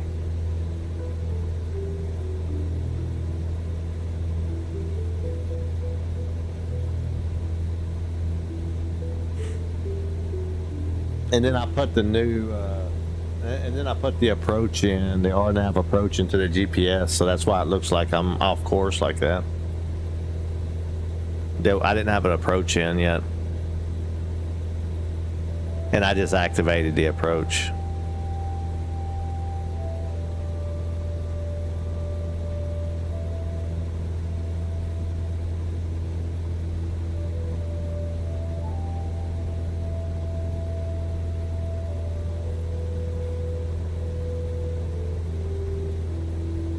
Skyhawk 256, 4 miles from Esnar. Turn left heading 050, descend altitude 13300 until established. Cleared for the RNAV runway 32 approach. Boliviana 632, climb and maintain flight level 160. Turn left heading 050, descend altitude 13,300 feet until established on the RNAV. Cleared runway 32 approach. Skyhawk Whiskey 256.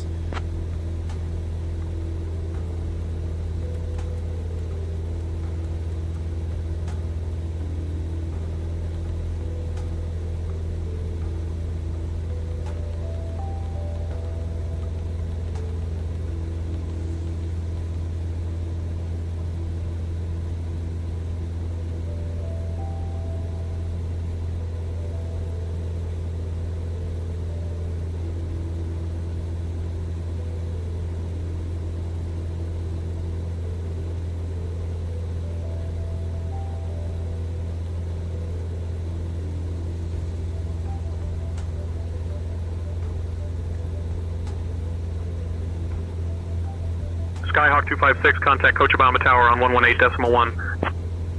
Over to Cochabamba Tower on 118.1. See ya. Cochabamba Tower, Skyhawk Whiskey 256. Radar contact 13,700 feet, descending 13,300 feet.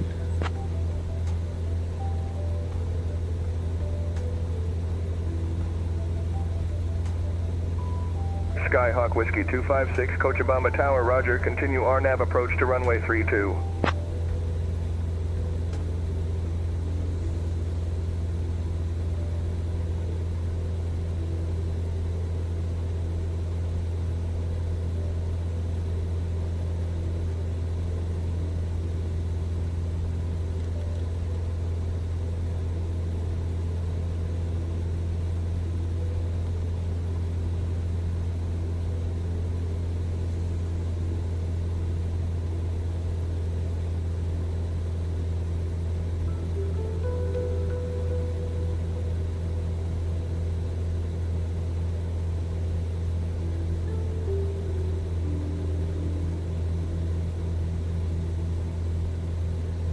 Sun's at our back.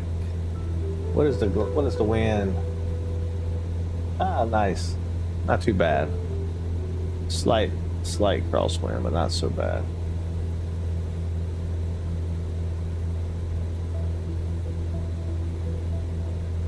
I think it's more their face than the whole word typo. G's. I do know the channel swerve schedule.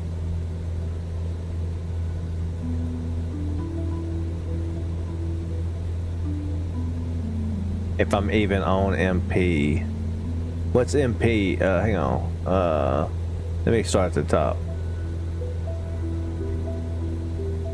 Yeah, really expensive hobby. That's why I haven't actually went and did the real thing yet. Besides, in the sim VR, I can fly thing. Yeah, for real. I have a channel, a lot of old vids from flight school.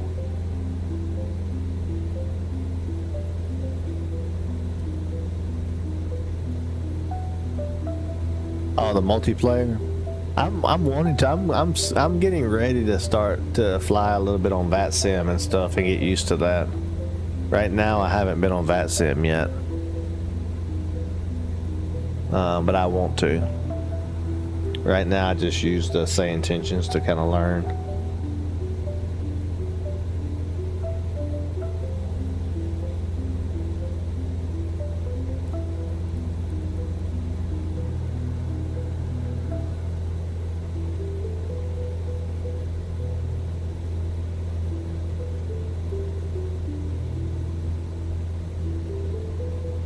Say the VPAS should take over, right? Get us down to 9,700. Got 6 miles to get there.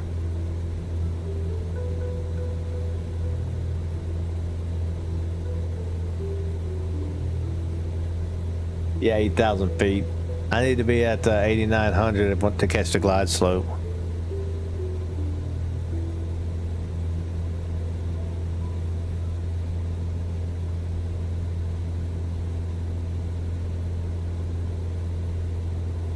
I got the blade up on the other monitor. I just didn't brief the stream.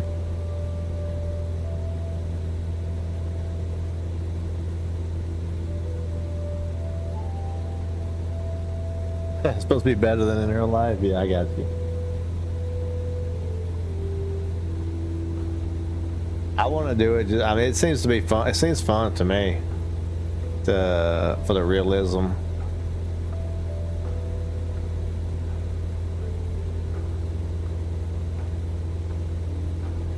Skyhawk Whiskey 256, Cochabamba Tower, winds 220 at 6. Runway 32, cleared to land. Runway 32, clear to land. Skyhawk Whiskey 256.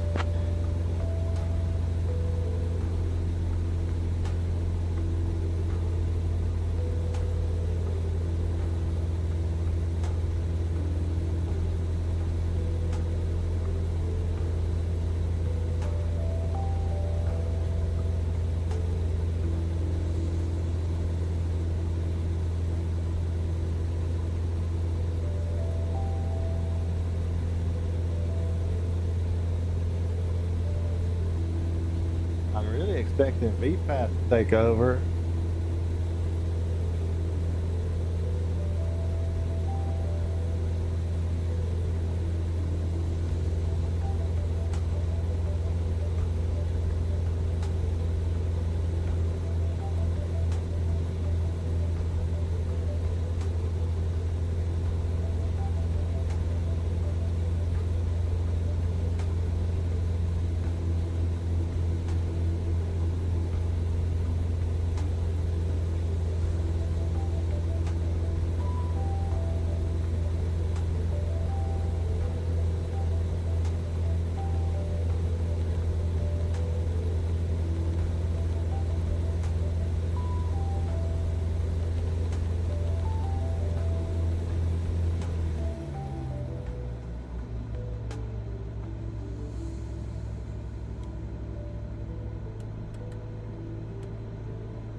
I don't know why it wouldn't go now.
Am I? Yeah, most likely it's going to be a go-around, but I don't know why the VPAT never took off. Now the VPAT is showing that it wants to be a thing.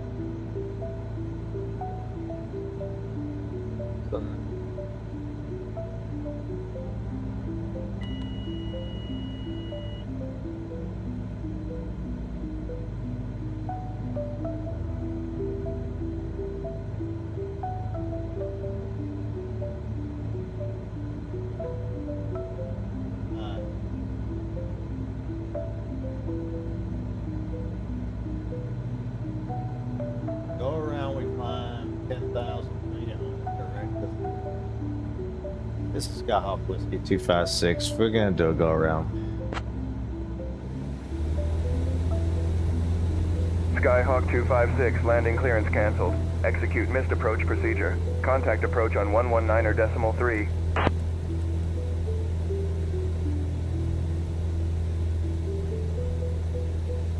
Approach, this is Skyhawk Whiskey 256. We just missed approach and we need to be resequenced.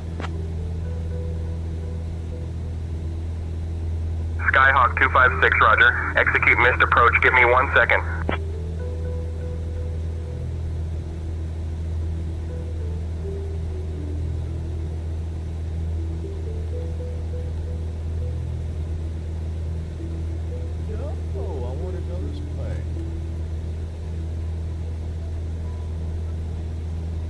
Skyhawk 256, turn left, heading 165 vectors for the RNAV runway 32 approach.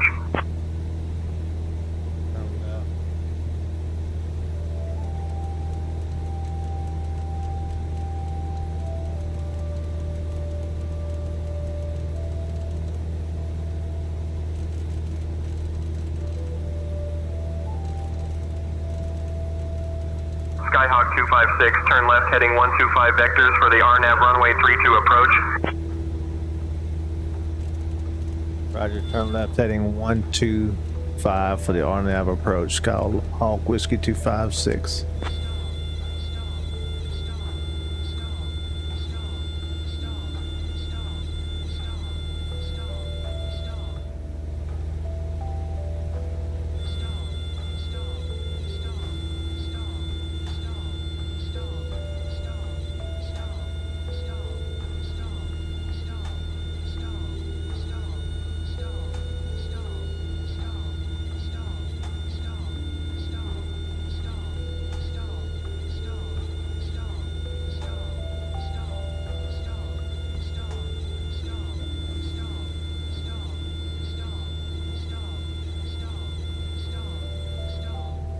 Fix the trim, why is it? Because it's trying to go to 10,300, screw that. 9,700 is fine with me.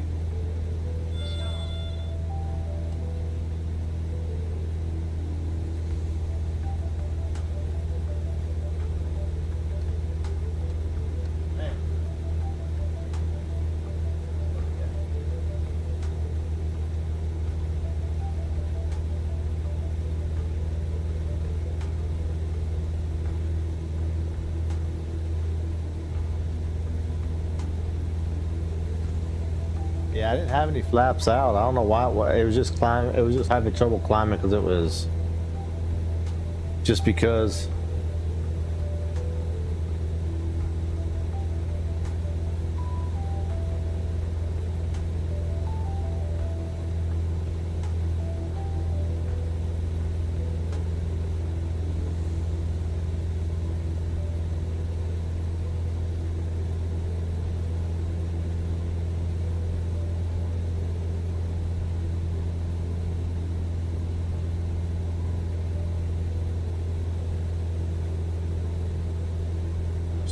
I gotta climb a little bit now.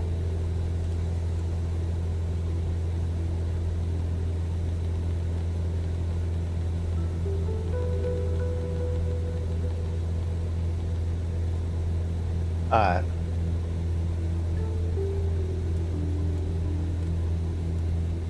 We'll climb to the misapproach down. Then I should be able to get over the mountains and stuff on the misapproach procedure. Yeah, I don't know why my VPath didn't bring me down. I was at the right altitude for, and I gave it permission to come down. It just never activated. I understand the glide slope because I never was low enough for the glide slope. But the VPath should have brought me down.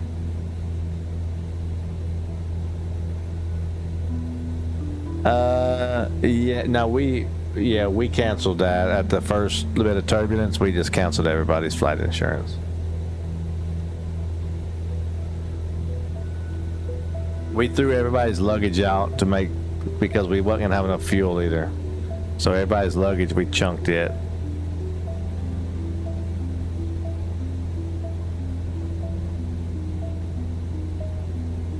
Skyhawk 256, turn left heading 120. Turn what?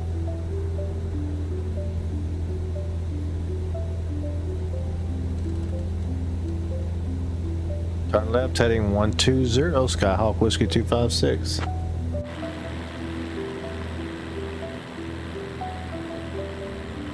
Is this guy, is he suicidal? Wait a minute.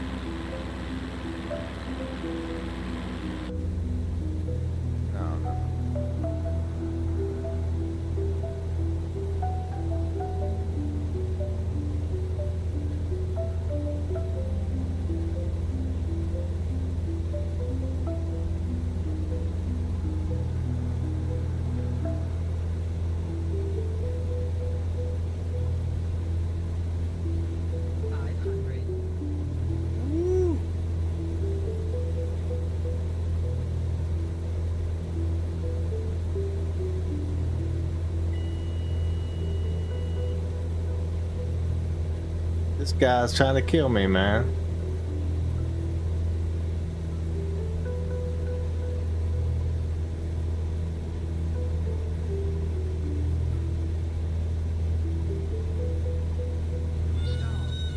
Whoa. I meant to pull it hard. That guy's trying, ATC is trying to get me killed. Pilot deviation. Possible pilot deviation.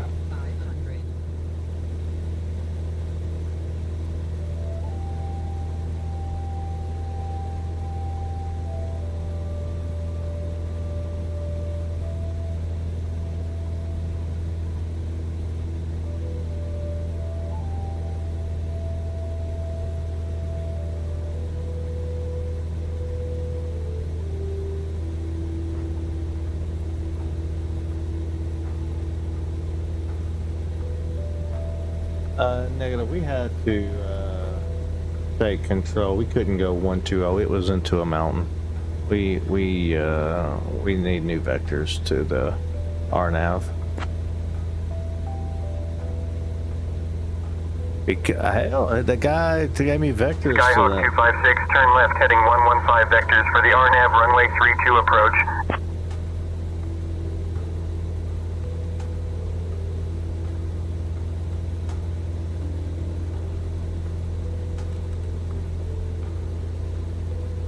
Fives into the mountain.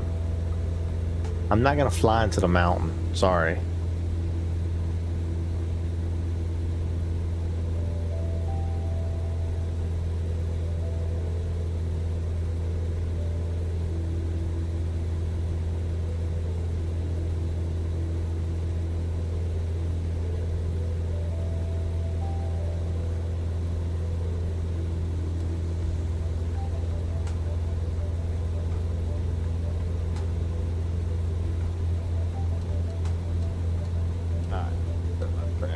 Gonna fly it.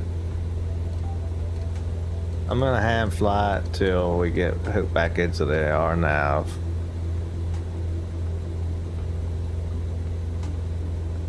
That's some good software, yeah, for real.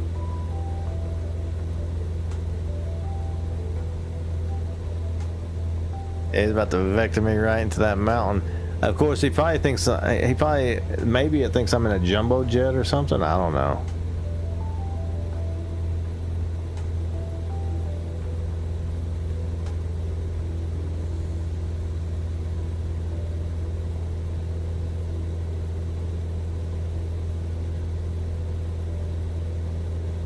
Let me now get the heading going straight this way. I'm gonna turn heading on.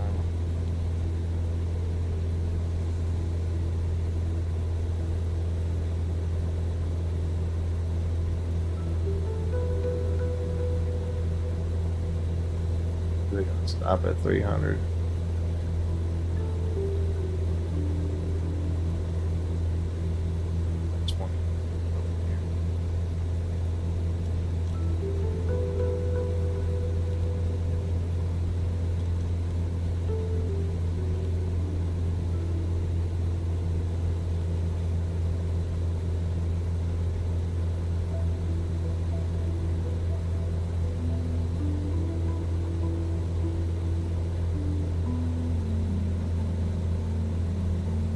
Round 2.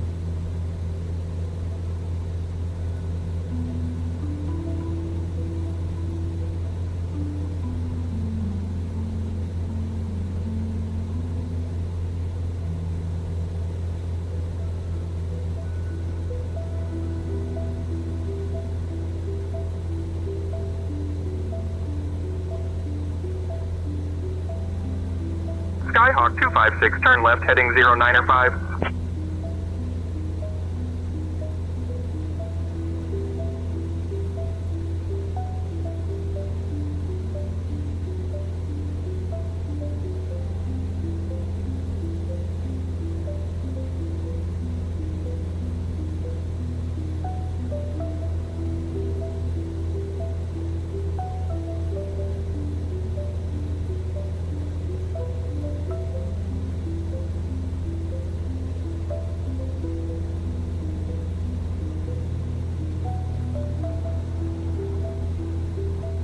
Wait, I gotta be... Skyhawk 256, 3 miles from Esnar. Turn right, heading 120. Cleared for the RNAV runway 32 approach.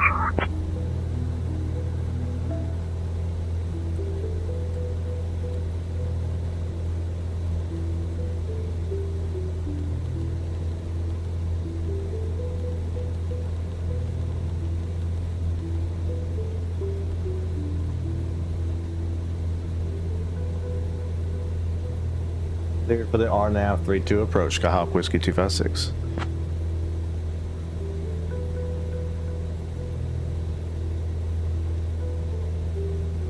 Last night I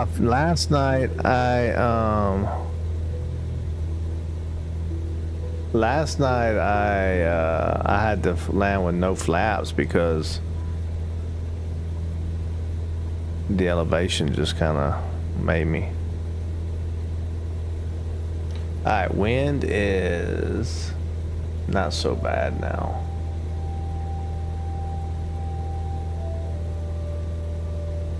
Skyhawk 256, contact Cochabamba Tower on 118.1.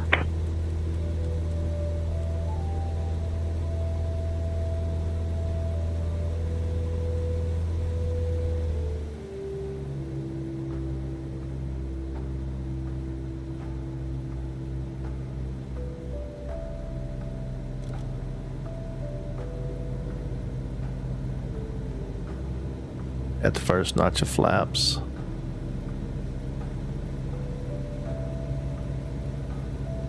Hey, say fly the river, yeah.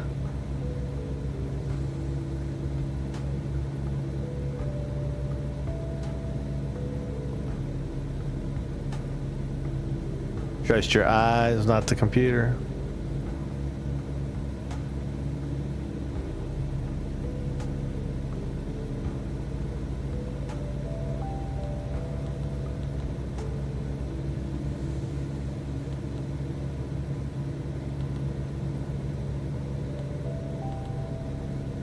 I don't vertical guidance. Maybe that's what.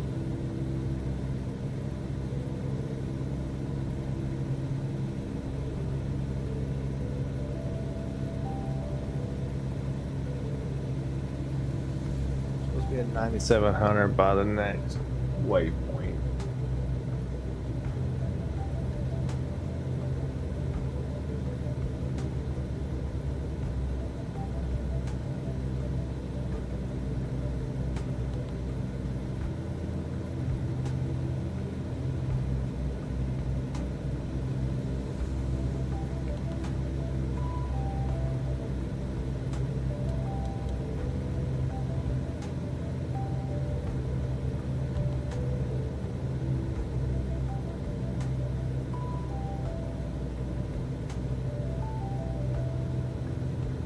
Jelando, you leaving out when we're about to land.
Just gonna take autopilot off.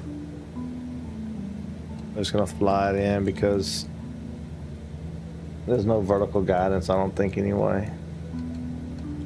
It's putting way too much trim on.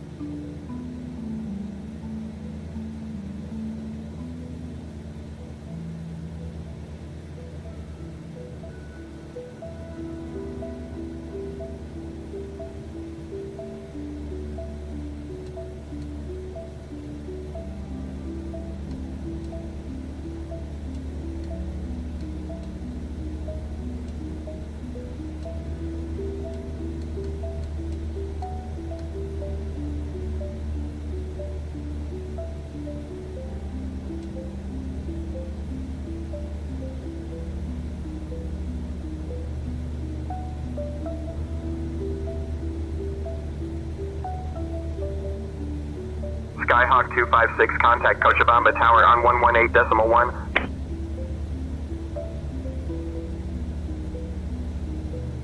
Over to the tower on 118.1, Skyhawk Whiskey 256. Cochabamba Towers, this is Skyhawk Whiskey 256, runway 32, prepare to land.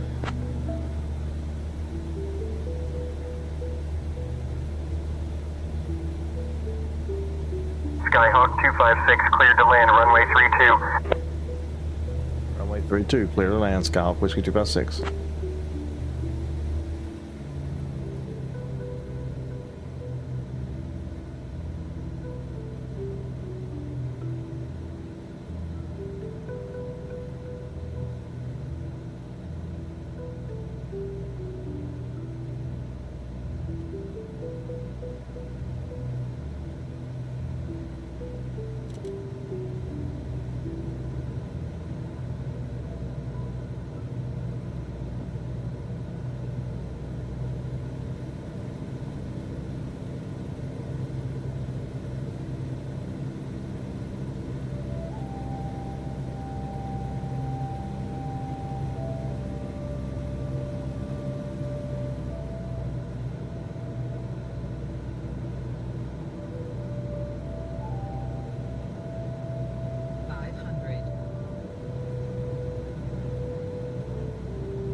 Skyhawk 256, contact Cochabamba Tower on 118.1.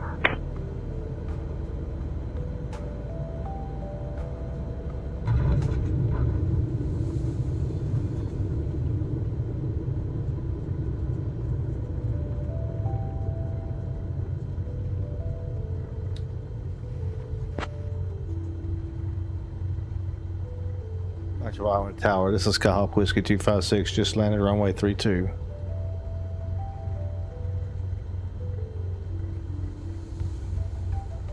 Cochabamba Tower, this is Skyhawk Whiskey 256, just landed runway 32. I didn't hold the button down. I just pushed it and let go. Skyhawk Whiskey that wasn't so 256, good. Cochabamba Tower. Please confirm your position. You mentioned runway 32, but your message was unclear. Are you taxiing to parking? Yeah, I'll contact ground. Cochabamba ground, this is Skyhawk Whiskey 256, just landed runway 32. I need taxi to general aviation parking.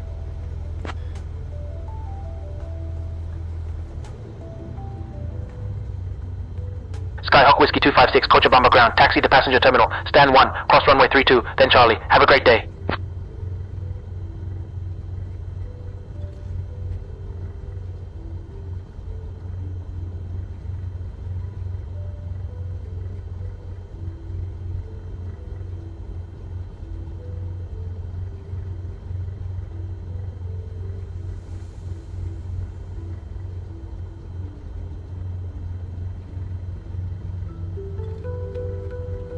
Roger. Cross runway 32, then Charlie. Have a great day. So we just gotta go to Charlie right here.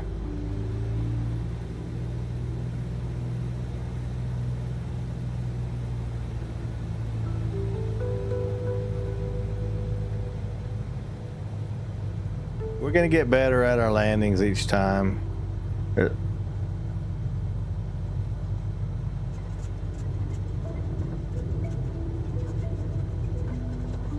I need to always make it a VFR landing, don't I? Just to get practice. Instead of coming on. The ILS is so easy though.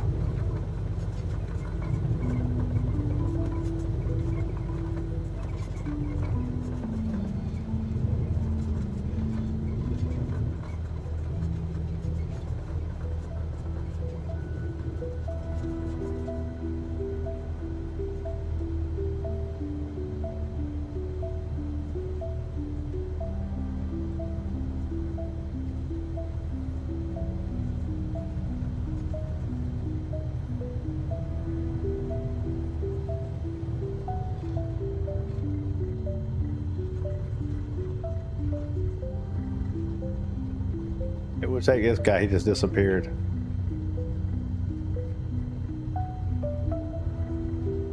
Hey, don't walk into my propeller. Oh, you idiot. Alright. I know this ain't where we're supposed to park, and that guy's tried to come back, I think. But it's fine. What are they gonna say?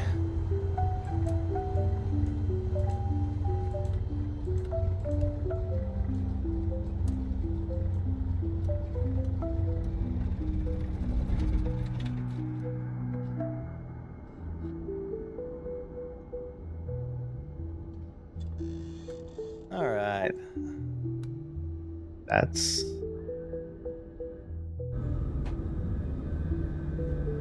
a wrap. Here we are in the mountains.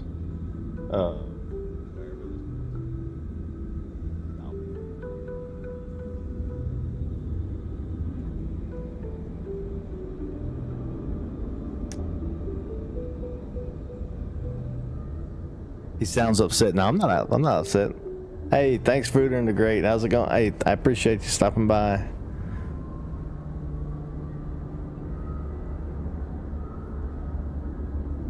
They're all white. Yeah, I know. Yeah, they was. I thought I was low though. I felt low, even though the lights were white. I felt like I was low, but